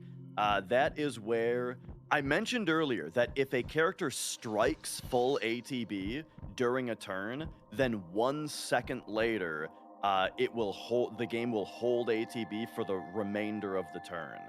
And we actually utilize that in this fight if everything goes well, where you'll notice the second Molotov throw from Sid, he will wait for Tifa's ATB to fill up and then hold time in the menu. And then after that second has expired, then he'll get out of the menu, queue up the death blow, then hold time with Cloud. Because if you queue up the death blow and then hold time with Cloud without doing this strat, it bleeds too much time and she'll escape the paralysis without you getting 3 death blows in. So that little bit of ATB manipulation will save just enough time to keep her paralyzed for long enough. Speaking of Alright, paralysis, though, Doumeis is about to do another paralysis dodge on the top right, so there's a lot to look at right now. We've got Rupan coming into MK right now as well. Yeah. Okay, Doumeis got the paralysis dodge to skip the second half of the cutscene that he's on right now. I think that saves, what, 17 seconds? Maybe more? Oh, Aqua Lung for Cornfed also! So he also has to do the backup now. And he already had the big guard queued up, so he should be able to pull off a nice amount of Phoenix down. They say it's a 25% chance. I feel like it's higher. Okay, Phoenix down on Sid, so it looks like he's doing the traditional backup. But if she kills Sid over and over again, that's what I meant when I said you have to execute the backup properly, which is very difficult. It's something like, as in, like, it's something that you definitely have to practice. But then also RNG needs to cooperate, as in she needs to stop killing Sid over and over. She needs to send one attack onto Cloud instead. All right, Rupan got a no poison bio. So it looks like he is cross slashing in order to paralyze the boss, and then used a high potion to cover both the bio and the cross slash damage. Now, will bio hit 100% if they're paralyzed? That's a good question. Like, I'm as far not as sure. stick? Probably. Okay, Is it 74, 24, so 98. So we need one hit from a mini character. There's the one hit, one poison tick. Cornfed's still trying to do the backup. There's the second poison tick. Now all Rupan needs to do is allow enough time to pass for that ATB to tick. It did not. Materia Keeper got a turn. Oh wait, hang on. I miscounted. Was he not at 98? Okay, Rupan is elixiring the boss. I think there was a miscount earlier. Yeah, there almost had to have 23. been. Yeah, because I thought he was at quad 7s there, but he wasn't. So now we got 23, 75, so that should be 98 again. Yep. Should be a Tifa attack, and then should There's be good one, for... And there's one poison tick. Also, great strategy. I've never thought about that. Okay, there's the quad 7s. And now, just like, I think it was Doumeis, right? He Yep. was holding time in the item menu, so now the Phoenix down allows enough time for the quad 7s to tick up. Cornfed is... Cornfed is waiting for MP. Okay, Yep. so Cornfed is in literally worst case scenario right now as far as the Genova boss works, but it's okay because it's actually not as bad as it sounds, especially if she aqualungs more. So I mentioned earlier that Cloud cannot die in this fight, and you cannot game over because every one of her attacks is water-based. Guess what? Every one of her attacks also costs MP, and she has finite MP. After a couple minutes, she's going to run out of MP, and then he's going to be able to revive his other characters and just wallop her for free. So it costs a couple minutes, but it works 100% of the time as a backup strat.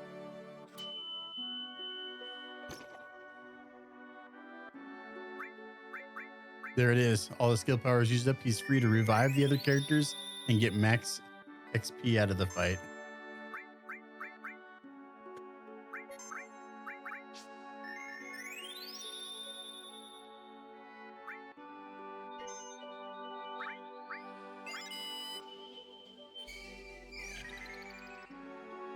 All right, Doumeis waking up in the snowfields. This is one of the most... This is, like, I think the hardest part of the step route. It's very, very hard to keep on steps here. Super tight. And just this dungeon in general is quite difficult.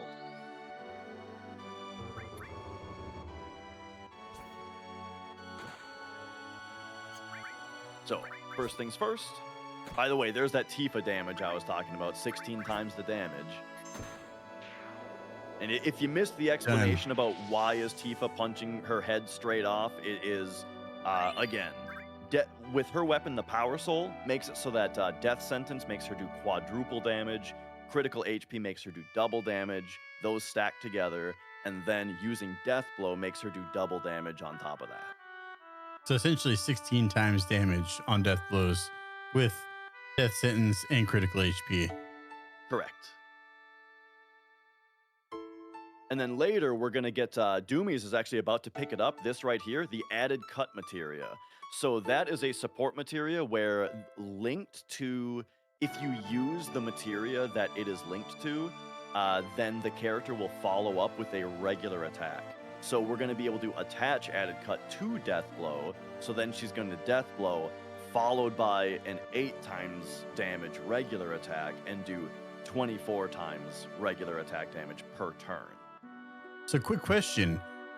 With Schizo, the fight he's coming up to, the main boss fight that he's coming up to next, you're on the right hand, you can do six attacks before he does his retaliation, and then on the left is 5.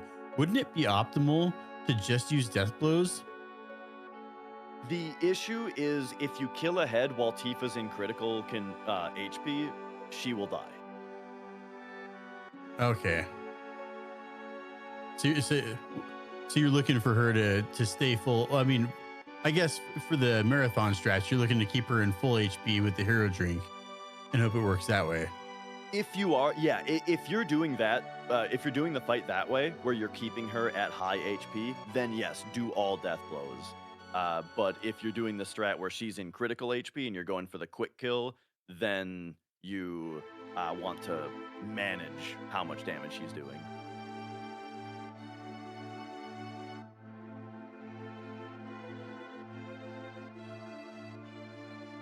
All right, and Doomy's going for the icicle in? What would we call this? Gaia's Cliff. Safety save here. Since, as I mentioned, this is one of the most difficult dungeons, and if you freeze in the climbing section, it's very bad and it kills steps.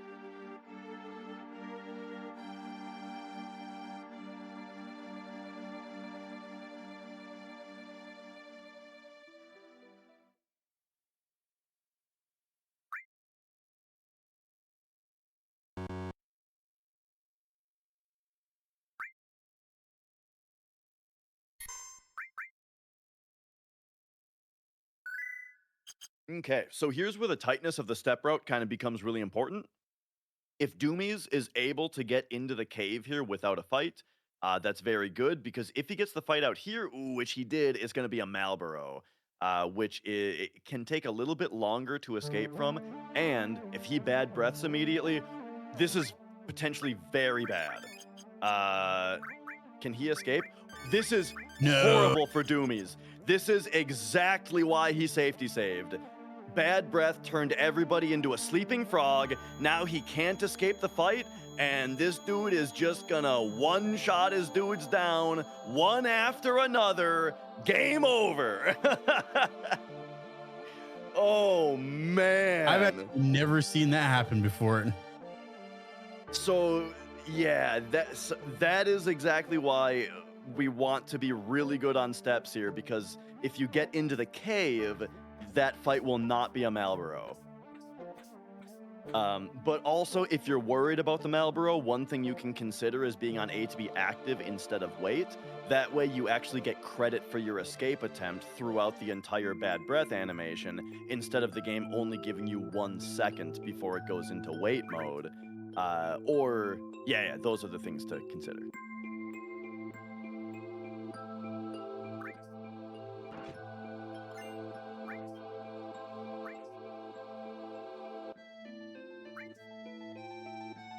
Okay, and now also worth noting, so you might be wondering, how does a game over like that affect the step route? So your position on the step route is saved to your save file. So he is still on steps. However, just like with the extra fight, remember when Cornfed didn't take enough steps earlier, or he Cornfed got an extra fight earlier, and that put him off of formations because it meant that formations has been advanced one time too many, right? Same thing happens here. Your formations is not saved to your file. In fact, it's completely unaffected by a game over or a soft reset. So that means that gaming over and loading your file, Doumeis is still on steps, but he's no longer on formations. Formations have been advanced too far now. There's no telling when he could get a Stilva here for Magic Breath. Correct, yes. He's looking to fight a Stilva because, he wants to learn the Magic Breath enemy skill. There's a couple dangerous things happening. A, gotta find a Stilva. It's probably gonna be here, though. Let's find out. Looks like it is due to the camera. Yep. Yeah. So here's his Stilva. He can still learn Magic Breath. The other thing we need to watch out for, though, is pincer attacks in this area. Bats can pincer you. Bats do a lot of damage. And they also heal themselves. So, you need to take them out quickly. So here's the Magic Breath. Magic Breath is fire, ice, and lightning elemental. So Cloud has the, I believe, fire ring on, which made it do 0 damage to him. Tifa has the bolt armlet on, which made her absorb it. And Sid just ate it. So Sid's enemy skill materia still gets the enemy skill credit for that, right? Yes. Yeah, and one thing to be wary about just in general playing this game is that you have to win a fight in order to get an enemy skill. If you quote unquote learn an enemy skill but then you run away from the fight, it does not stick. Same with limit uses. When we talk about using 8 Bravers to get cross slash and then all of those limit uses only stick if you finish the fight.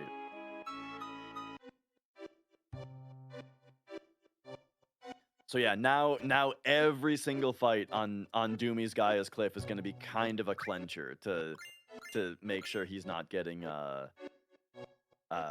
pincered. And then Cornfed is about to do this paralysis dodge here. So funny thing about paralysis in the game is doors. Every door in the game actually paralyzes you for 1 frame. When you open the door, it paralyzes you, and then 1 frame later, it unparalyzes you. So there, what he does is opens the door and talks to the girl on the same frame, and then the next frame, the door just unparalyzes you. So now he's carried the paralysis dodge into this cutscene.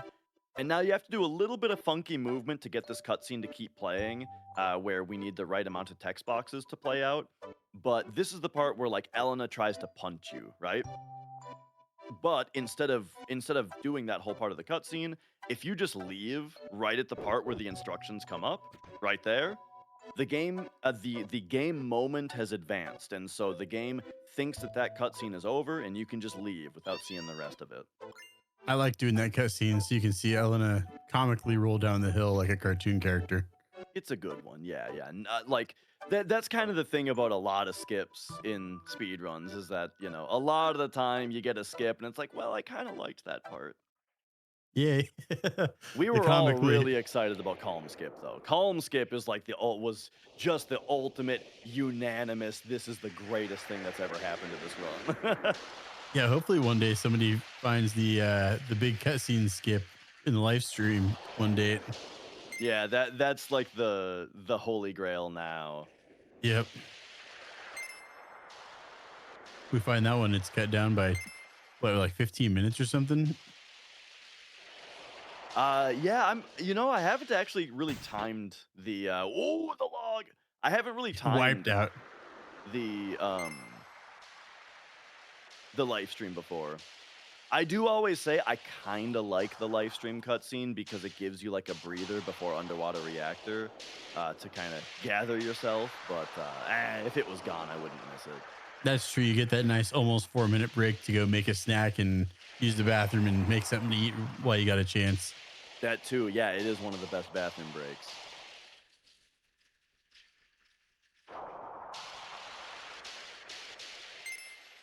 All right. Okay. Doumeis is quite a bit behind on steps right there, and that's actually one of those times. So I mentioned you can run a little bit before you walk, usually.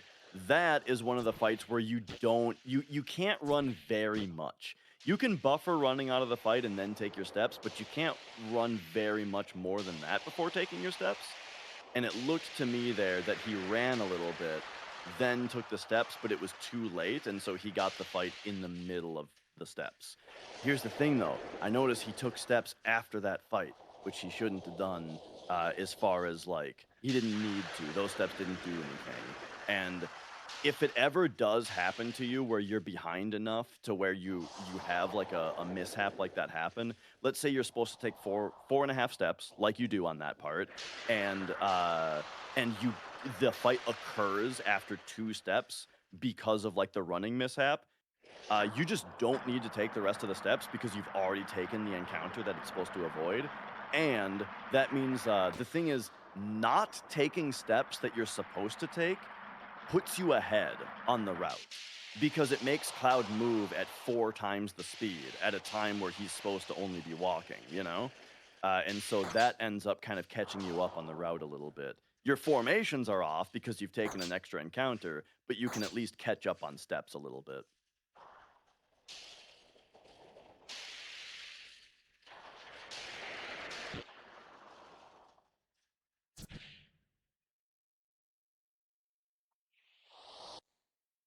Something All fun right. I had happen not too long ago was on the icicles. I accidentally jumped down after the first one, so I had to run back Oh. around. On the way back up, I decided I'm going to menu and heal my characters right here. And I get back to the icicles, hit that second one to do the fight. Right after the fight gets done, it starts again. I had accidentally skipped a battle with my random heal and Yeah. had to do it twice. I was like, why is the game music messed up? Yeah, we oughta talk about that a bit. First, real quick, remember when I mentioned that laser is gravity elemental, and it does 50% of the target's HP in damage?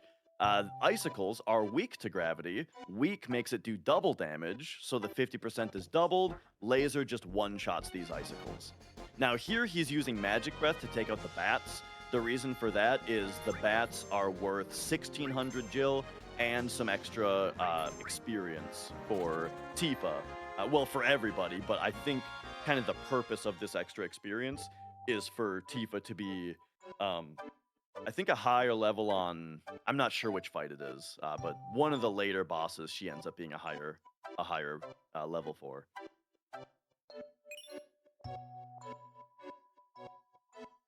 But yeah, we had mentioned earlier about encounter skips, and I breezed past it a little bit, saying that if you are able to open the menu on the same frame that the game tries to generate a random encounter, it skips the random encounter. And then I breezed past it being like not always beneficial. Why would it not be beneficial? The reason is that a fight resets your danger to 0, and what your danger is at is one of the most important things as far as whether you're on steps. If you and so yeah, if you skip an encounter, the thing is, I already say it doesn't reset your danger to 0? No, I didn't Yeah. say that yet. No, you Uh, didn't. I said when you get a fight, it resets your danger to 0.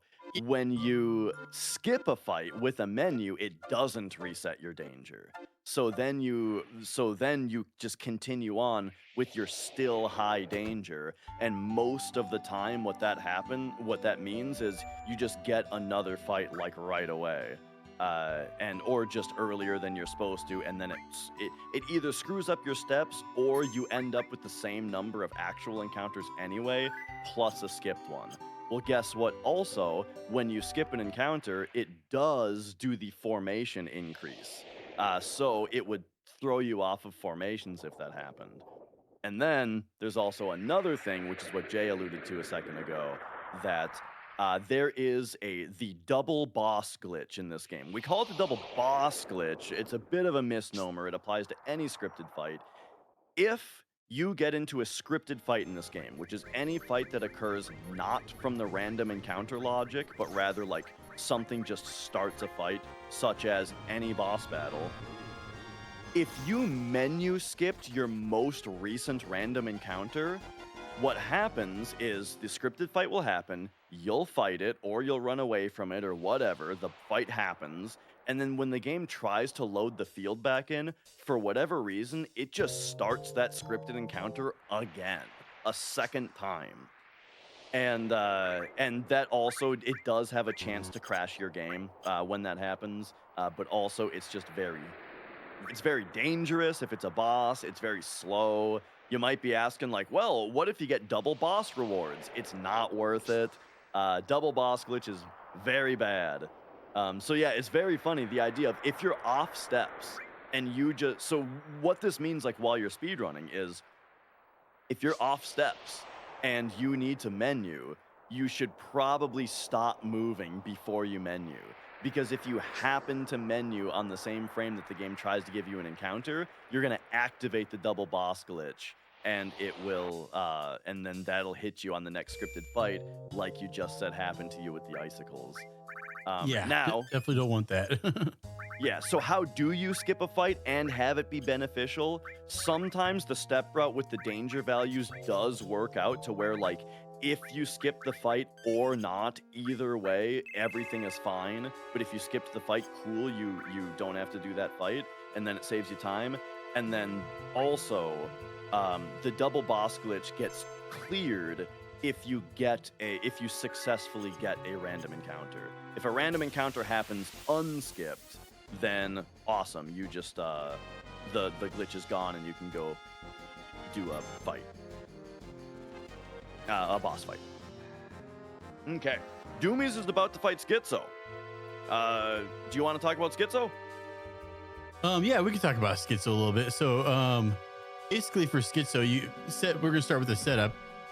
You want to make sure that Tifa is not taking any damage from fire magic, and then you want to make sure Sid is wearing the fire armlet, so he absorbs the fire damage from them, and that'll help offset the damage that the ice dragon does. With Schizo, you're basically getting into it, and the goal is to keep everyone. Well, I do the safety strat, the strat where you keep Tifa full, and you hero drink her, and then you death sentence her. So she's doing essentially times 8 damage. Because I think the hero drink double damages, right?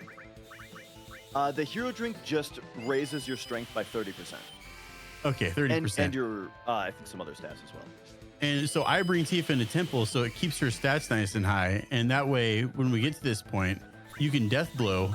And the objective is to get rid of the ice head first and just leave the fire head.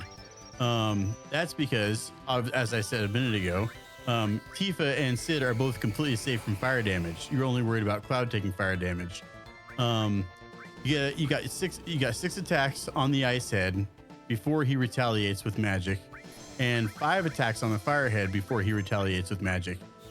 You want to keep everyone safe and healed the whole time, while at the same time, so Doumeis is doing it a little different way. He's going for the sexier strat where you're getting a lot higher damage because you're in critical health with Tifa. I skip that. I just do the hero drink the safe way and try to keep it nice and simple. It's really risky right now also because she took an ice breath early on, which puts her at 94 HP right now. 94 HP is not enough for her to survive an ice breath right now. So if she gets ice breath before she gets healed, she's dead. However, it didn't happen. If she gets ice breath, she is toast at this point. She's also under-rolling her damage, so that's really bad. He might end up hitting him 6 times. And then instead of dying from the 6 hits, he's going to counterattack because she's under-rolling damage. It looks like that's about to happen. Yeah, there it is. That attack should have killed him, but instead he's earth countering because she under-rolled. Yep. So that's why you might want to take that extra power source, or that's why, like you were talking about, if you do take Tifa to the temple, that's what that solves, or that's what that prevents from happening. Yeah, that way if she's hitting her death blows, you'll get to kill him before he does that magic retaliation. You just get that quick one right there. All right, but now the first head is dead, and now we want to get Tifa back into critical HP, probably from like a grenade, and then like you mentioned earlier, now just the fire head is left, and so we're not worried about anybody dying, and Tifa can kind of just wail on him as long as we don't hit him 5 times without killing him, because then he'll earth counter again. Yeah. Ideally, you want a couple of death blows to hit here. It seems at this point in the game, it's less likely to happen that she's hitting all her death blows, but it usually works out once you got the ice head gone. Okay, he's used up a few of his attacks in regular HP though. Oh, okay, nice. Oh, that. very nice. Got her down to critical with a grenade, and now she's doing high damage now though. Yeah, nah, that was the 5th hit, and he's not dead yet. So, yep. Earth counter. So Tifa dying here. Now Tifa has lost her hero drink. Luckily, he's almost dead, so it's not really. It's not going to matter that much. But yeah, she has lost her hero drink buff now. Yeah, the fun part about her dying is when he revives her with a Phoenix down, it raises her just to the top of critical. So all he has to do now is hit her with the good old death sentence, and then she'll be ready to start wailing again. And also great improv to re-up the big guard, because his barriers from big guard were gone, so this would have done double damage than it's doing right now, which can game over you. Also, I would like to shout out that during that fight, Cornfed got pincered by bats, and he handled it very well. He was in ATB weight, death sentence Tifa, and then had Tifa quad damage one of them down, so he was able to escape without getting killed.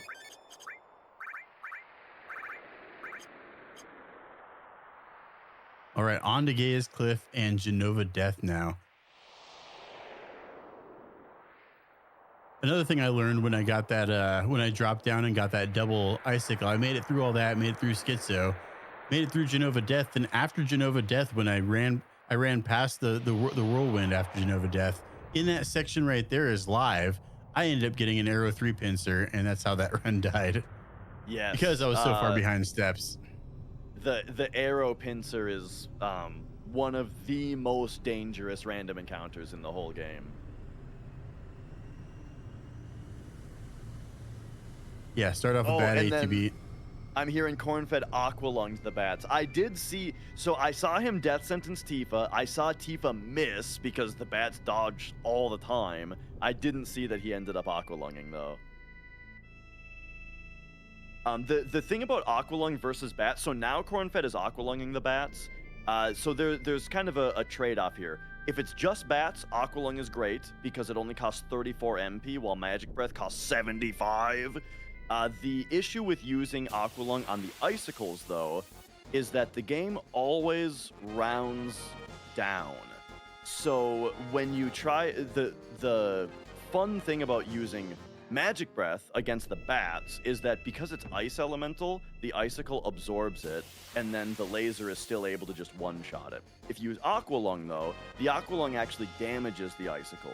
So if it does an odd number of damage to the icicle, well, then it has an odd number of HP remaining. So then when you laser the icicle, it takes its current HP, it cuts it in half to calculate its own damage, it rounds down, then it doubles it for the weakness, but that leaves the icicle with 1 HP remaining, which has the chance then, you might be like, big whoop, just attack it.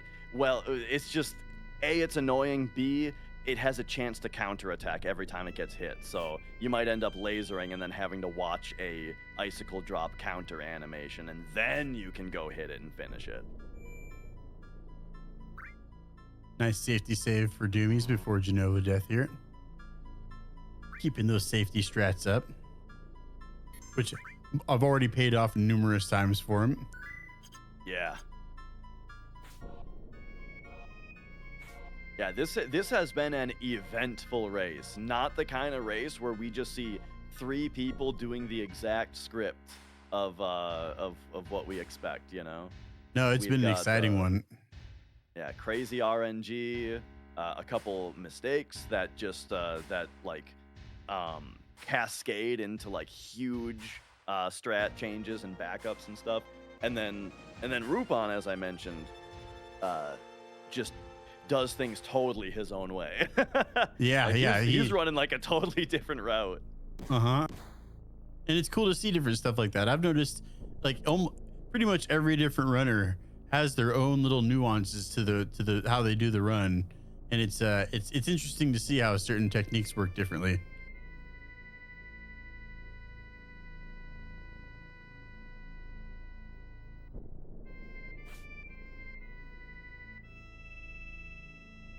Now, I had my eye on chat earlier, and I was promised a Sid temple from Rupan, but it doesn't look like that's happening.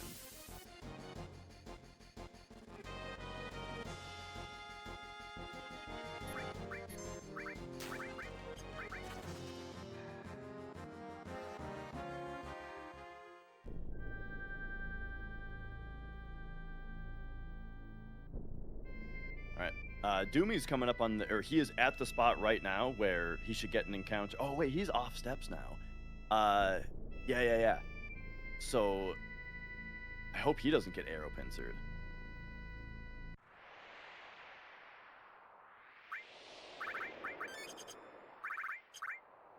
All right, so Doumeis is coming up on the Genova death fight.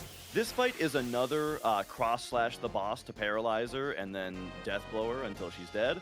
But this boss has a lot of HP, and so Tifa needs to do 4 death blows with added cuts, plus 2 more regular attacks, which is a lot.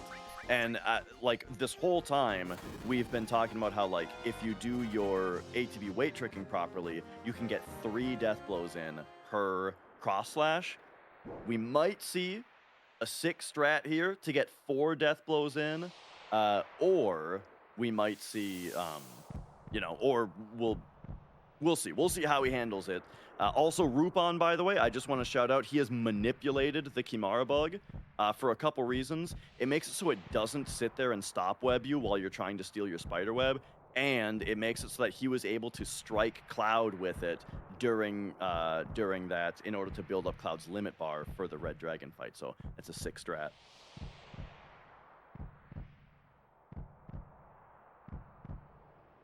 So when you do the shop in Rocket Town, how much money do you get for the transform material at that point? Oh, I don't know how much it is. Is it worth selling though? I don't know what it would be worth if you didn't sell it. Like what? I don't know what the benefit would be of keeping it. Yeah, I was gonna say I always sell it, so I never have it at this point to manipulate the bug with. Oh, it's the manipulate materia, not transform. Oh, that's what I meant.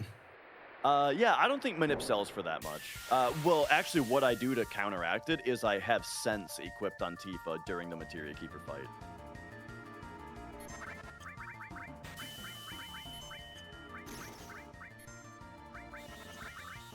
Yeah, Rupan's All over right. the complete other side of Temple here. So, and yeah, so here's Rupan safety saving before getting into that forest in front of Temple of the Ancients in case there's the bug pincer. Here we got Cornfed doing Doumeis doing the Genova death fight here.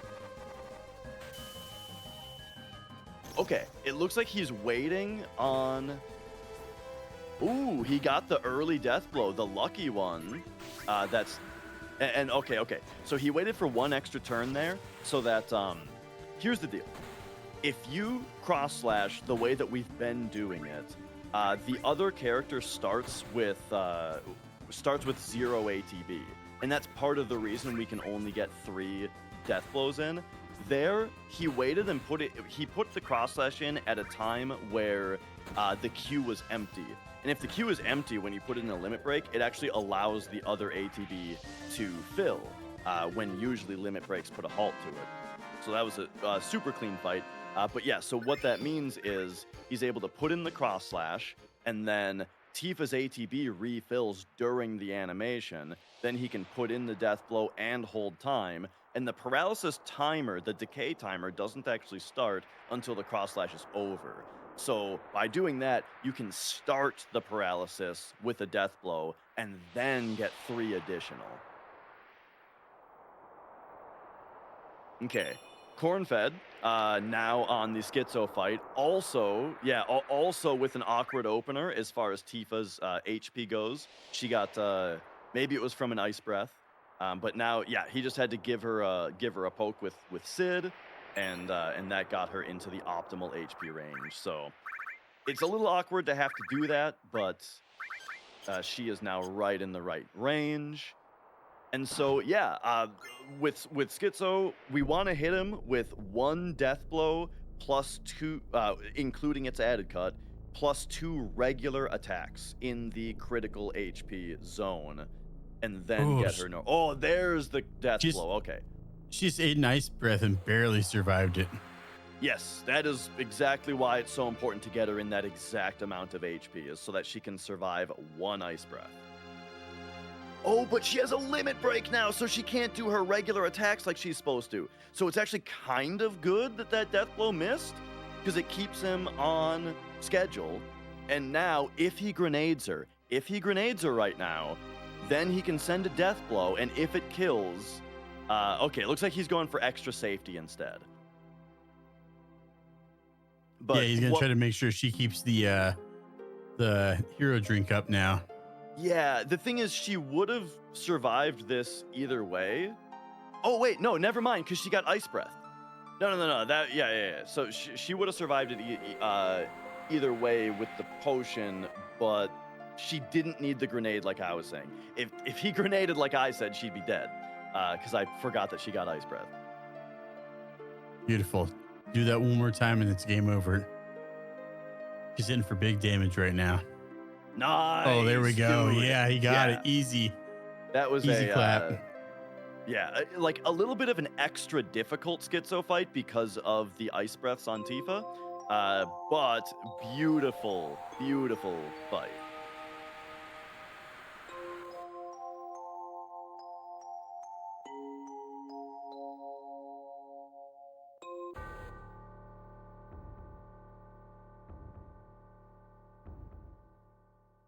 And then when we talk about resetting limit, for example, the thing is, when a character has a full limit bar, they don't have access to their regular attack. So on fights where we need a character's regular attack to be available, what you can do is, even if they only have limit level 1, if you go into the limit menu and just set their limit to limit level 1, even when it's already on level 1, it will do it, and then since it reset their limit level, it empties out their bar. So yeah, that's what we mean. Sometimes we go in there and just real quick reset their limit. Boom, now we have access to their attack for the boss.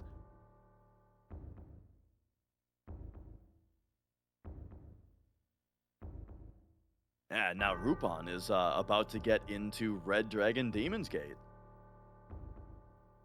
Yeah, I'm interested to see what kind of strats he's going to use against them. I'm guessing similar, but he could do little things different. He's been doing a lot of little different strategies. Like you said, he kind of does his own thing when it comes to it.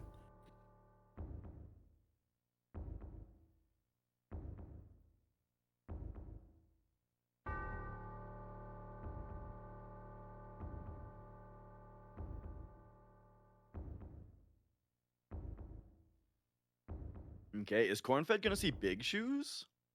Did Doumeis see Big Shoes? Because he was off formations as well. Doumeis did not see Big Shoes. He got a bomb there.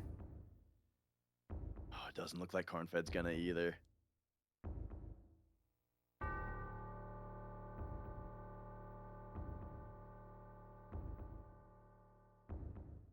Now, it's possible for Big Shoes to completely end a run, correct?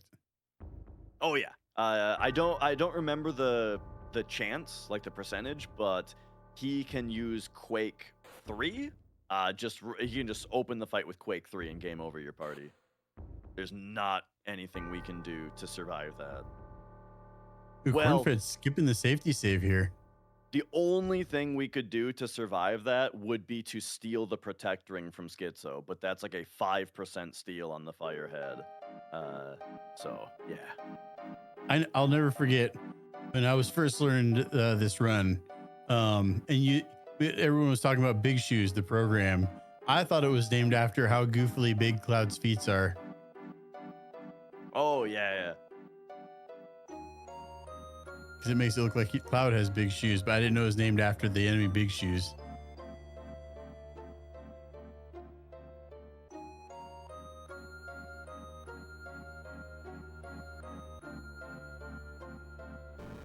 Yeah, I think if I'm not mistaken, I believe it's because Ace originally developed the tool in order to route out maximizing Gaius fights for 100% runs.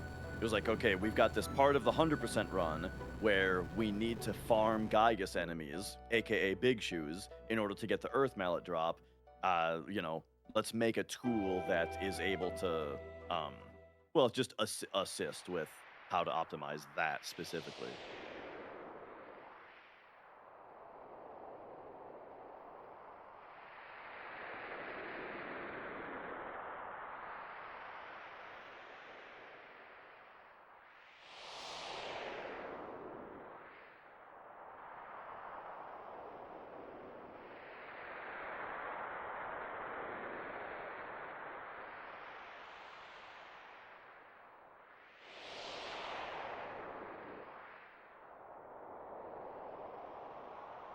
Okay, exciting. We've got Red Dragon. Yeah, what's going on with Deanscape. Corn's speed here?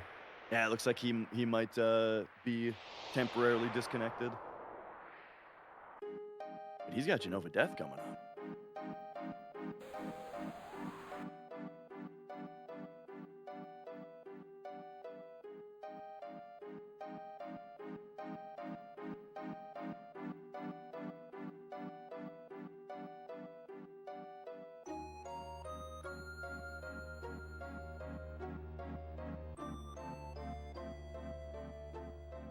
And then Doumeis is actually on one of the like after Genova Death is one of the longest cutscene breaks in the whole game. Well, I say break. What I just mean is it's one of the periods of time in the run where you spend the most time just mashing circle. And so if you're running turbo, it's actually the longest break in the game. Oh yeah, I like to switch to the left-hand mashing right here. Yeah, turbo. Oh man, you can get up and stretch. You can take a extra bathroom break. Get some water. Get a snack. Yeah, turbo is something I haven't done yet, but I got one of the few PlayStation licensed turbo controllers to start doing it with. Is that did you get the Kiwami? I know that's like a popular one. The Aussie. Okay, I don't think I've heard of that one.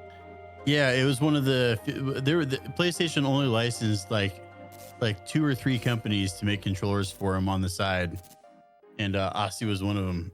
It's actually got the PlayStation logo on the controller. Oh, sweet.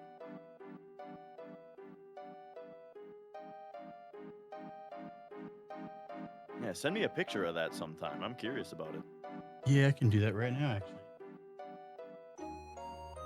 Because that's actually, I mean, that's kind of a little thing to talk about during cutscenes here, is that turbo in this game has been, I think one of the reasons that turbo is a little bit more hotly debated in the PlayStation Final Fantasies is that just PlayStation controllers, I feel like there isn't a like unanimous or ubiquitous, like this is the awesome turbo controller for PlayStation. It kind of doesn't exist. Like it does for Super Nintendo, right? Like Super Nintendo, everyone's got that one, like the ASCII pad or whatever. Everyone's got that for Super Nintendo, easy peasy. They're super cheap. They're really good. So it's way less of like an accessibility issue for from that angle. There you go. Send a picture of that on over for you. Sweet.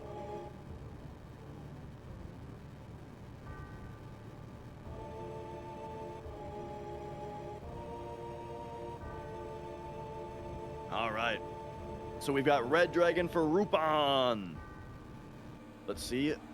Flame Breath on Eris is the perfect opener because that uses up his turn and it gets rid of Eris without us having to. So now he can just do his big guard, do his cross slash with Cloud. But yeah, consider what I was saying. Cloud is the one who's cross slashing and the one who's death blowing, which means that when the boss becomes paralyzed, his ATB started at 0. That was the difference with that Genova fight, where Doumeis set it up so that we would start the paralysis timer with Tifa death blowing. And then here, so now we've done the one round. As far as this fight goes, the cross slash plus 3 death blows you want to happen 2 times. And so we need Red Dragon to give Cloud his limit bar. Cloud is Furied, and so we just need him to attack Cloud 1 time. If it's a physical attack that he does on Kate, Cloud also has cover equipped, so there's a chance that any of these non-red breath attack, like flamethrower attacks on Kate, have a chance to be covered by Cloud, but he's getting a little unlucky here.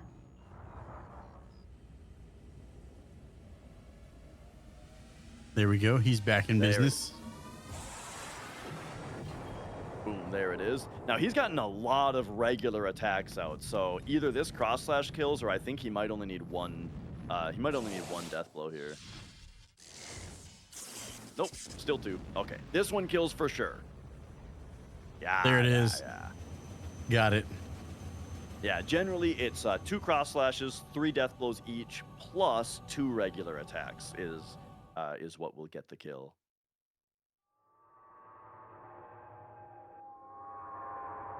And then yeah, with the whole turbo discussion, right? I really like first party controllers and stuff, but I really wanted to run turbo, so I ended up making my own turbo controller.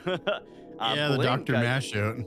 Yeah. I think Blink is making his own controller also now. That's going to be more like a hitbox, I want to say. Like I think he's making like an arcade buttony style controller that'll have turbo built in and stuff. So you were talking about how you designed the sister board on that, and I was wondering, did you just like send the design off to a company and they printed them out, or how did that work? yeah, I designed it with KiCad, which is I think open source, but it's at least free. And there's just a great YouTube tutorial on how to use it. And then, there's like OshPark or PCBWay you can send fabs to, and they will, or what do you call them? I don't even remember what the file is called, but you send them off, and they print them up and mail them to you. Oh, is it that same file style as like 3D printer files? It's not the same, but it operates kind of similarly.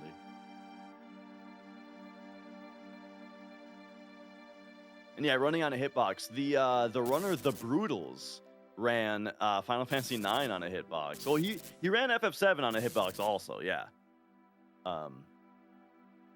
If it hasn't been said yet, by the way, though, also,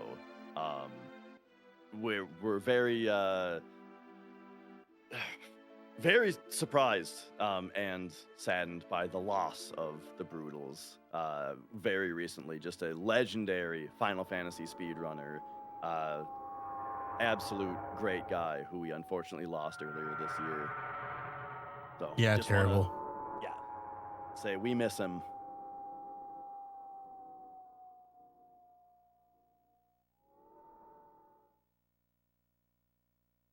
Okay. Team Mog, Demon's Gate. Let's do it. So first off, Eris has been revived here, and part of the reason for that, like, you might think, why revive Eris when we just need to KO her for the Yoshiyuki right away? Well, first of all, she can just eat a rock drop at the start that doesn't kill one of our other party members, which is great.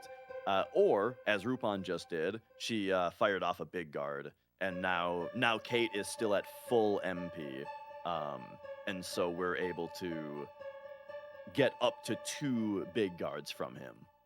Still. A little bit of extra setup here, though, since he had her at high HP, she kind of has to get attacked a couple of times since Demon's Gate didn't cooperate. So now Cloud's double damage from Yoshiyuki is online.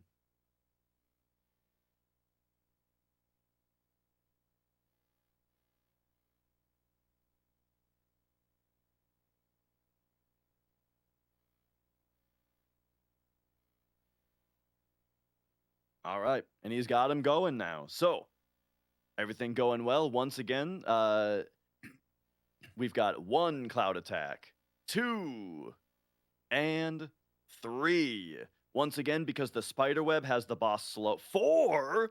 Oh, because of the 30% I mentioned. When he comes forward for Demon Rush, he has a 30% chance to skip his next turn, then do the rush. So 5 Cloud attacks in that one round there.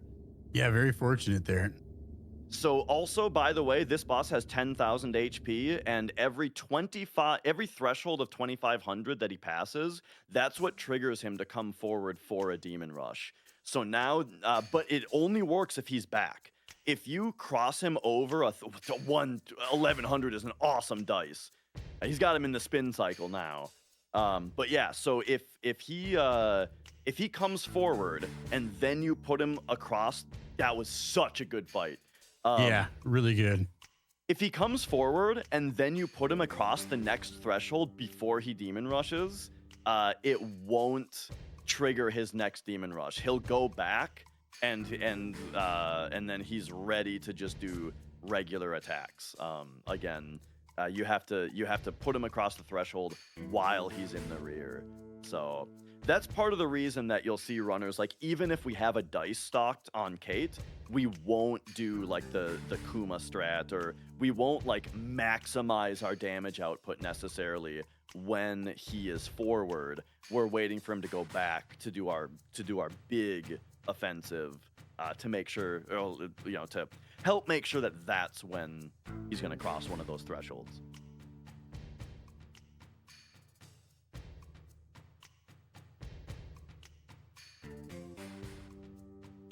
All right, looks like we got Cornfed back online. Yeah, and he is past Genova Death, so I'm going to split Genova Death for Team Tonberry now.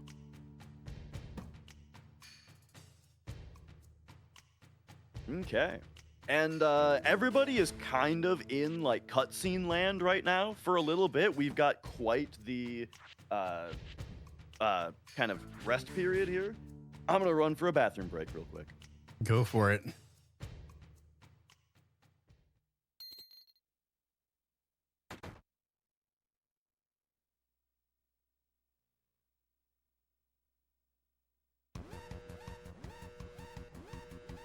Doumeis is coming up on one of the funnest cutscene skips here. He gets to skip part of the Diamond Weapon FMV coming up, which is a huge time save and probably one of the easiest skips in the entire game.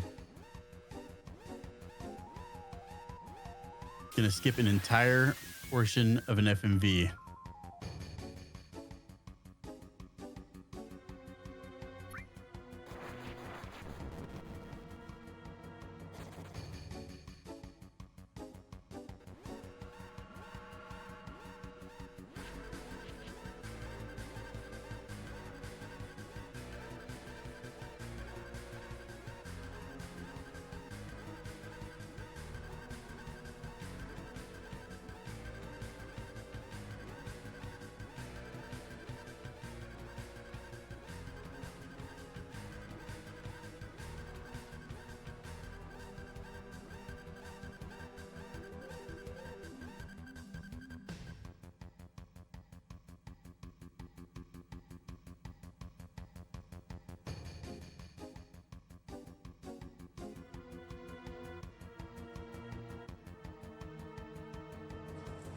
Here we go, FMV time.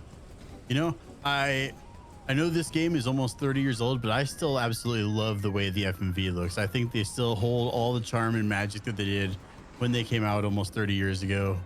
And they're still just gorgeous to watch.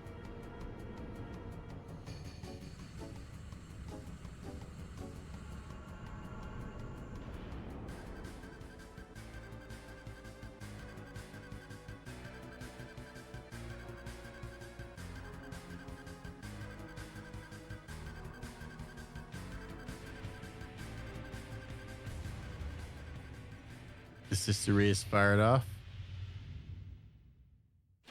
Rufus claims it is a direct hit with no actual way to know.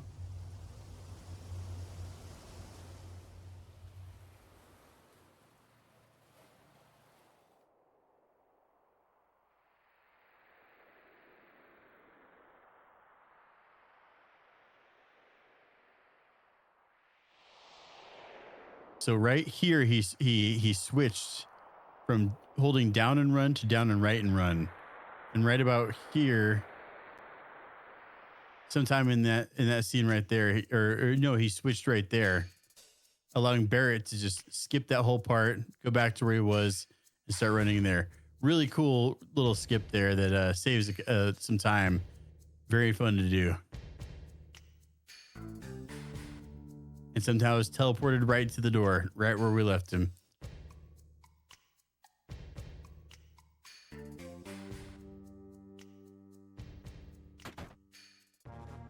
Right, and I'm back, and yeah. Also with the cutscenes that we have right now as well, I was just thinking, is there a big thing that we've missed as far as like explanations of things so far, or big questions about the run that we haven't answered yet that we should have by now?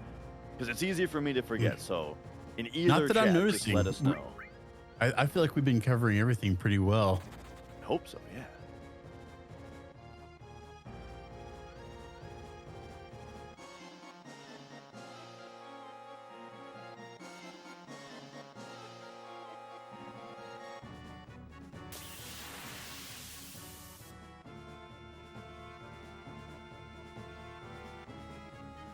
Is it ever explained anywhere in the lore why they can't revive Eris with a phoenix down? So this is kind of a video game thing, right? Or here's kind of how I think of it, right? Is when you are in a battle, it's anime time, right? Your power levels are all over the place, and also characters get KO'd. You know. Okay, I got two explanations. Firstly, when you're in battle, characters get KO'd, and a Phoenix Down brings them back from a KO. Eris got murdered, right? She died, and yeah, the Phoenix Down doesn't bring him back from dead. That's kind of how I see it. And then the other explanation is that, well, I guess it's the same explanation, which is just that cutscenes are more important than gameplay. Right? My theory was always that the Masamune is a magical sword that is permadeath. Oh, gotcha. Like the Tetsaiga? It's been a long time. Don't quote me on that. No, yeah, I like to think of the Masamune as just a magical sword that means even a Phoenix Down won't help.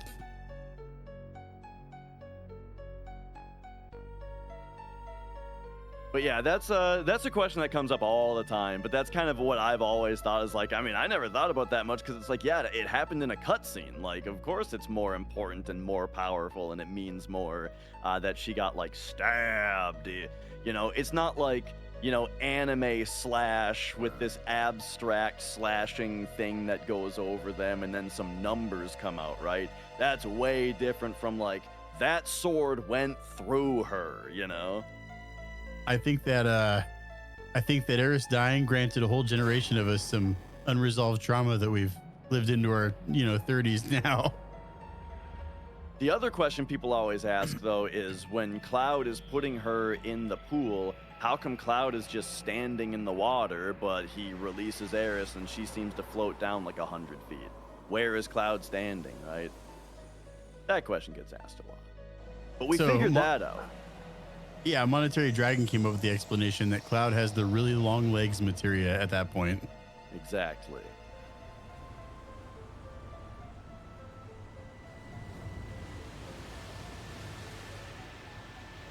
Actually, I think I saw a video or something when it points out that Cloud's like standing on a ledge that's underwater.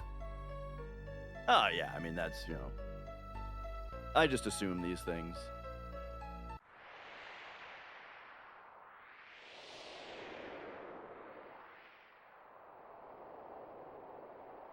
All right. So Rupan is at that part now. Okay, so I talked about it with the other two runners, but now maybe we have actually a little bit time to pay attention to it. So Rupan's got a menu here to get Sid into the party, and then we've got a little bit of menuing to do. For example, taking the Fury Ring off of Cloud, which is extremely important to be able to use a summon on the next fight without him being berserked.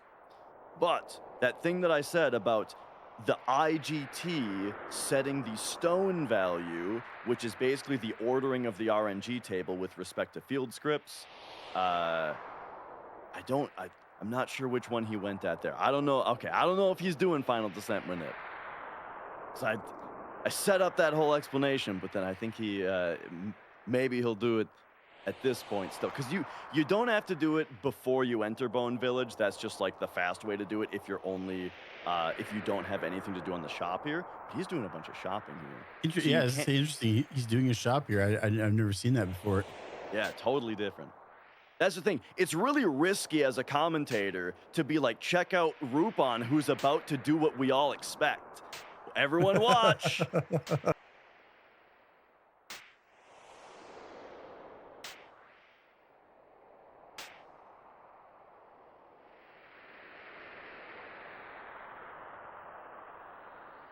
I know most runners don't do this, but I always try to beat up Scarlet when it comes to the slap fight.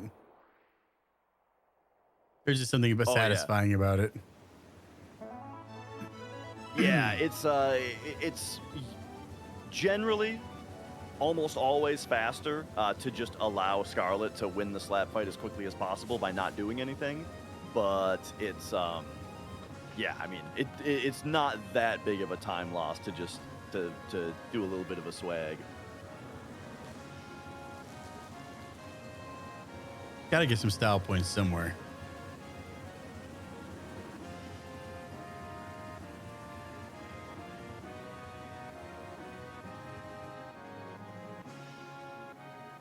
Doumeis is saying if you do queue in a slap, she tries to do it until she hits. I didn't know that either. I've either ever full committed or not. Yeah, interesting. I wonder how you find something like. I mean, I guess you just have to try to queue in one slap and then wait.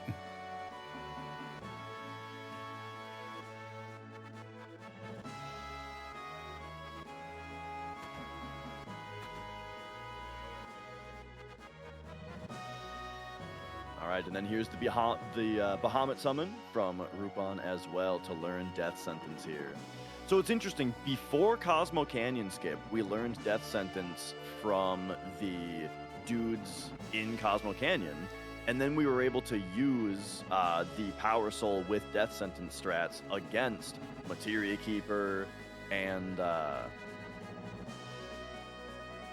the Temple of the Ancients bosses, Red Dragon and Demon's Gate.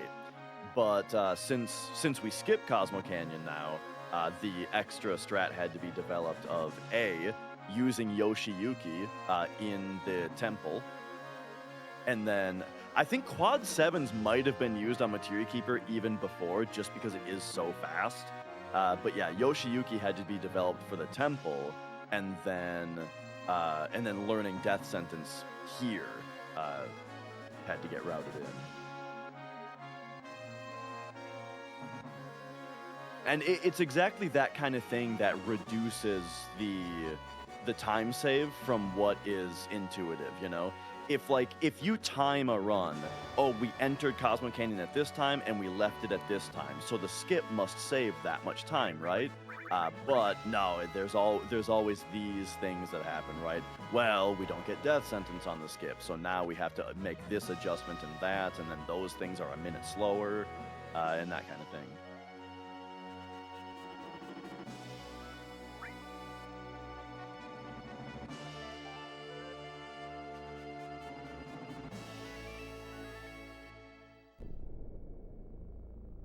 All right, so Doumeis is out of that very long cutscene section. He's got the high wind now, which is awesome, because now we don't really have to worry about world map manipulations anymore, because we just fly everywhere.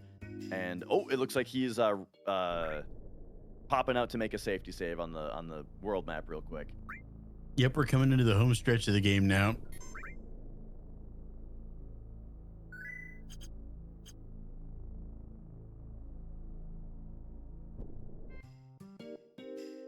Okay. Yeah, the pilot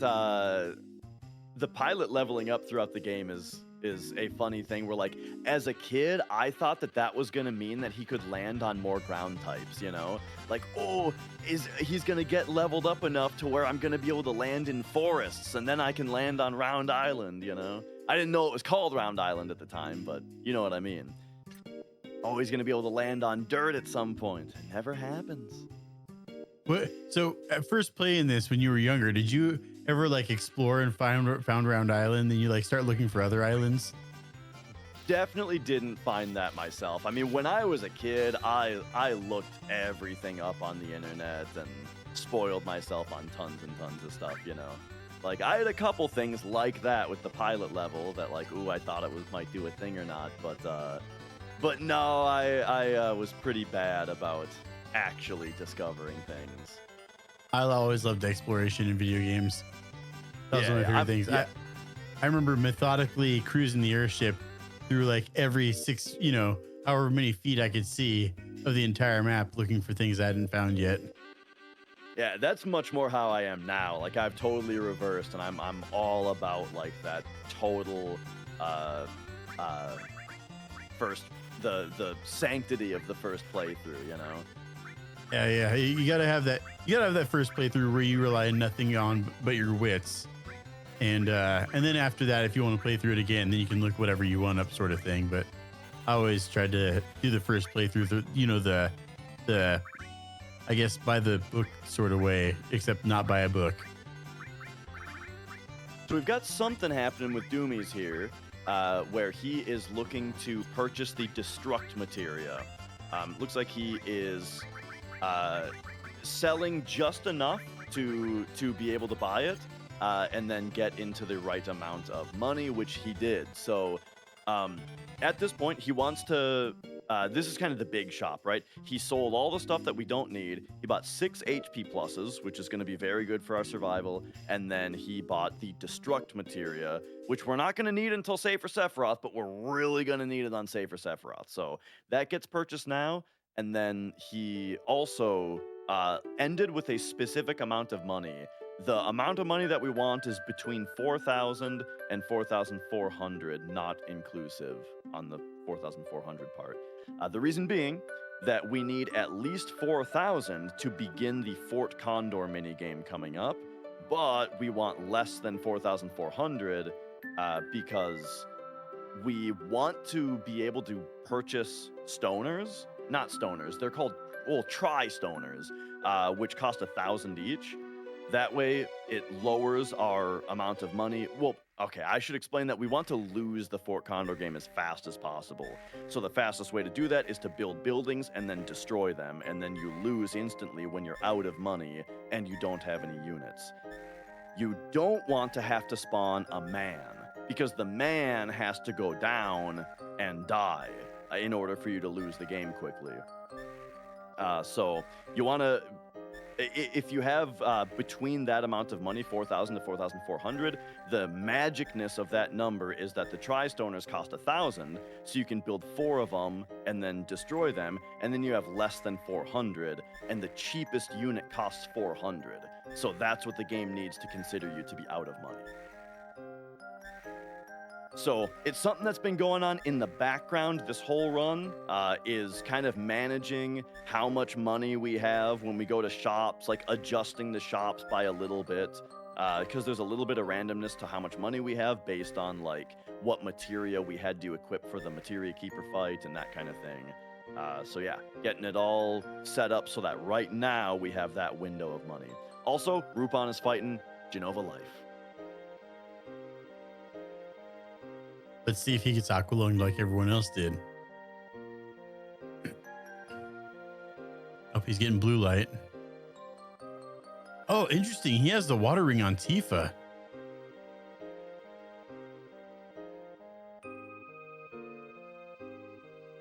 Yeah, and no limit on Cloud yet either. Man, you weren't kidding when he says he does things his own way. I applaud it.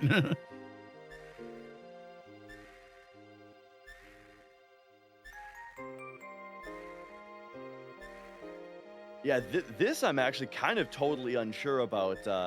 And now he's using Molotovs. Yeah, I'm actually not sure what the Molotovs are for.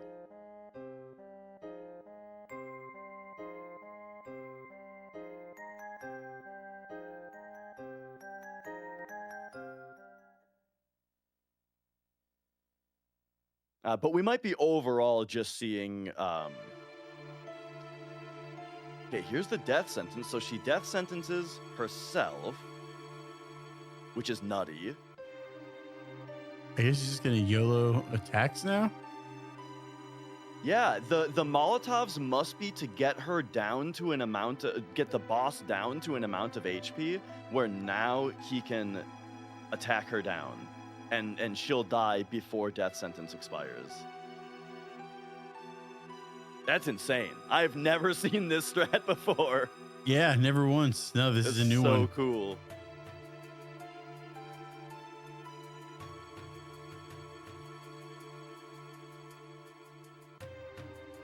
It doesn't seem terribly slow either. Yeah, I mean, Cloud, like, Cloud and Sid are gonna skip the XP, but I mean, it's a really steady strat. I'll give them that. yeah, like if you don't mind not being like the well executed paralysis death blow strat is definitely faster. But if you're, it's subject to what we were talking about earlier. Both the other runners got aqua lunged. Both the other runners, at least especially Cornfed, she was not allowing him to do the backup, So Cornfed ended up losing a bunch of time to RNG. This strat is going to work out the same way every time. Yeah, I wonder if this is actually faster than what happened to Corn. I would think so. Because Corn ended up having to wait for Genova to run out of XP and just revived everyone. Yeah, I think this is definitely faster than that.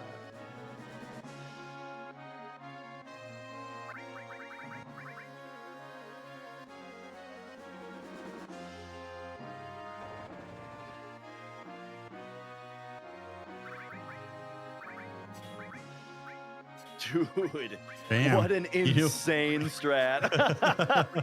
Yeah, I love seeing stuff like that. That was fun to watch. He's really like spent some time coming up with his own strategies here. Mm-hmm.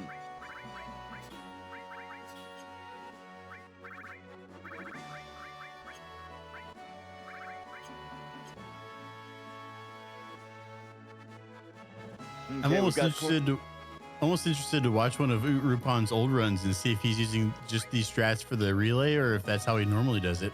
Mm-hmm.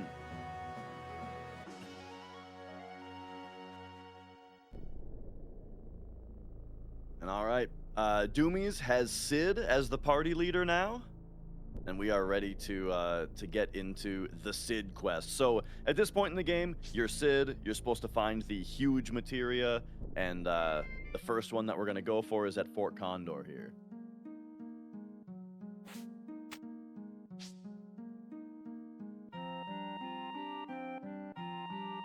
So little cutscene, you gotta talk to this dude here before he lets you do the mini game. But then, just like I was saying, so remember to that the whole goal of the mini game is that we waste all of our money and lose it as fast as possible, because then all we got to do is beat the boss in like the battle, and that's much easier. I'm gonna say I kind of love being off camera so I can stand up and do this sometimes.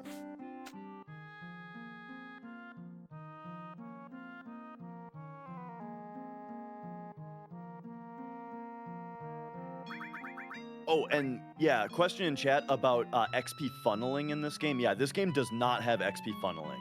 So that means that regardless of who's alive, you get the same amount of, the boss is worth X experience, and so each alive character gets X experience. It does not funnel experience from dead characters into the living ones.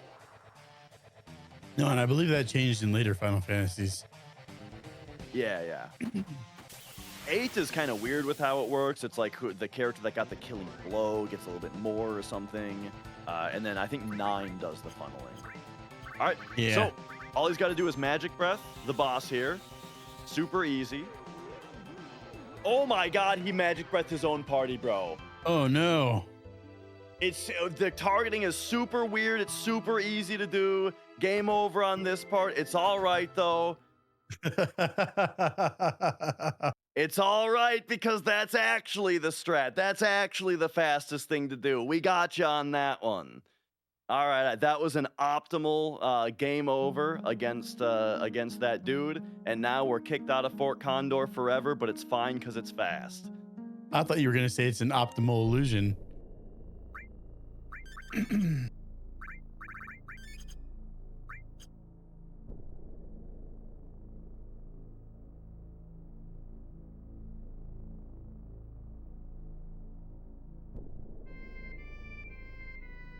All right, and then next up, he's off to Mount Coral in order to do the train fights. So back to, remember that reactor that we ran right past 4 hours ago? Well, maybe it was 3 hours ago. It's time to go there, finally. This bridge, though, since we're off formations, this bridge is where... Oh, and there it is! Oh, no! Yeah, at this level, it's easy to get out of it, but it still sucks to see the bird pincher. Yeah, you're really... yeah. I mean, it's a pretty low-level area. It's just annoying. However, using Aqualung, though, I am a little bit worried about that, about using 34 MP from red. Yeah, right before the there. train, you pretty much need all the MP for train. Yeah, I mean, he probably knows that it's fine. But they're such low level that like a couple regular attacks can get you out. Yeah, that's what I was thinking. Yeah, Sid and red attacks would have just took it right out.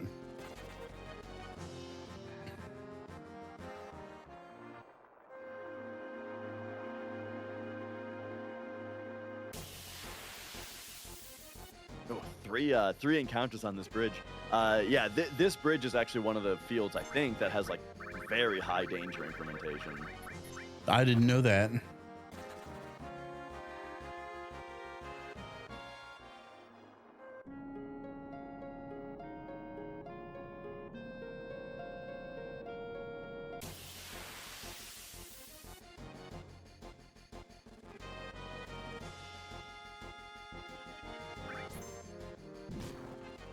All right, we got Cornfed released from the cutscenes. He's got the high winds now.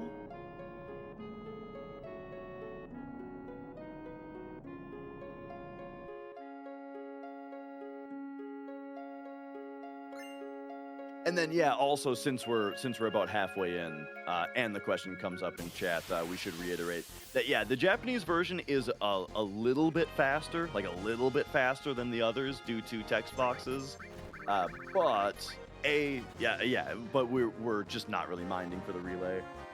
And then there was like one difference that does lose you time on this version that did bite him, which is the Chocobo race being harder for some reason.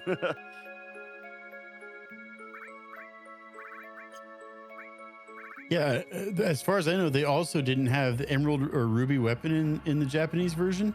Well, that's the original release. So the game came out in Japan, and yes, it did not have the Diamond weapon fight, nor did it have Ruby or Emerald weapon, and it had some other bugs. Also, the encounter rate was way higher.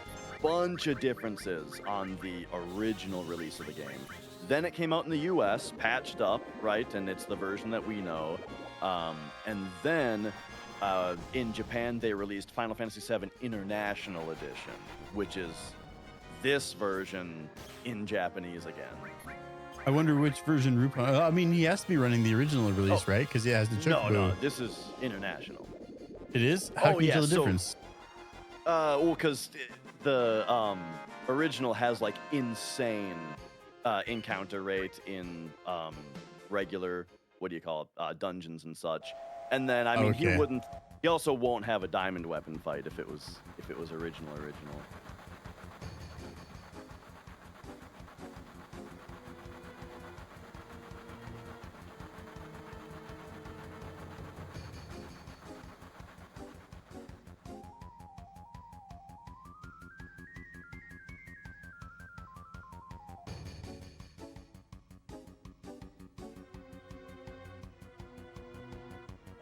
All right, so Cornfed is at the big shop now as well, but he's got a bit of extra money, and so he's using it to buy some extra Phoenix Downs to make up for some of what happened earlier with that Genova fight. So that's pretty excellent. I feel like that's always a good choice, Dash. Yeah. Yeah, what's nice is like depending on your money route, you might have a little bit extra to sell if you do need to do something like that. Yeah, like the fear, like for me, for example, my money route doesn't account for the Fury Ring at the selling point. So if I could sell that.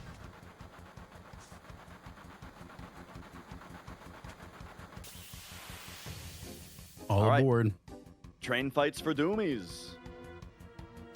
First fight, single gas ductor. These are the guys I mentioned way earlier in the run. Remember 4 hours ago when he bought a couple echo screens? This is one of the reasons why, is this enemy right here can silence our characters when we want to use magic attacks against them. That one gets one shot by the Comet. Comet with MP Turbo on it. So MP Turbo makes a spell cost more MP, but it is more powerful. However, I don't know what the actual percentage adjustments are on those. And now we got 2 gas ductors. So very often the strat that you see for these guys is for someone to magic breath these bozos. Probably Kate, and then someone else uses the Dragon Fang, which we just saw. That is an item. That's the item that Schizo dropped upon death. So we get to use that here. What is it, like Bolt? I don't know. It's not Bolt 3. I'm not sure what like the name of that attack is that it does. Dragon Fang.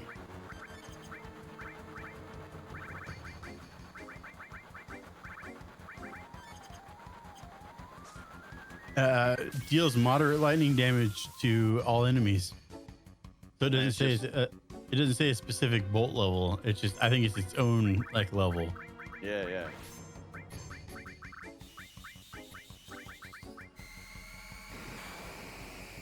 All right, here's Wolfmeister. This dude can be pretty brutal because he can do Big Guard, which is very annoying when he does it. If you laser him twice, he'll be down to 2,500. Oh, but he got Aqualung. This is one of the good things about Aqualung. Yeah, but it underrolled by 6 damage. Okay, it underrolled by 6, so now he's got to watch this long attack animation. Nice miss. And then, okay, there we go. He finished him off. But yeah, so Wolfmeister is weak to water. So, like, generally the strat for that fight is laser him twice. He'll be at 2,500 health. Then you can Comet him. But the Comet usually only does, like, 2,200, and then you have to finish him with a Molotov. Or, alternatively, you can just laser him 3 times and then Comet him, which is what you have to do if he Big Guards anyway. Or, if you got Aqualunged, you at the very least learned the Aqualung enemy skill, so you can just laser him twice and Aqualung him. He's weak to water, and it just kills him. However, yeah, the underroll there was kind of brutal. And then Eagle Gun is actually way easier. Eagle Gun is weak to lightning, so a couple lasers on him as well, and then Magic Breath. He's weak to Magic Breath, which will finish him off every time. I've never seen that underroll.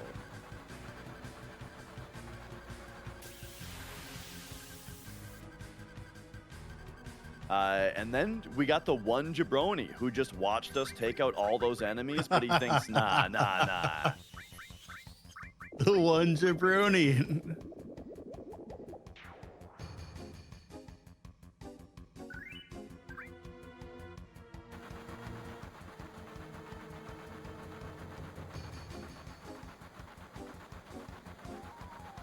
He's like, nope, I die for Shinra. This is how this ends.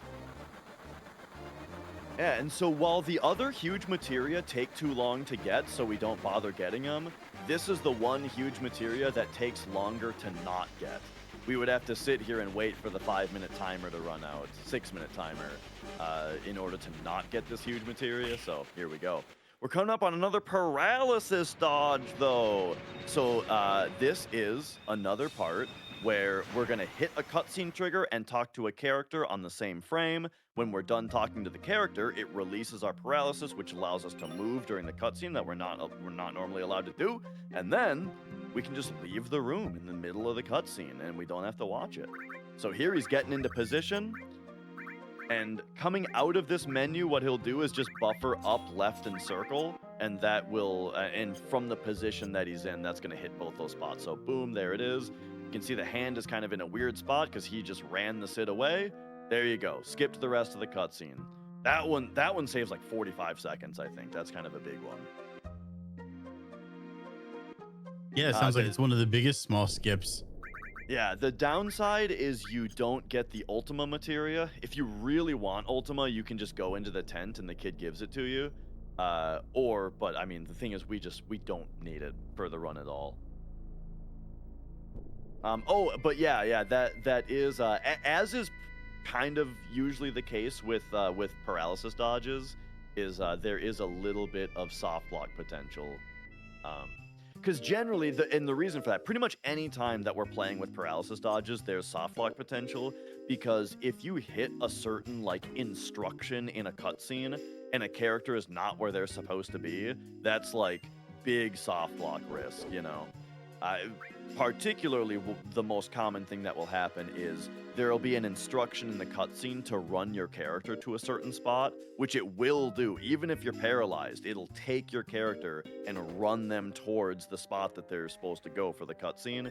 And if you have them like behind something, they're just gonna run straight to that point. And if they're stuck on something, they're stuck forever. And you're soft locked, you know. So that is a potential. Interesting. I just saw Doumeis grab an elixir from inside that building to the left. And I didn't know that elixir existed. Yeah.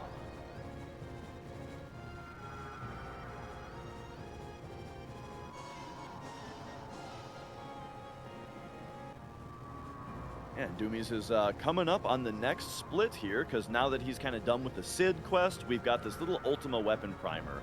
Fun thing about this boss, he does a move called Ultima Beam. Ultima Beam is the hidden element in the game.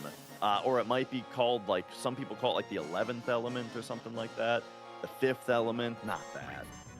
But it is, the funny thing is, if you attach elemental to, there's like a ton of different materia that it works with, but ton of different materia that don't have a regular element assigned to them, it'll instead give protection or the attribute of this element. So you see Sid took half damage from that attack there.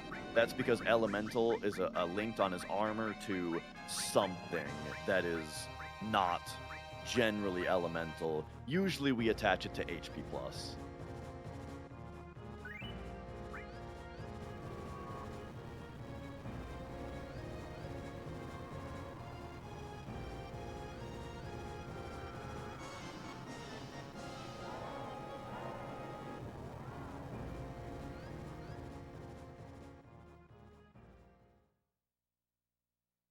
Man, I love how you got everyone hook, line, and sinker with that. Oh, now you just magic breath the enemy.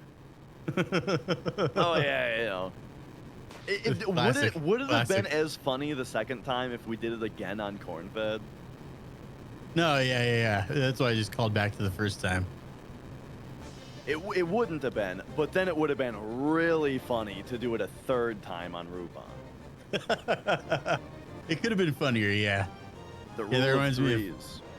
I was working at a pipe place years ago, and they on my first day they had me try to go find the pipe stretcher.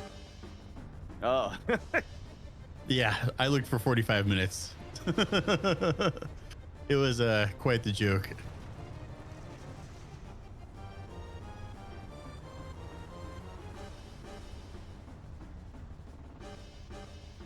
Yeah, that's an old tradie joke right there.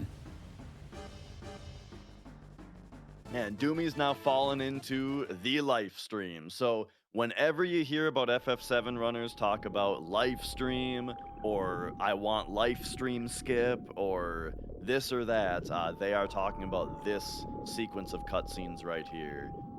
Pretty long stretch of cutscenes, but as we talked about earlier, it is nice that it's you get a really nice break in here. One of the better breaks, particularly if you're not running turbo.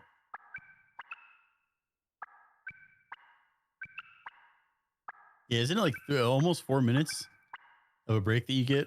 Oh yeah, somewhere in there.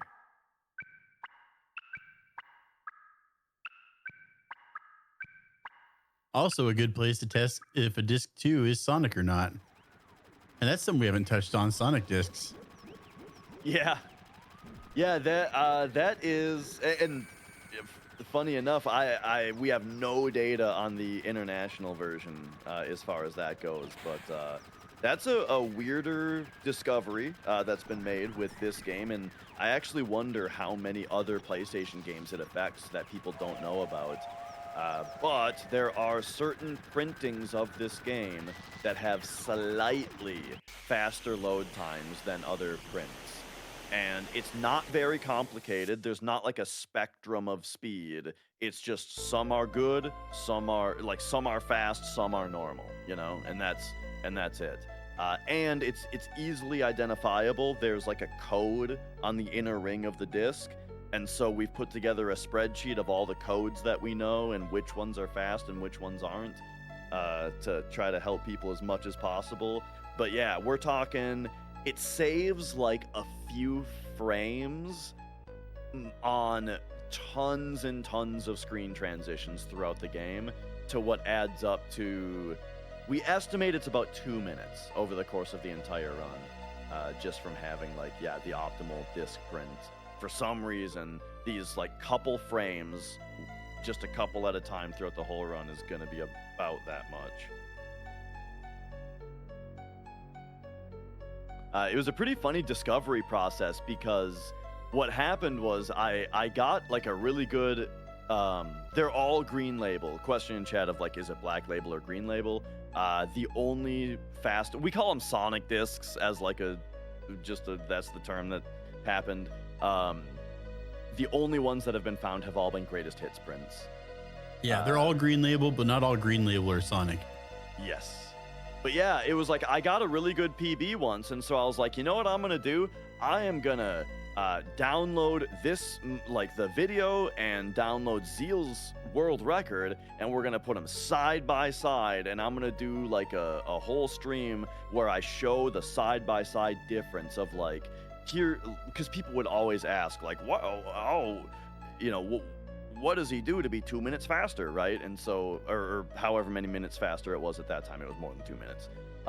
But point was, you know, I wanted to show like, look how much faster this menu is, look at this part and that kind of thing, and we'll show each part, kind of dissect like the speed differences. But then I kept syncing us up on like a certain, like, this text box closing, let's sync that up. And it would go into a screen transition, and his screens kept loading in like 1 or 2 frames faster.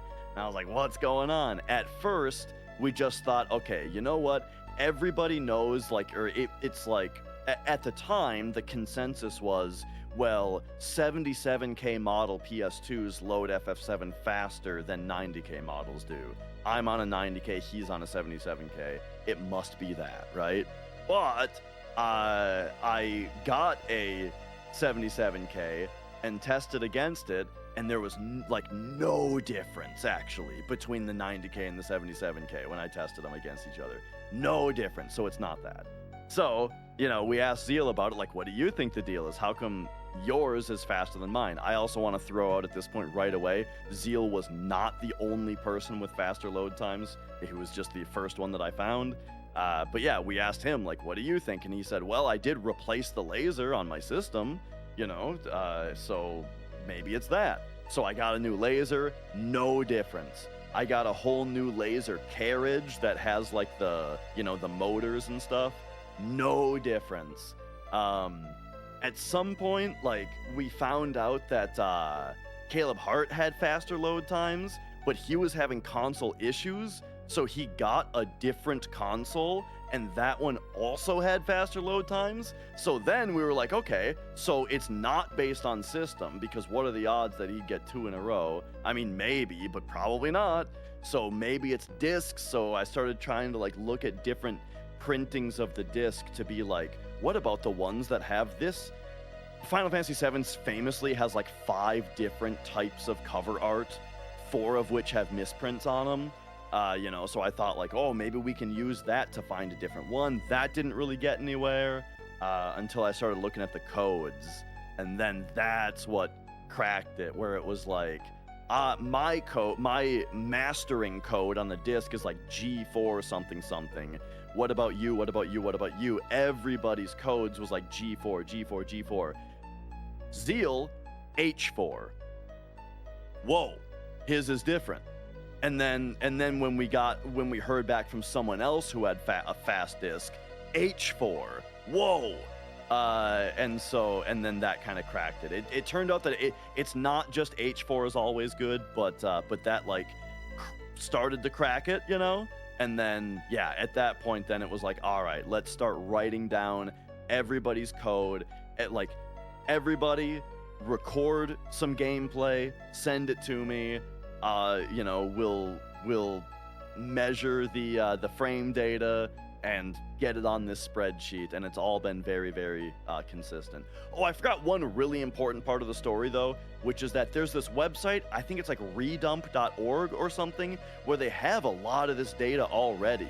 Of like, if you go there and you look up PS1, Final Fantasy VII, Disc 1, you can see they have a bunch of the different mastering codes and like dumps of the game and data about it already written down. And there's one particular piece of data that they have, and I would love, this is an actual call if someone can help me here. Someone please get me in contact with a field expert on the subject of compact disc manufacturing. Because what we found is on this redump.org site, there's this one data column called write offset. And the discs that we have found are Sonic discs, our faster discs. They have a, well, first of all, I should say the regular discs all have a write offset of like 0 or 12 or some, you know, innocuous number. All of the Sonic discs that we've verified that are also on this website have a write offset listed on this website of negative 647. So there is a 1-to-1 exact correlation of discs that have the extremely hundreds negative write offset and have faster load times. So I would like to know, A, why, right? Actually, yeah, that's what I would like to know is why. And also, like, how was that achieved in the manufacturing plant and that kind of stuff? I think I actually just found the answers to this. Okay.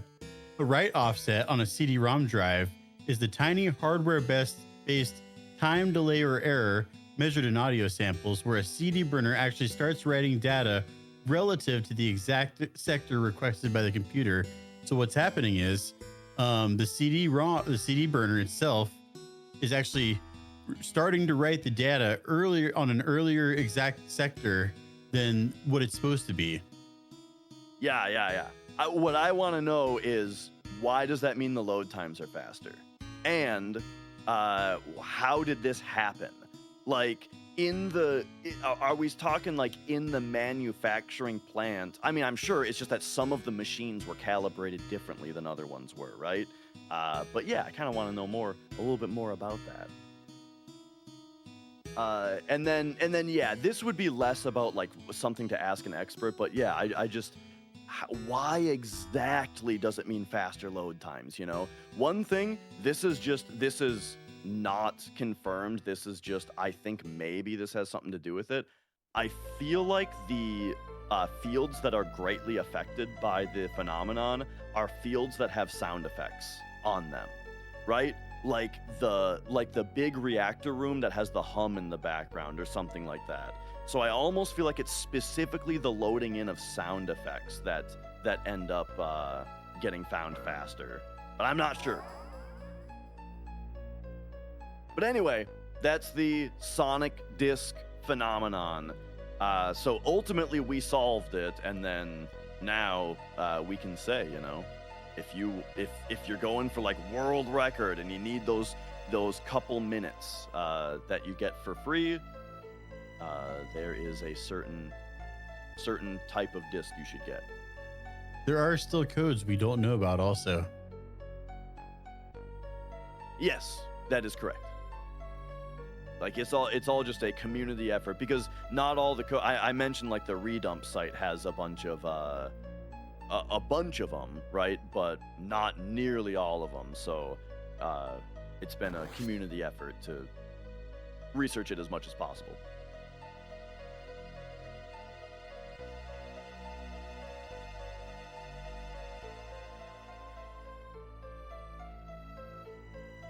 We got Rupan starting the schizo fight.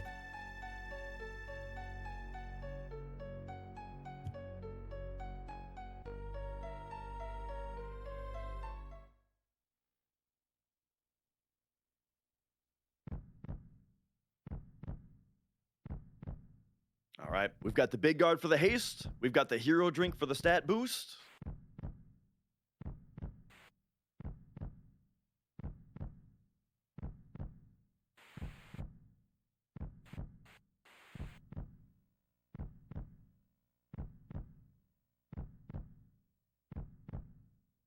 One little trick that we haven't talked about yet is, remember when I mentioned that laser does 50% of the target's HP, but it always rounds down?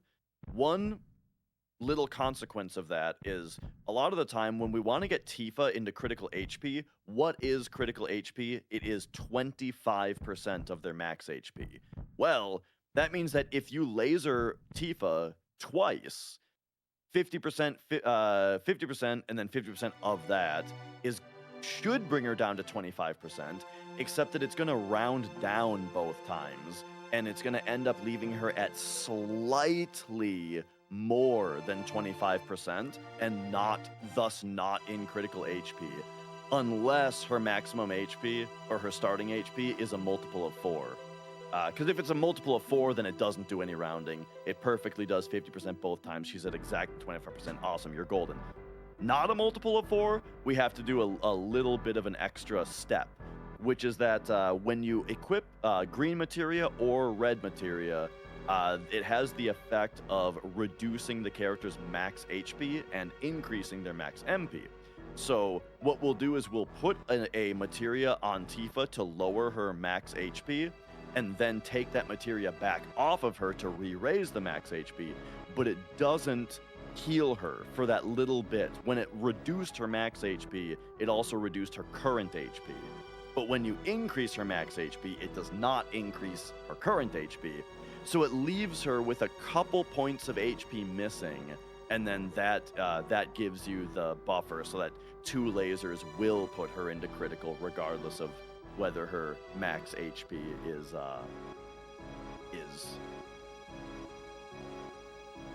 multiple of 4.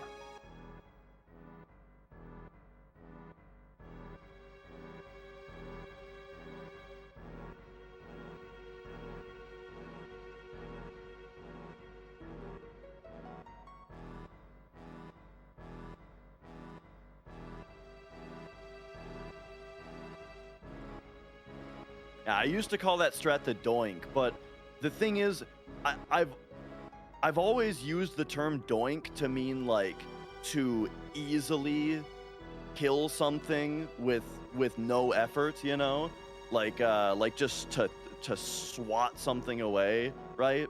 And so I was kind of confusing myself with that. So lately we've been calling it notching. Just take a notch off of her health, you know.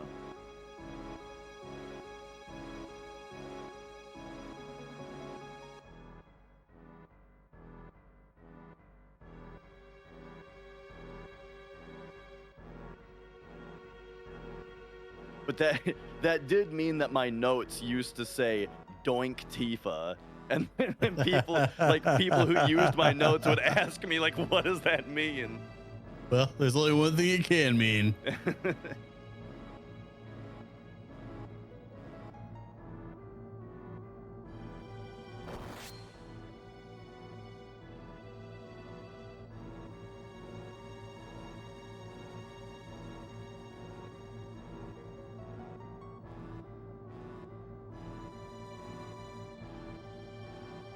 All right. Good schizo fight from Rupan, and I didn't see anything insane. I didn't want to spoil anything, so I didn't say anything. But last time I saw Rupan fight Schizo, he cast Comet on it. I was hoping he did that too. Another... Wait, he did it this time? Yeah, on the ice head. To finish it off, he cast Comet. I just missed it. Oh man, I was talking about stupid other stuff. Oh man. He cast Comet on Skit, so it was probably awesome, and I didn't see it. It was pretty cool.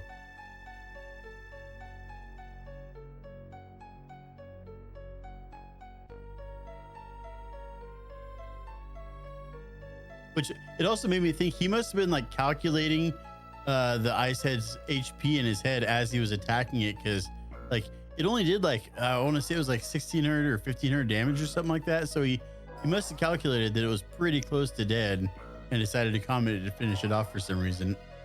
1516 is about the same as a regular attack from her, you know, when she's healthy. Yeah, when she's healthy.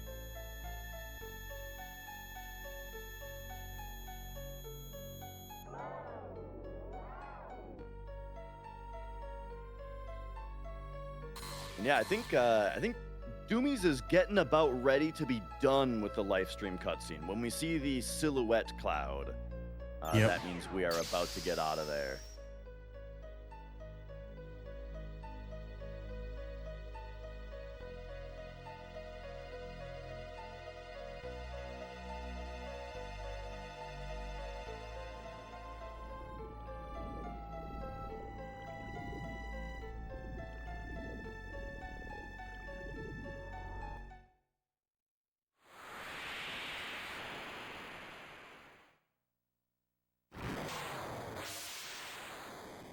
But yeah, this usually does end up being the part of the run where commentary slows down just a bit, because we start to get really cutscene heavy in kind of the back half of the game.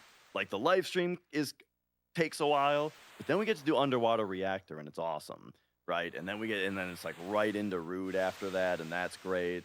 And then it's, you know, we're gonna be getting into Final Descent manipulation. And then the diamond weapon fight, and like all that is pretty rapid fire. But then it's like after diamond weapon is kind of a long cutscene. Then you fight Hojo, and then after Hojo is kind of a long cutscene. Yeah, the pace of the run itself slows down in the back end.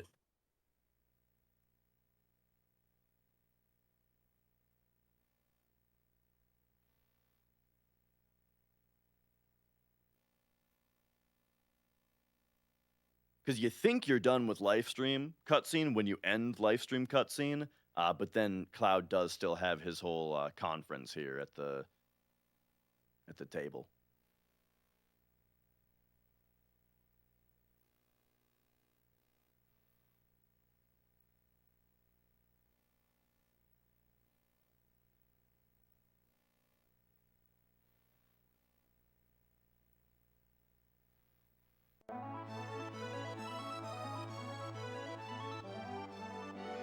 These whirlwind maze, we didn't really talk too much about the whirlwind maze. These scenes where the waves are going by. If you get hit by the waves, you go into an inescapable encounter with, what's that enemy called?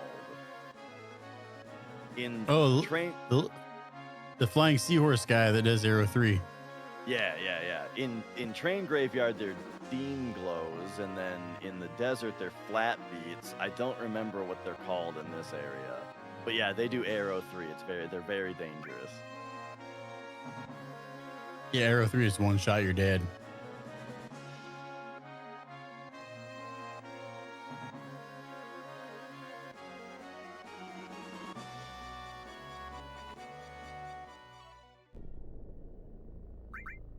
Will anyone get double lapis? I think all three runners got aqualunged, so we'll have to see how carry armor behaves here. Cause yeah, so now so Doumeis is out of cutscenes, doing a big menu, getting ready for Underwater Reactor. Underwater Reactor, the boss of this dungeon, has, they say it's a what? They say it's a 1 in 12 chance. It's a little bit more complicated, but he's got like about a 1 in 12 chance to open the fight by doing Lapis Laser 2 times, and if that happens before you can react, it just wipes you. and the save point is like 5 minutes back. So yeah, it's a big swing moment.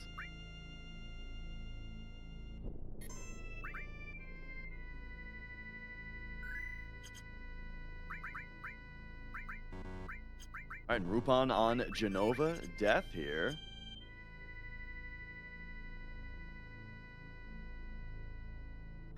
They're called Wind Wings. Gotcha. The dudes I was talking about. All right, there's the cross slash. There's the Tifa death blow. And it looks like, yeah, he's doing the strat that gets 4 death blows in.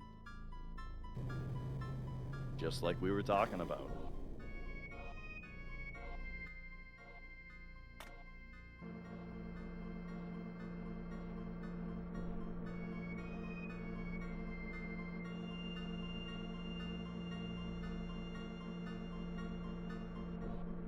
Easy Very fight, nice. done like that. Yeah. Clean fight.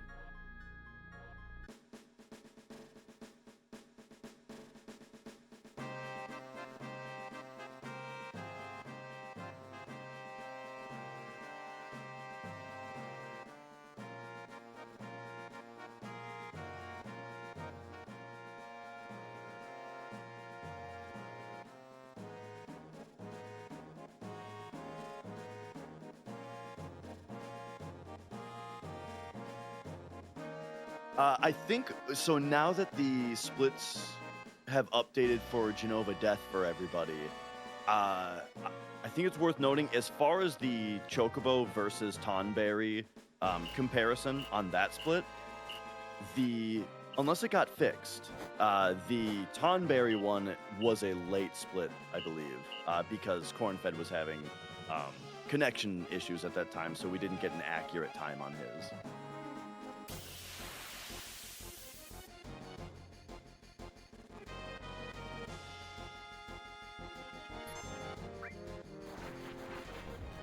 Rupan did not grab MP Turbo. Interesting.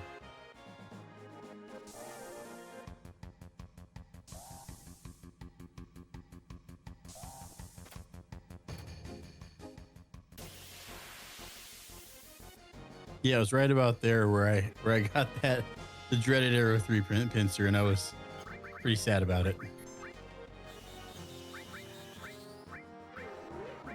All right.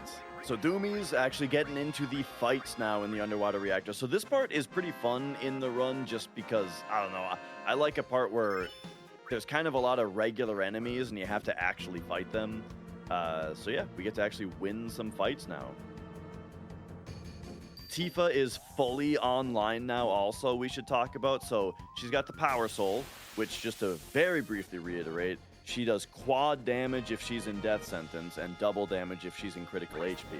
She's also got the Gygas armlet on, which gives like 30 strength or 50 strength or some insane amount of strength. And she's got the Curse Ring on. The Curse Ring gives a ton of stats. It gives a ton of strength and a ton of dex. At the quote-unquote detriment, the drawback of it is that it puts you in death sentence. Well, her automatically being in death sentence at the start of every fight is actually an incredible boon for us with the Power Soul. So Power Soul, Gygas Armlet, Curse Ring is the build on Tifa. And yeah, so she can just slap up these fights now.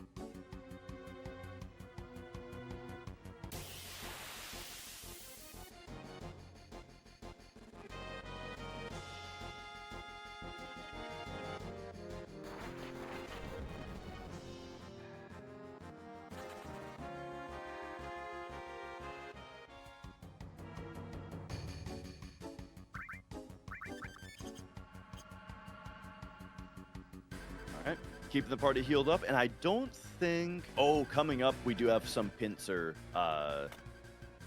fear. Because I think in the underwater reactor, there aren't any random pincers, but in this underwater tube here, there's a pincer that you can get.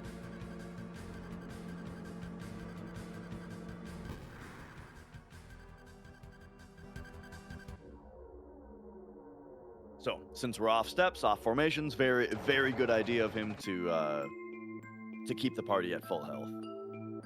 And probably, I believe he's an ATB weight also. It's just a ghost ship this time, though. No problem.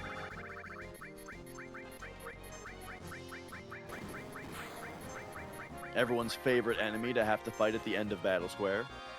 Right. Love getting yeeted. Just random little thing. Normally if a character dies in this game, or if that dude picks him up with the ore and throws him out, they would normally lose their Fury or Sadness effect. But for some reason, if a character has the ribbon equipped, they don't lose Sadness or Fury in those circumstances.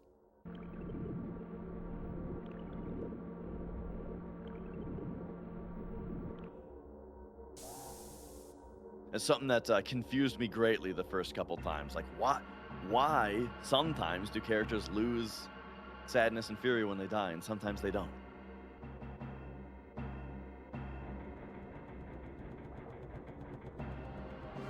That answers that question for me. I kept wondering why, like after the Silva fight, where I would get it, it was after I got the ribbon, and I was wondering why Sid didn't lose Trank, and I was like, that answers that for me.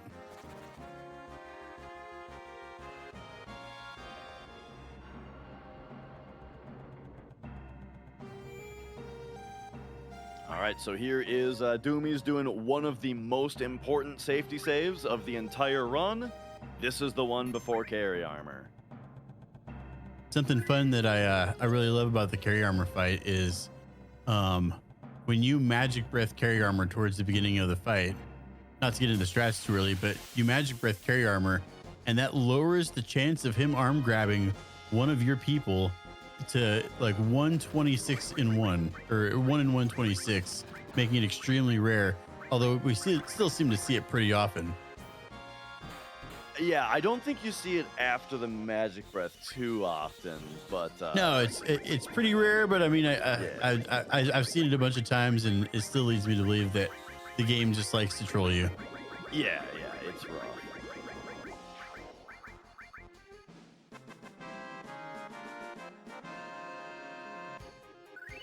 All right, so yeah, have a couple fights here that we're forced to win, and that one being a natural, or actually unnatural. It's a scripted pincer there.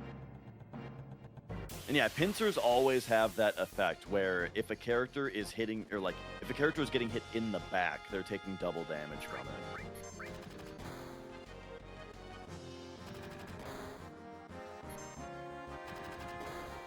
These guys, they always act 3 times when they get a turn, or at least like that regular attack of theirs.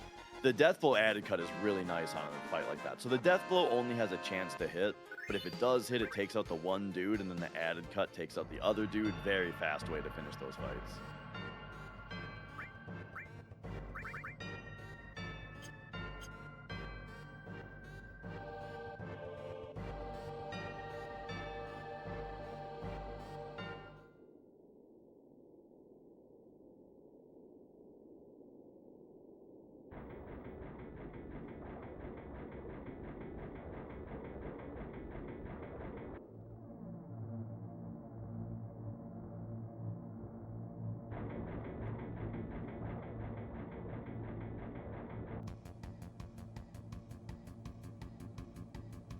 And yeah, Tigris in chat is saying the ribbon might be coded to prevent status changes rather than make them immune. That very well might be, because there's a status in the game called resist that does just that. It makes a character, like, it makes their status not able to change. And so it would make sense that ribbon just gives them that rather than doing this other bespoke thing. Funny thing about resist, though, is did you know that White Wind clears it off? So if you, the vaccine item that's what that does, is it gives resist, and then I can't remember like the names of the other moves that give resist. But yeah, I learned randomly that that White Wind is able to clear it. I doubt it's able to clear it. I doubt it's able to unribbon a character in the middle of a fight, but that would be interesting to test. Here we go. Doomy's getting into it right now. Probably the last big hurdle to finishing a run here. Yes, the carry armor. So I mentioned sneak attacks earlier, which is an attack that the boss will do before anybody has any chance to act, and it's not based on ATB. This boss has a 1/3 chance to begin with Lapis Laser, which it looks like it did. So there's the single Lapis. Now, arm grab! Okay, this is horrible. If he Lapises again, it's game over. If he doesn't Lapis, we're still in a really hard situation here because Cloud has been arm grabbed. So we're down a party member until he dies. So how arm grab works is the boss will just like squeeze Cloud every time he gets hit. So until Cloud dies. Cloud is now dead. So now we can Phoenix down. Excellent. Tifa's death blows are hitting, which is very good. I mean, if Tifa hits like one more death blow, he's sitting really well. Like we need like one death blow and a magic breath, which he's readying up the magic breath right now. Here's the big guard. Okay, he's recovered. That was excellent. Excellent recovery. Yeah, great recovery.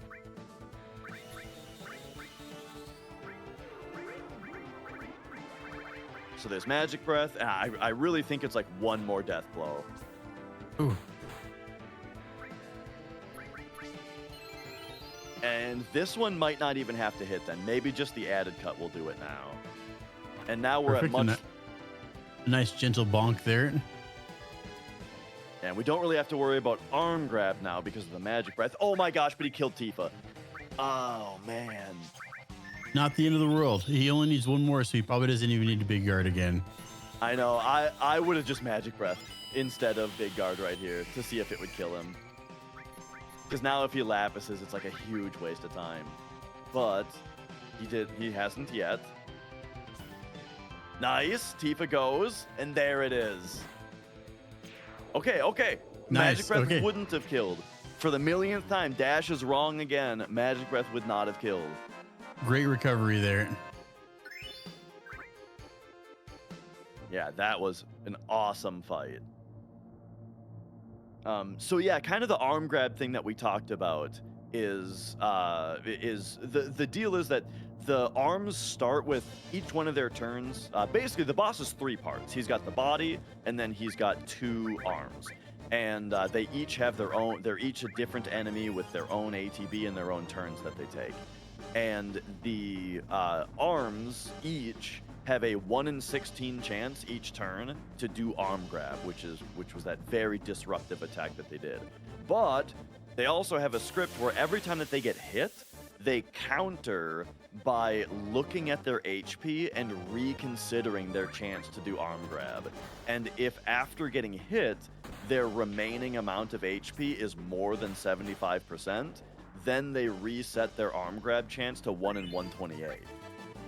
So that is what that single magic breath is very useful for in the fight, is it hits both arms. It hits them. They have 10,000 HP, by the way, so it hitting them for less than 2,500 sets them both to 1 in 128. If they have between, by the way, if you do slightly more than 2,500 to them, so they're between 50 and 75%, then I think they set to 1 in 32. But I'm not 100% sure about that.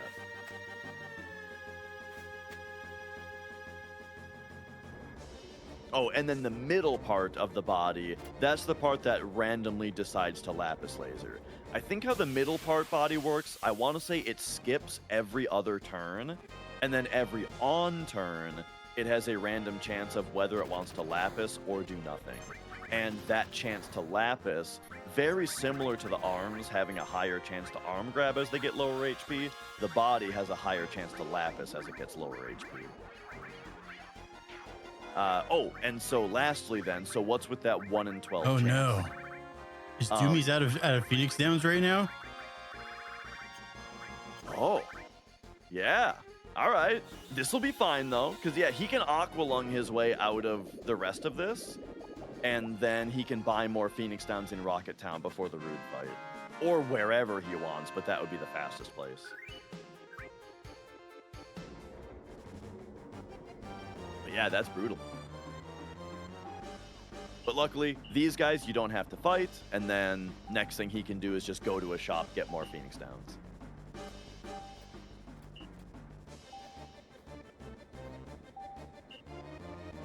But yeah, the 1 in 12 thing is because that sneak attack Lapis at the very start of the fight has a 1 in 3rd chance to happen, and then the body segment of the boss's first turn, at that point he has a 1 in 4 chance to Lapis every turn. So it's a matter of, did he sneak attack Lapis and did the body decide to Lapis on its first turn? If that happens, that's a double Lapis. So the thing that makes it a little bit more complicated... Oh, Sid's getting thrown out on Cornfed's run. So the thing that makes it a little bit more complicated than just it's 1 in 12 is that the sneak attack is going to happen no matter what. But if you are able to get a turn before the body gets a turn, then you might be able to squeeze in an X potion or, you know, something that'll make you that'll make it a little bit less. I mean, if you're able to get like a big guard and X potion and that kind of stuff, you might be able to recover right away. Yeah, well handled fight up by Doumeis on carry armor there. Beautifully handled. Cornfed himself is almost to that fight now. We'll see how it goes for him. Yeah, the funny thing is that the single Lapis, like Doumeis got, is actually optimal because it puts Tifa into critical HP right away, and then she can just start wailing. It's just that it's only optimal if he somewhat behaves. Other than that, you know, if he immediately like crit punches someone else to death or arm grabs someone or something, then it's super annoying.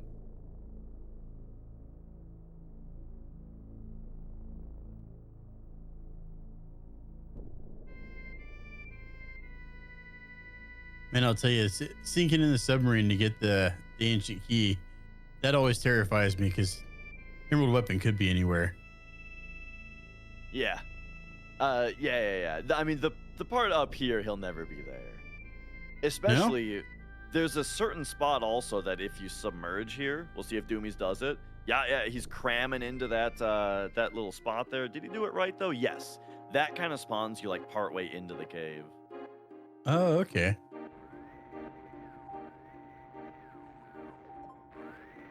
Yeah, I don't think Emerald ever comes back into this little cave entrance.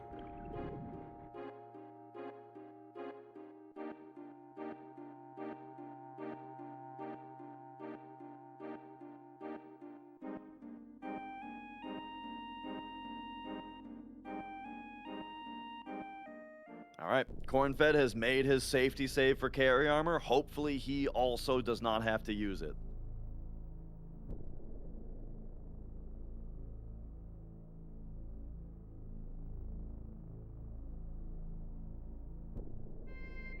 Oh yeah, we never mentioned diagonal movement on the world map.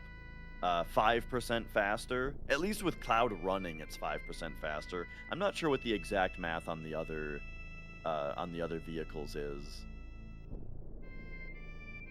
I think diagonal movement in the airship might be more than 5%. It seems off eyeballing it seems a lot faster. I think that is right.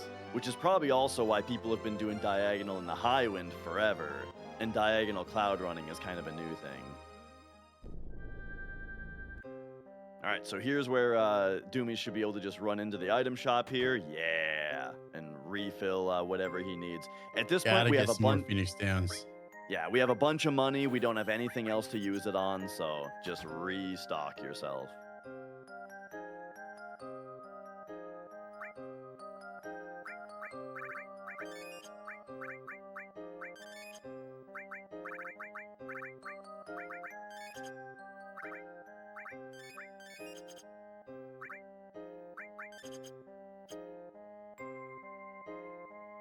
Okay, so as Cornfed approaches carry armor here, Doumeis is also running up to the Rude fight. There's quite a few little scripted fights that happen first, though, so hopefully that'll give Cornfed time to do carry armor, except probably not with the cutscenes. So we're probably going to have to be watching 2 boss fights at once again.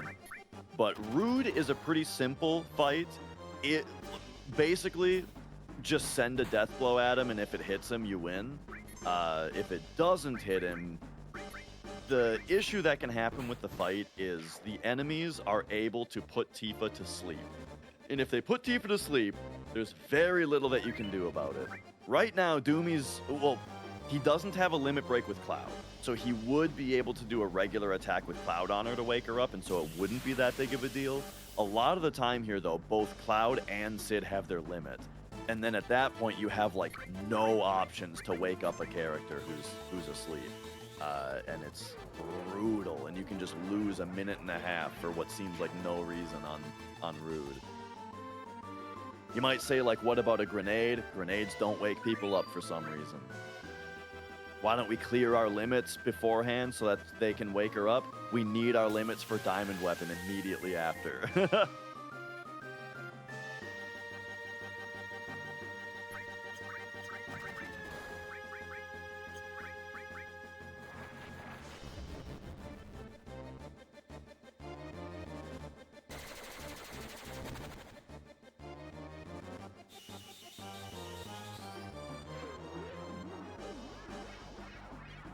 All right, carry armor on Cornfed. Let's go. Okay, no Lapis sneak attack. He got his big guard off right away. He's getting his magic breath off right away. Opening death blow. Tifa is not yet critical, so she's not doing max damage. But we'll see what his strat is for getting her critical. It looks like he's going for lasers. She's at max HP, though, so if he lasers, and her HP, like I said, it's not a multiple of 4, so if he lasers her twice, she's going to be at just barely not critical. So we'll see what happens with that. Ah, lucky! That's extremely helpful. Carry armor punched her, and Cloud, or whoever, if he has cover equipped on somebody that's not Tifa, they did not cover it. So that's perfect. Now the laser actually puts her into critical. That was lucky.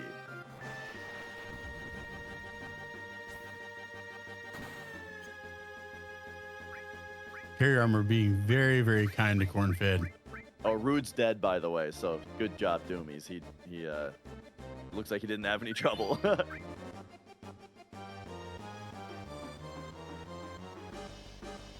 Nice. Easy peasy, quick fight. Yeah, that was a fast carry armor fight. Holy.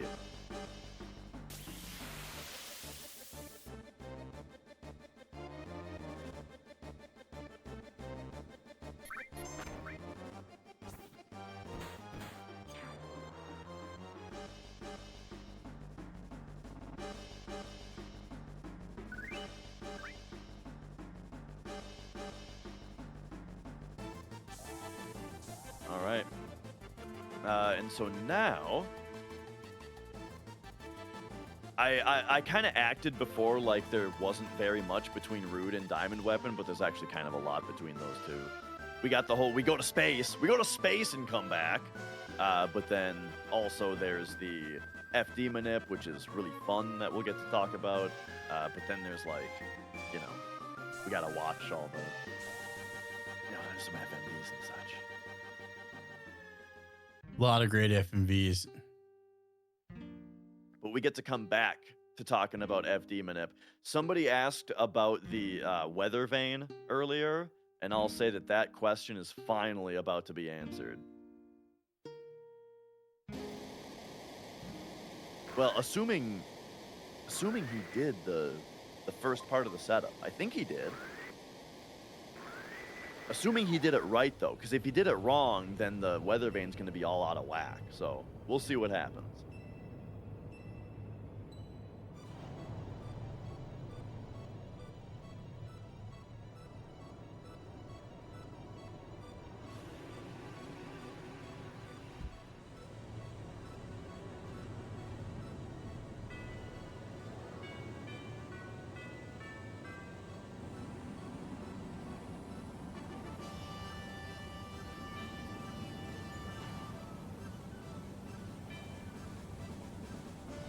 I think this is a conversation that's come up a bunch, but how many Final Fantasies do you go to space? Because it's quite a few. Actually, just looked that up, and I'm seeing 3 of them that have actual is it- space sequences or fights, and then Is it just 4, 7, and 8? yeah, 4, 7, and 8, and then Final Fantasy 14 Endwalker explicitly take players into deep space, into extraterrestrial bodies. Okay, okay. So yeah, I mean, I'm thinking of 4, 7, and 8, and I guess I was just like, yeah, that's like all of them. I mean, that caps half the 90s games.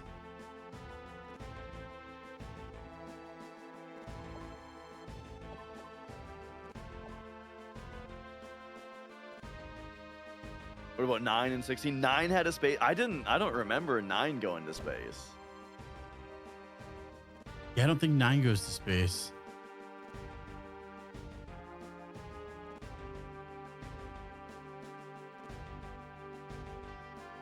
I didn't play 16, so I wouldn't know about that one.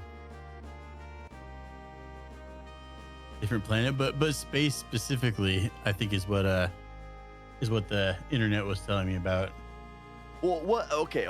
So now folks are saying you go to a different planet, but do you warp between them? Because let me ask you guys a hypothetical question. Okay, let's say you have a portal that takes you to the moon.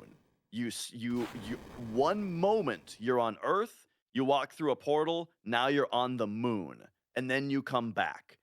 Did you go to space? I don't think so. You went No, to the you didn't. moon, That's not space travel. but That's you portal weren't travel. in space.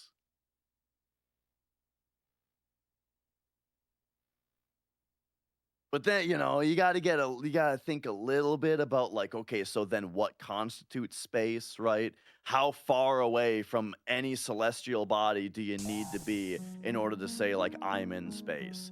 I don't think Like- that's too hard to say though. I mean, Does on another 5 planet count as being in space? 5,000 miles, right? That's probably space. Or does space just count as anywhere except for Earth?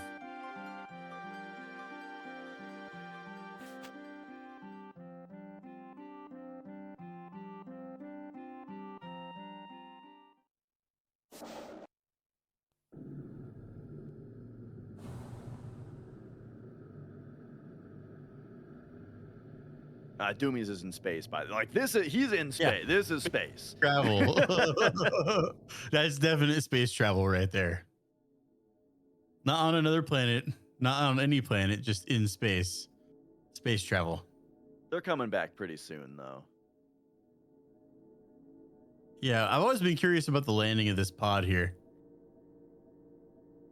Does it just crash land, much like on Dragon Ball Z, where they just crash land the pods onto Earth and they just hop out, or does it have some kind of catching mechanism? 'Cause it looks like it's hauling right here. Yeah. Have I never thought about this? Like, how did they land the They pod? don't show. You're right. Yeah, they're like next time we see Cloud and Sid, aren't they just on the Highwind? I've never thought about this. They're just on the Highwind. And obviously they crash landed into the Highwind because that would have just... Maybe the I don't know, maybe the Highwind catches them, like Superman.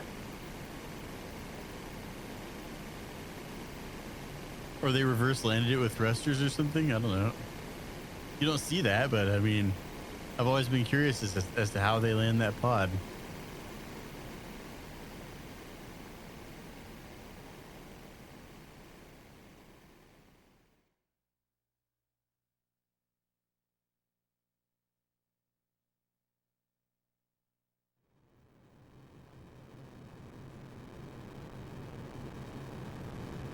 That was some of the wildest flying I've ever seen from Cornfed there. Yeah, he was The getting backward zigzag. I think that was to keep the non-cardinal direction flying up to go a little faster. So if your target is directly north of you, I don't think it's faster to zigzag at it. I think you have to turn 45 degrees so that you can diagonal straight towards it.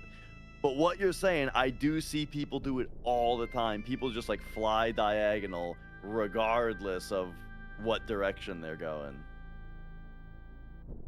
Yeah, it just like I said, just eyeballing it, it looks a ton faster. Yeah, totally. Like if you do just go in a cardinal direction, it feels super slow. Yeah, it feels like almost like you're driving the buggy, but in the air, as opposed to diagonal. Feels like you're actually like cruising.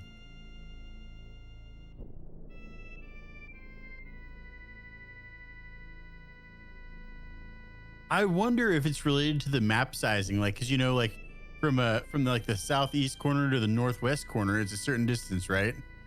And I wonder if they just made that travel time the same as starting at the bottom of the map and going to the top. I wonder if that's how it calculates it.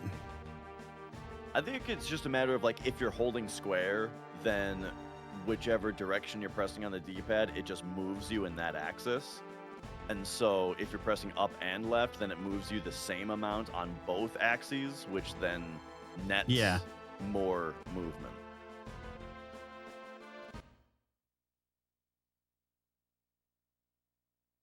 All right, Rupan, now with access to the High Wind. Ready to begin the Sid quest of grabbing those huge materia, while Cornfed is making his way up to that rude fight.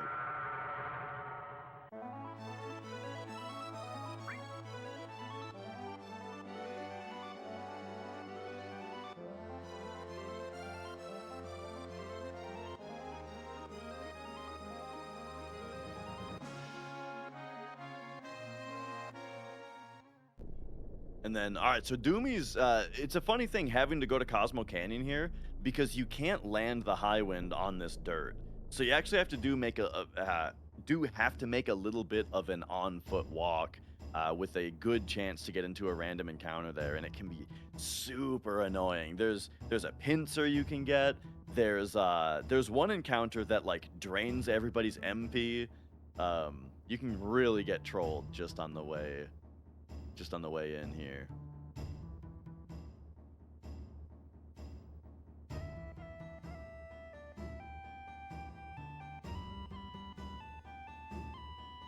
Okay, so remember earlier when I was talking about Stone being an organization or like basically a different ordering of the RNG table? Now, this weather vane, you see this weather vane that's on the left side of Doumeis' screen? This weather vane, hang on, we're at 2 cycles now.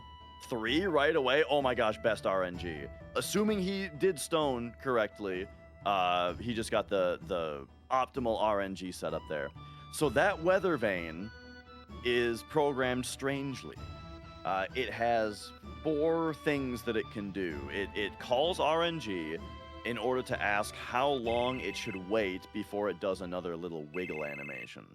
But the thing is, usually how these things are programmed is it asks for a random number, which always produces a number from 0 to 255, and then it divides it by 4 and looks at the remainder. That's going to give it either 0, 1, 2, or 3. Then it can have an if-then, right? Switch case or whatever, however you want to do it. They just do if-else, right? For 0, 1, 2, or 3.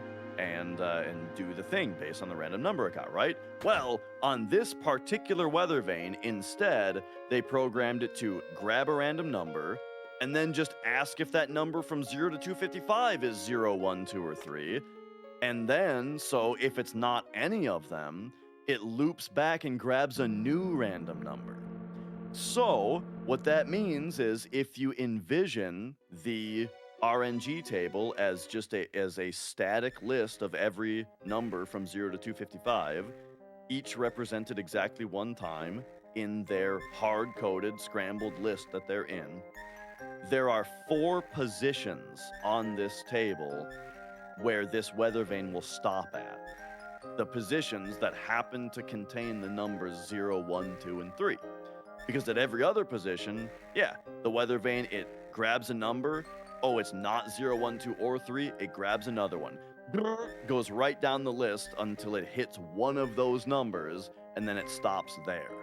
So, ultimately, the thing is also on this RNG table, once we get to Final Descent, there are some starting points for Final Descent, where if we were to start there on the table, we would get a 0 encounter Final Descent. And there happens to be a pretty big window of RNG positions that will get us a 0 encounter final descent. But only with this particular ordering of the RNG table. So that is why hours ago, going into the Bone Village fight, I said at this point when you initiate the digging minigame for the Lunar Harp, it sets your stone value, which essentially reorders the RNG table. So, and it sets it according to your in-game time. So when he did the menu in front of Bone Village, he exited the menu on a certain IGT before starting that minigame. What that did hours ago was it just set the RNG table in the ordering that has the window of 0 encounter final descents.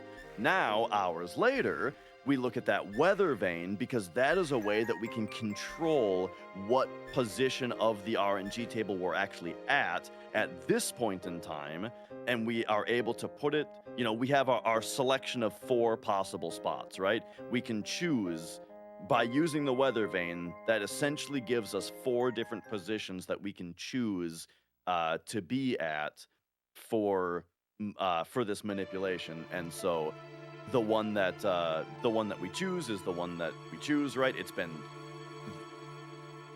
Okay, let me explain it this way as far as when we get to this part.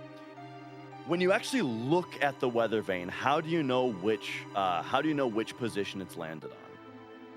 The way is by how long it takes for it to wiggle again. Because like I said, it looks for a random number to decide how long to wait before it wiggles again.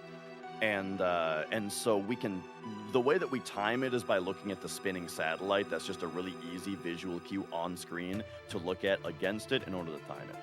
And if you pay attention on this ordering of the RNG table, what happens is the weather vane will wiggle, and then it will stay still for about the time of a single satellite spin. Then it'll wiggle, and then it'll stay still once again for about a single satellite spin. Then it wiggles, and then it stays still for 2.5 satellite spins. Then it wiggles, and then it stays still for 4.5 satellite spins. And once again, each of these times that it freezes, and it freezes for that certain number of satellite spins, each one of those times it is stopped at a certain part of the RNG table where it actually hit one of those values, 0, 1, 2, or 3, that it can use. And so it stops on that value. It executes the script of, I'm just going to sit here and wait for a minute. Then it goes back to going crazy until it gets to the next number it can use, right? So that's the pattern that you end up actually seeing as a player when you look at the weather vane. You get 1 spin, 2.5 spins, 4.5 spins. We want, in order to do this manipulation that we're doing, in order to get the 0 encounter final descent, we want to be at the position of the RNG table that causes the 4.5 spin wait. So how do you verify that? Well, the fastest way is to wait for 3 spins. Because if you wait for 3 spins, then you know that you're not on the 1, or the 2.5. Because 3 have gone by.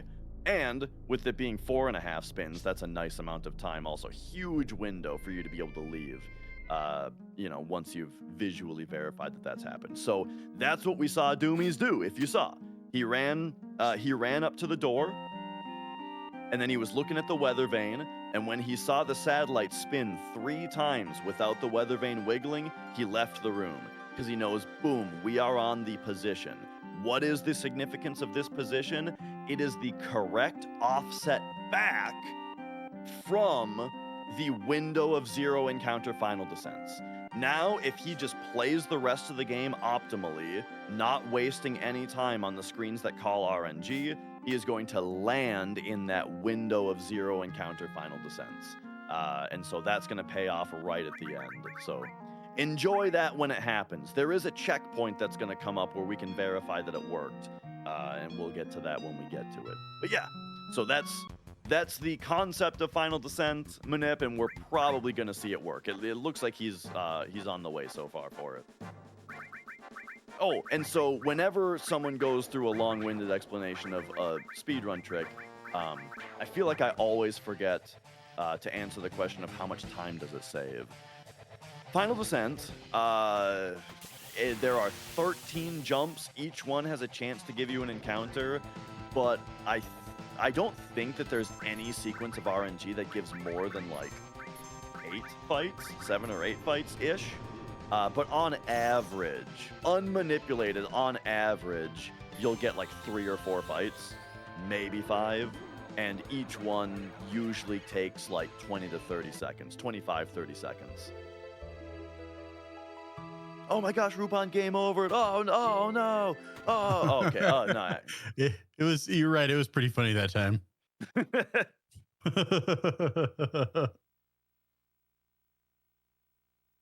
Also, love it. Very thorough explanation. Hopefully Didn't it made skip a beat. sense. It was a lot to digest, but it made sense. Yeah.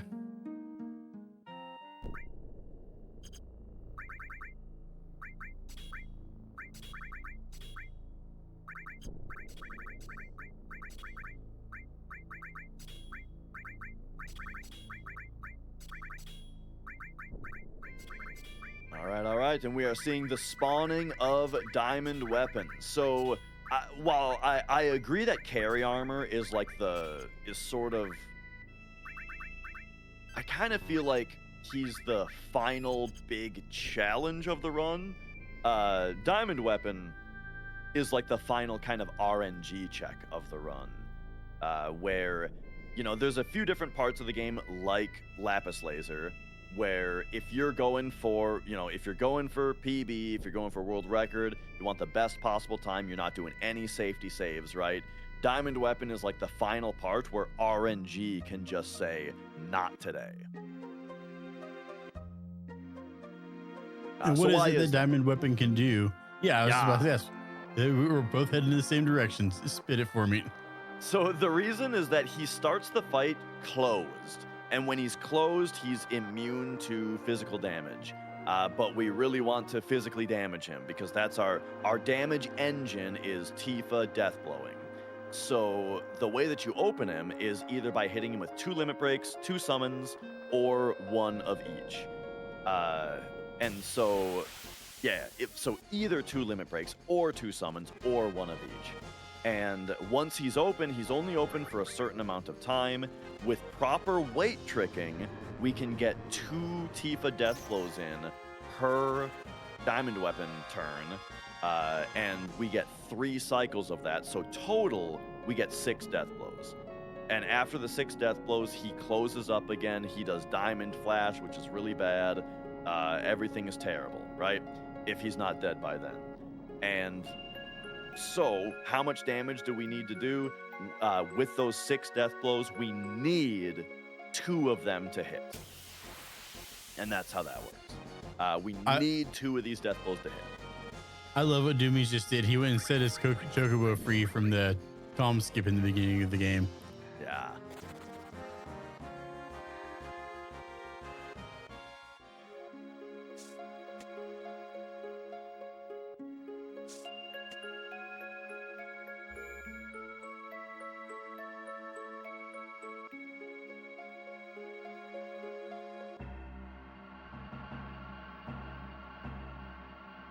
All right. And kind of, I do love this like slow, dramatic wait for Diamond Weapon to walk over. On the any percent route where we do disc 1 skip, due to complications with disc 1 skip, we have to actually get ownership of a Chocobo so that we can do more cloud surfing strats, which is like the floaty cloud who can run through the mountain, right? We call that cloud surfing when he is able to move anywhere. And so, because we already have to own a Chocobo in order to enable being able to do that at this point, it's something you can do is cloud surf out into the ocean in order to engage Diamond Weapon a little bit sooner. But for this route, it's not worth it. Okay, so one thing Doumeis just did in the menu there was he lowered his battle speed. The thing about that is that is not just to make the fight easier. It is actually required for weight tricking to happen. And this actually is the fight. If you don't understand weight tricking yet, this is the fight that I think makes it crystal clear exactly how it works. So Absolutely agreed. yeah, the principal idea is of course firstly that if you're in a sub menu, then ATB does not increase on any character, right? You're always in wait mode, so nobody gains ATB. So we'll see it all kind of spell out here after we do our setup. So first, he's putting a hyper on Cloud to try. Right. So he doesn't have the limit breaks in order to open up Diamond Weapon, like I mentioned. So he's putting a hyper on Cloud. Oh, but Cloud has the ribbon on, so hyper doesn't work. And he doesn't have the he doesn't have a summon on him either, does he? I don't think so. So this is kind of brutal. Okay, that 700 That should is a help. lot of damage. That Oh, he's almost almost did there. it, but not quite. Yeah, so Cloud needs to get attacked one more time for him to get that limit bar. And then we'll see the rest of the setup, I'm sure. So having Tifa dead here is good, because if Tifa wasn't dead right now, Death Sentence would be ticking, and that would be very bad. Yeah, plus it lowers the chance that he's gonna hit someone butt Cloud down to 50%. Oh yeah, that's a great point. And that should get him there. All right. So Cloud has his limit. Now, I can't remember. Is she still in Death Sentence? Okay, she is still in Death Sentence when you Phoenix down her. Oh, yeah, of course that's the case. This happens. She dies in this fight all the time at the start. All right, so now he's got Tifa back up. She's re-tranked also, so she won't die, even though she's in critical. And he's got the big guard on for haste. And now the limit jams happen. However, because I mentioned earlier that the queue has to be empty for other characters to get their ATB during a limit break.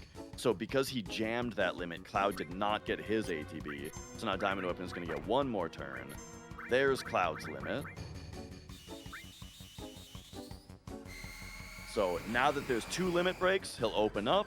And now it's time for weight tricking to happen. So the whole idea here is it's about to be Diamond Weapon's turn. That means Diamond Weapon's ATB is currently full, right? But we're in a sub-menu. So now Diamond Weapon's turn is over, and his ATB is at 0. And it's pinned down at 0 because no ATB is being gained. We hold him in that state until Tifa's turn is over, because once Tifa's turn is over, her ATB drops to 0. Then they're both at 0 ATB. So then we release time, and Tifa is slightly faster than Diamond Weapon, so she will get her turn first. That way, and then as you can see, so it just happened. Now, once it's Diamond Weapon's turn, we release time, we allow Tifa's ATB to refill during his turn again, and that way, we get 2 turns from Tifa for every 1 turn of Diamond Weapons. And I feel like she Get missed one more. There we go. She might be under-rolling still, though. Yeah, she under-rolled. So now he's gonna Diamond Flash, but it's okay because she did hit 2 death blows, right? So that means she just under-rolled, so he's just really low on HP now. And so Doumeis is queuing up Magic Breaths here to finish him off with, because he's only immune to physical now.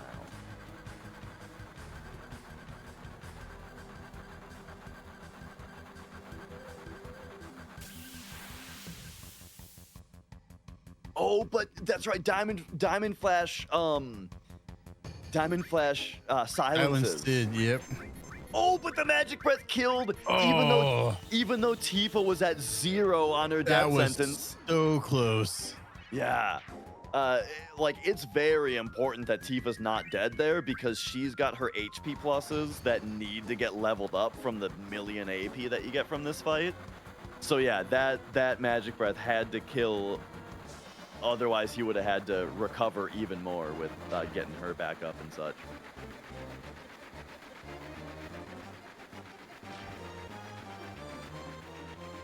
Whew. So yeah, that was really good improv, really good damage control there.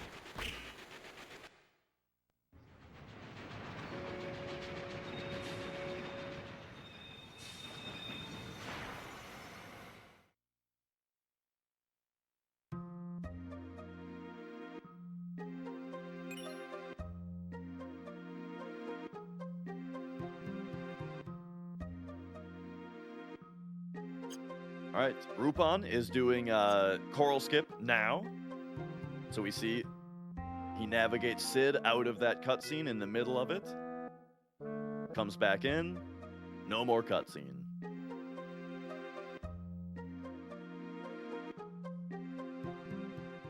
But yeah, so I'll kind of go through it a little bit again conceptually, so that you can be prepared to really watch for it on Cornfed's fight here. So the whole idea of the wait trick is, if you queue up Tifa's turn during the enemy's turn, so both characters have full ATB, right? And normally, if you weren't holding time, Diamond Weapon's turn would finish, and then during Tifa's turn, his ATB would refill, right? And then he would get his turn before Tifa does, right? But if you're abusing ATB wait by holding in a sub menu, that stops any ATB from incrementing.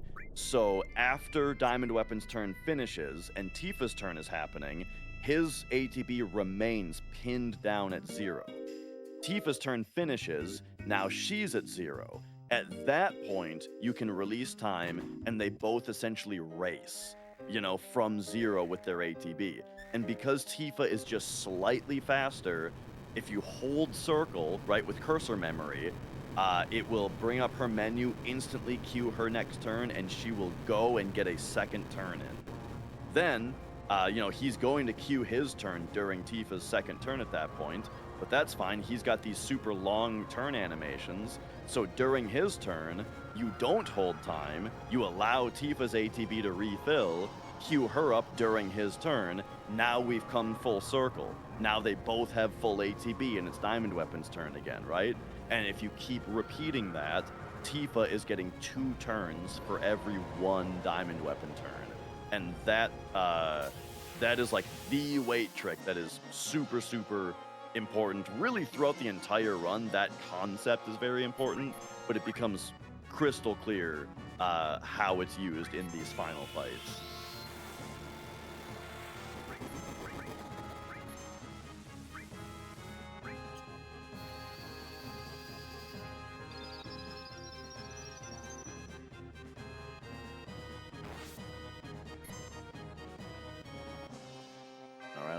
No ultimate weapon scares. On this ultimate weapon fight, if he, sometimes on his physical attack that he does, he decides to critically physically hit Sid, and that makes you have to do a little recovery real quick, but nobody had that scare this time, so that's good.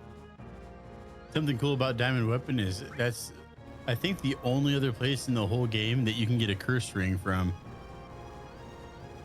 Ultimate weapon. Yeah, the one he's fighting right now. Yeah. Rupan. Maybe I misheard. Yeah. I thought you said Diamond Weapon. If I did, I meant Ultimate Weapon, because I accidentally lied one time when he asked Tifa, when the shopkeeper asked Tifa about the key, and so I had to get lucky and steal it from Diamond Weapon, like It's right before the fight was done. Very rare steal too.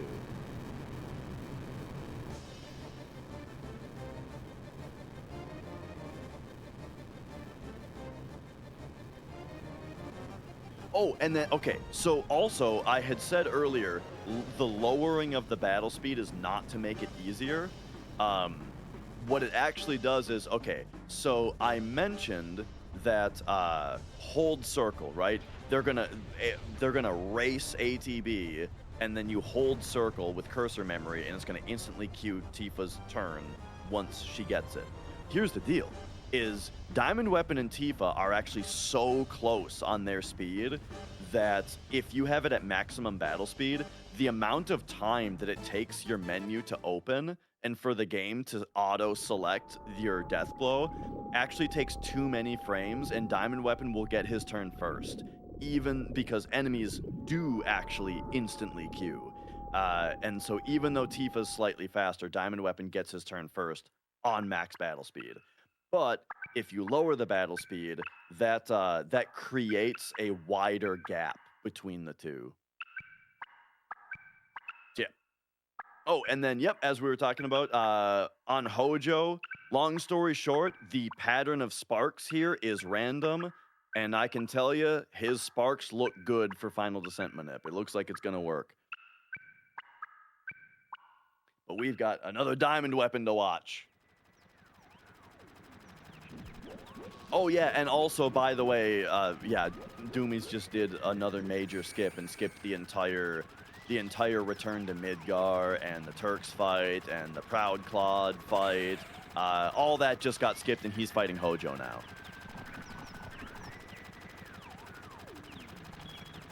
Definitely the easiest major skip in the game.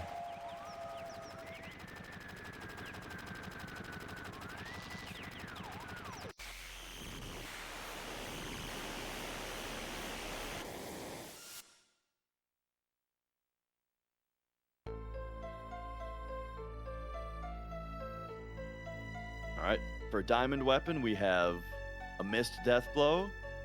For Doumeis, we have a missed death blow. Okay, okay. One of Cornfed's death blows has hit.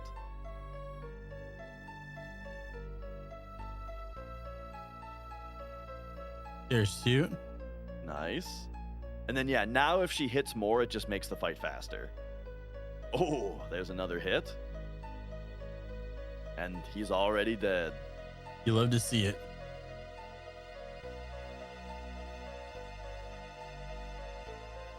All right. So now we picked up the vaccine earlier, and I mentioned that it gives the resist status, which prevents a character's current status from changing. That is used on the Hojo fight for the reason that we just saw. Hojo just tried to confuse Tifa, and it's very bad when our 16 times damage Tifa gets confused. Dude, one of my runs, I remember way early on in my runs, I got supernova'd, and Tifa ended up getting nice crit added cut to start out phase 3 of Hojo. Let me not talk about myself until after this fight.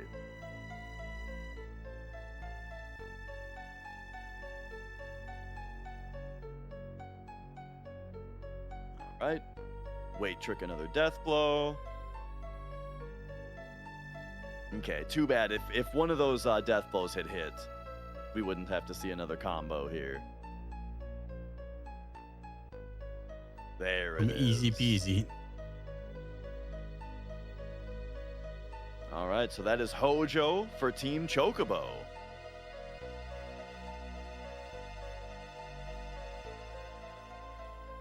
But yeah, I had one run where in the safer fight, Tifa got confused. I can't remember if it was Supernova or if something else does it. And I swear, the next things that happened, Tifa punched Cloud for 1,000,000 damage and killed him. Then punched Sid for 1,000,000 damage and killed him. Then punched Safer Sephiroth for 1,000,000 damage and killed him. And I still won the run. Tifa just takes everybody out at the end.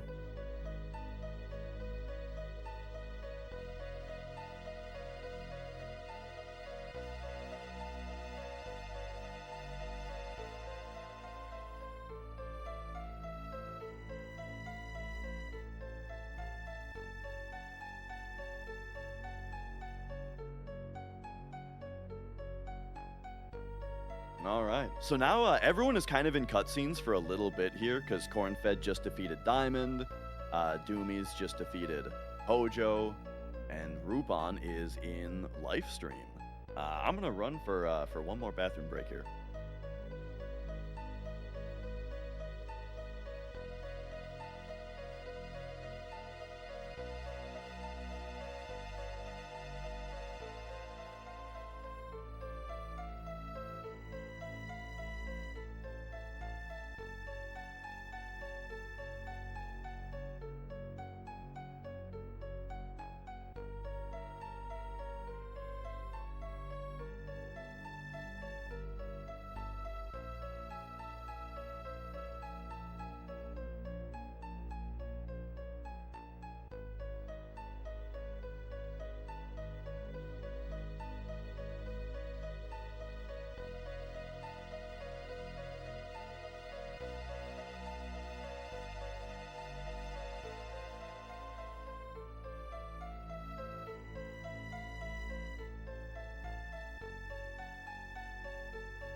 All right, here we are. Doumeis about to lock into disc 3.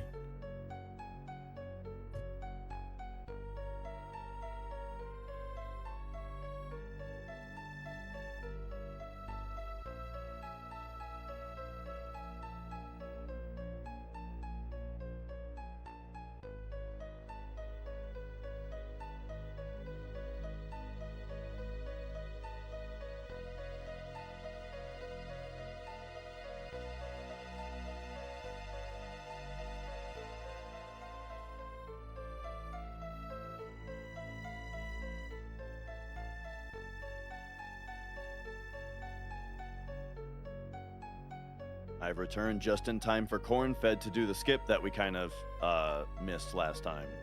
So Yeah, it's the easiest skip in the world. A baby could do it by accident. So here's how it works, right? Most of the time, when you're in a cutscene, such as right now, our party isn't on the bottom left here. Our party isn't in this cutscene, right? Well, the way that the game handles scenes like this is our party actually does exist, like our playable character. He's just invisible and we can't move him. Well, on the following screen with Hojo, they programmed it slightly wrong, where you actually can move your invisible Cloud for exactly 1 frame. Guess what? Cloud is also standing 1 frame away from the boss trigger. So if you just hold right and run as you spawn in, boom, you hit the boss trigger, and now it's time to fight the Hojo fight, which is at the end of the return of to Midgar. So you just fight him right away instead of doing that entire dungeon. Literally all you have to do is hold right and run as this screen loads in, and you get the skip. Yeah, same way the Sapphire FMV skip works. And then this one is a little bit weird though, because of the way that this cutscene is directed, it disables music for like the rest of the run, and so it's a glitch that can be cleared by soft resetting though. So I believe everyone has agreed to save for on the disc 3 screen transition. Everyone has agreed to save and soft reset in order to restore the music for the remainder of the run. And it's just a safety save for the final dungeon. And we don't want to miss One Winged Angel. Right.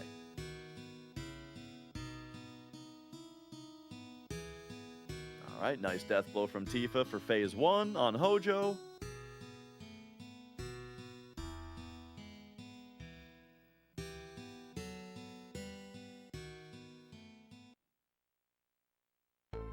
There's the vaccine on Tifa to stop, because this boss does lots of status ailments. It's not just confuse. Also, if he does slow, that could slow down the fight a ton.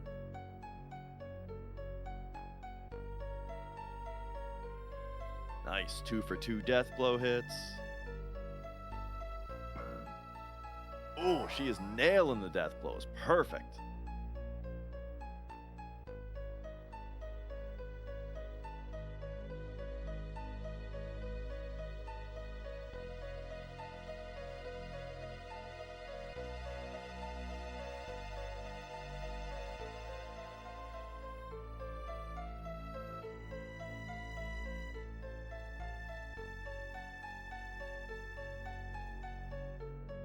Another death blow hit. This is a crazy good Hojo fight so far.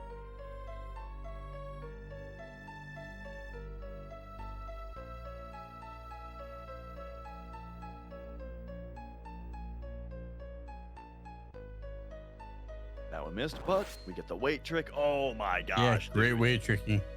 Dude, carry armor and on, Cornfed has been cruising. Yeah. Insanely good boss fights.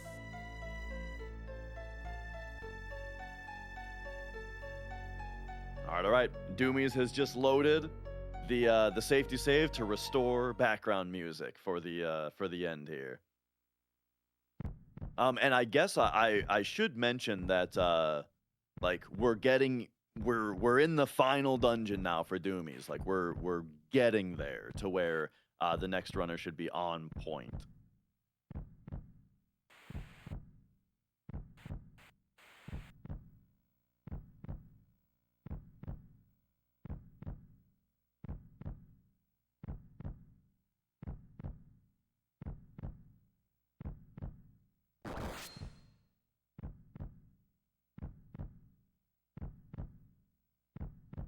Does the question about whether or not the soft reset affects FD manip?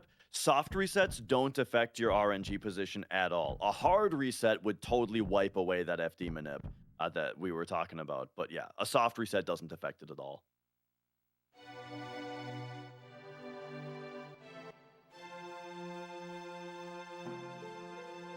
Here, it looks a little silly, but he has Tifa knock her own block off.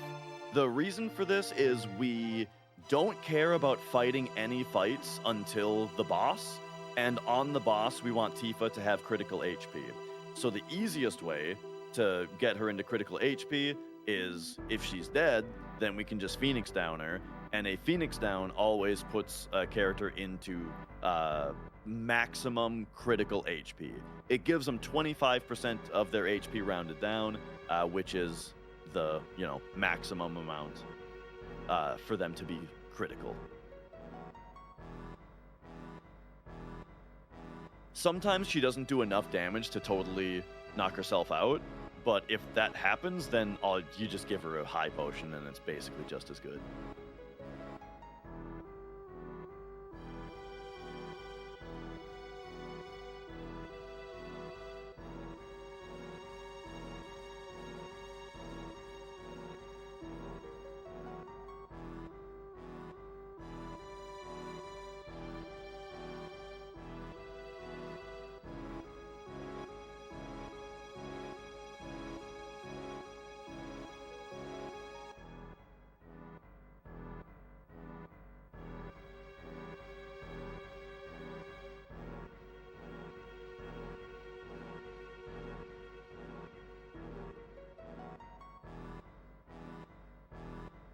All right. So yeah, Doumeis making his way down. I'm not super familiar with a lot of the formations here as far as being off steps. I feel like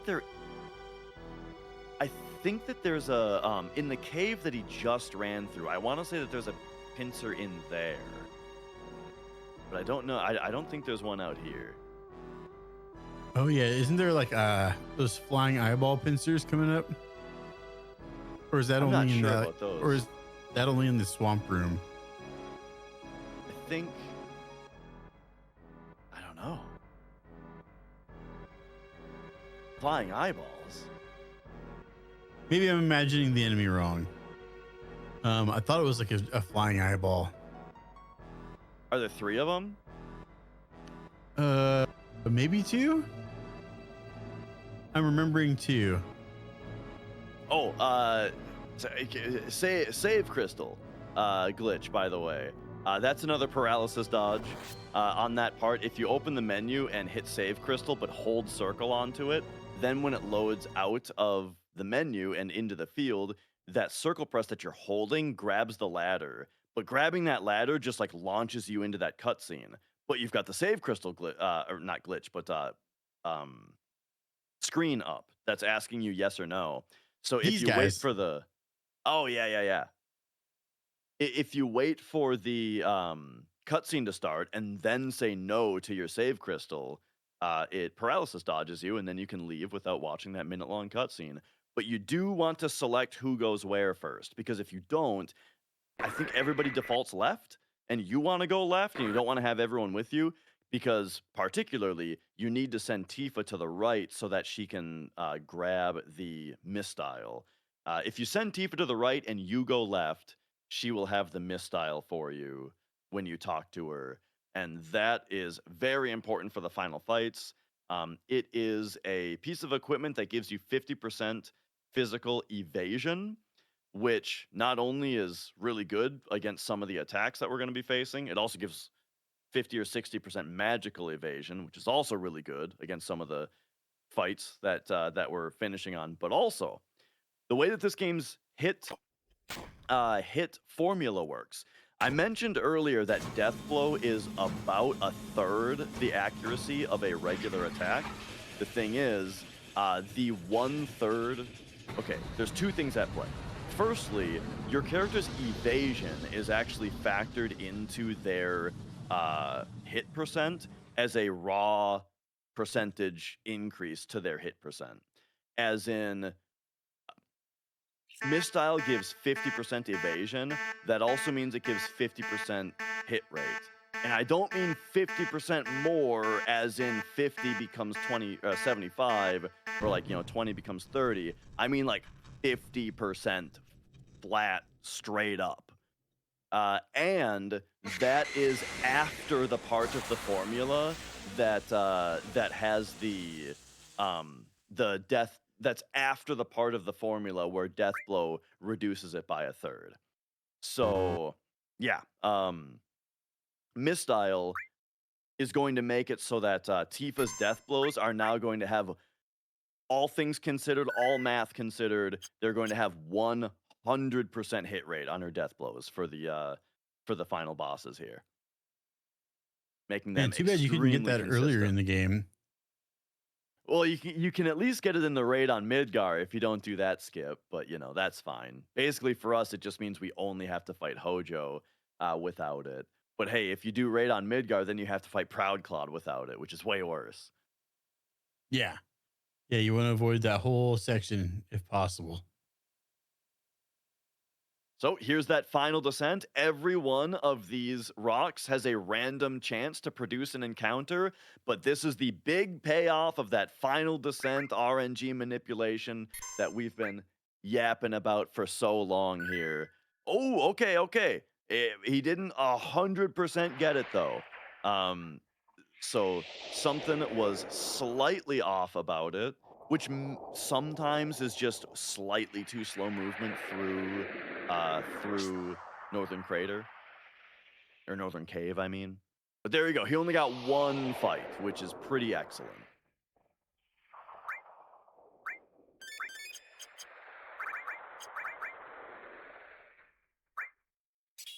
Here he is getting ready for the final gauntlet.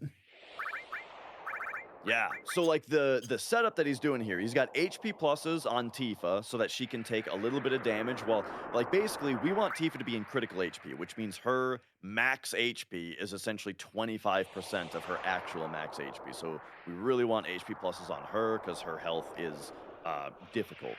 She's also got Elemental Rama being put on her armor. And due to the materia routing that we've done, Elemental has leveled up to give immunity now. So she is immune to lightning, which comes into play if Bizarro Sephiroth decides to use Bolt on her. And she should also have the long range materia on. This has been a thing like throughout the whole game, long range materia, where she's doing maximum damage from the back row as well. And now, so she just got slapped for like 600 damage. That's exactly what those HP pluses are for. Because she was in critical HP, but still had 700, which allowed her to survive that slap. And now we can give her a high potion, and she's still alive. She's still in critical. Oh, and then that one missed. There's that dodge rate coming in handy right there. Yes.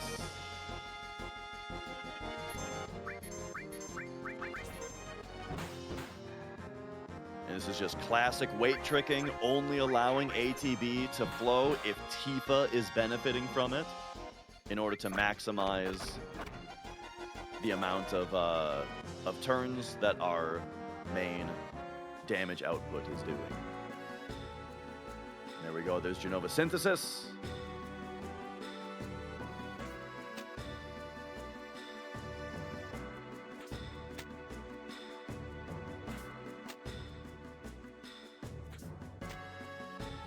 If I'm not mistaken, he'll get one more chance here to redo everything and make sure everything is correct for the final two bosses.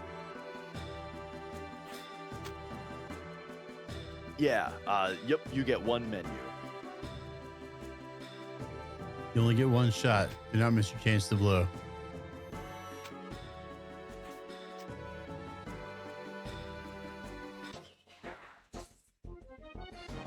Cornfed is just got a fight in the room I was talking about. I think that there's a pincer with the scissor hands in this room is what I was talking about.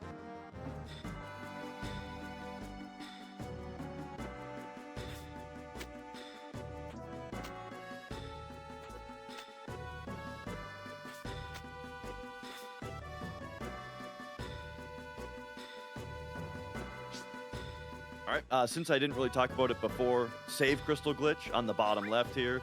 You see he goes, grabs save crystal, and he's holding circle here, which also then causes Cloud to climb down that vine. So now when he selects no at the right time here, which is any time after the text box glitches out, boom, now he has control during this cutscene, even though you normally shouldn't. So he's able to just choose left or right, who goes where, make sure to send Tifa to the right, but then just do everything else naturally optimally. And then he can just leave, even though there's like 2 minutes left of cutscene there.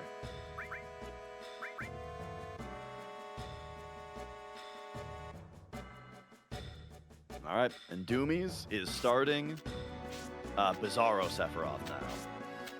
The second to last fight in the game. We're almost there. So this fight is mostly extremely straightforward. We just big guard and then wail on him. But the only kind of tricky thing is that he does this Bizarro energy move to heal, and it's really important that you let him do that one time before you start attacking him. Because if you get really good ATB and you attack him right away, then he heals right away. Instead, you want him to heal while he's already full right away, and then attack him. Yeah, otherwise it's just a bit of a waste of a turn. And he, if you don't do it, he ends up getting an extra turn.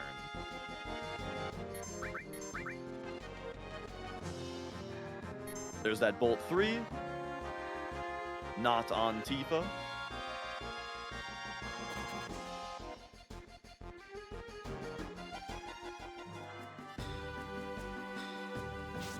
Now, really, the final attack that we're worried about is Shadow Flare. We don't want it to hit Tifa. It's fine if it hits Sid. If it hits Cloud, we just need to worry about his HP. That being said, if Shadow Flare does hit Tifa, she stands a really good chance of evading it. True, yes. We don't want it to hit Tifa, but yes, if it targets her, the misstyle can help.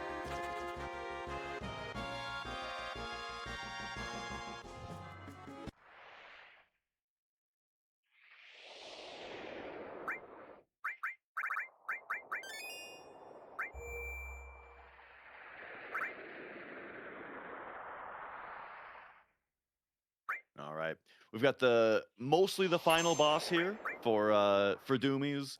However, there is a little bit more time after this. It's not quite time at the end of this fight, but this is really the final boss. I wonder if he's gonna Omni Slash for the boys.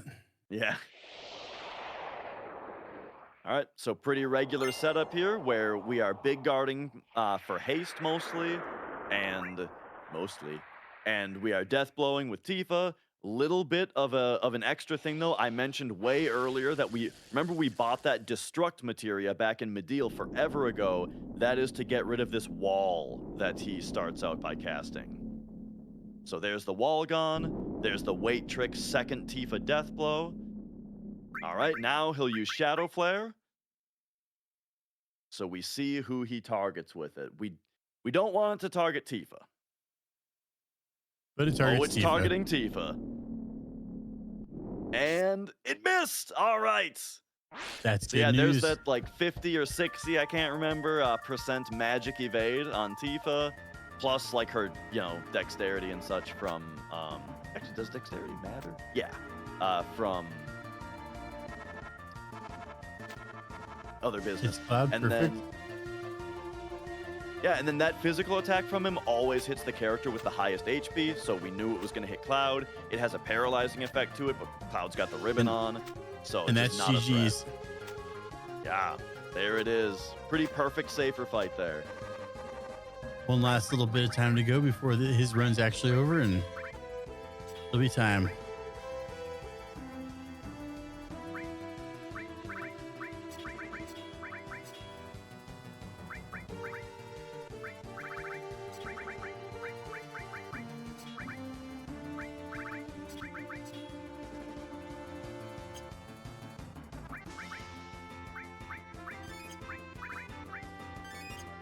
I know I'm hoping for the Omni Slash. And yeah, just for the people who are very importantly waiting right now for when is time, I think it's 3 minutes. about 3 minutes from now. Yep. Yeah. Yeah. As soon as he does that final bit of damage on Sephiroth, when it's the duel 1-on-1.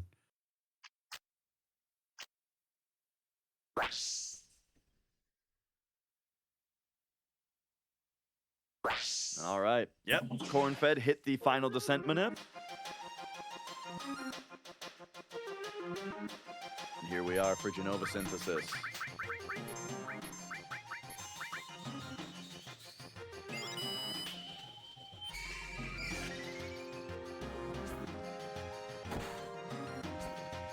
And also, we've got Rupan going into carry armor here as well, which is very, very exciting. Yeah.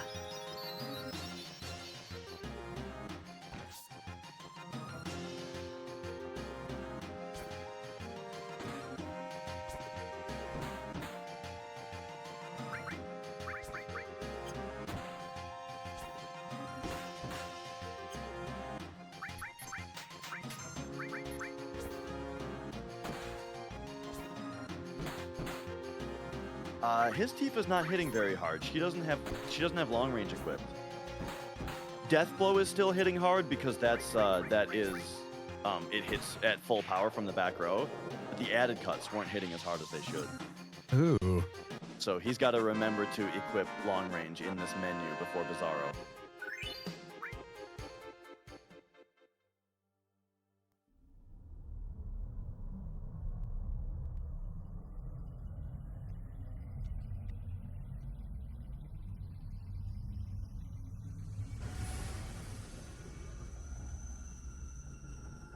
Okay, so yellow, by the way, Team Choco is going to have time in like less than a minute here. It is once final damage hits on Sephiroth. So that's going to be right away if he doesn't Omni Slash, and it's going to be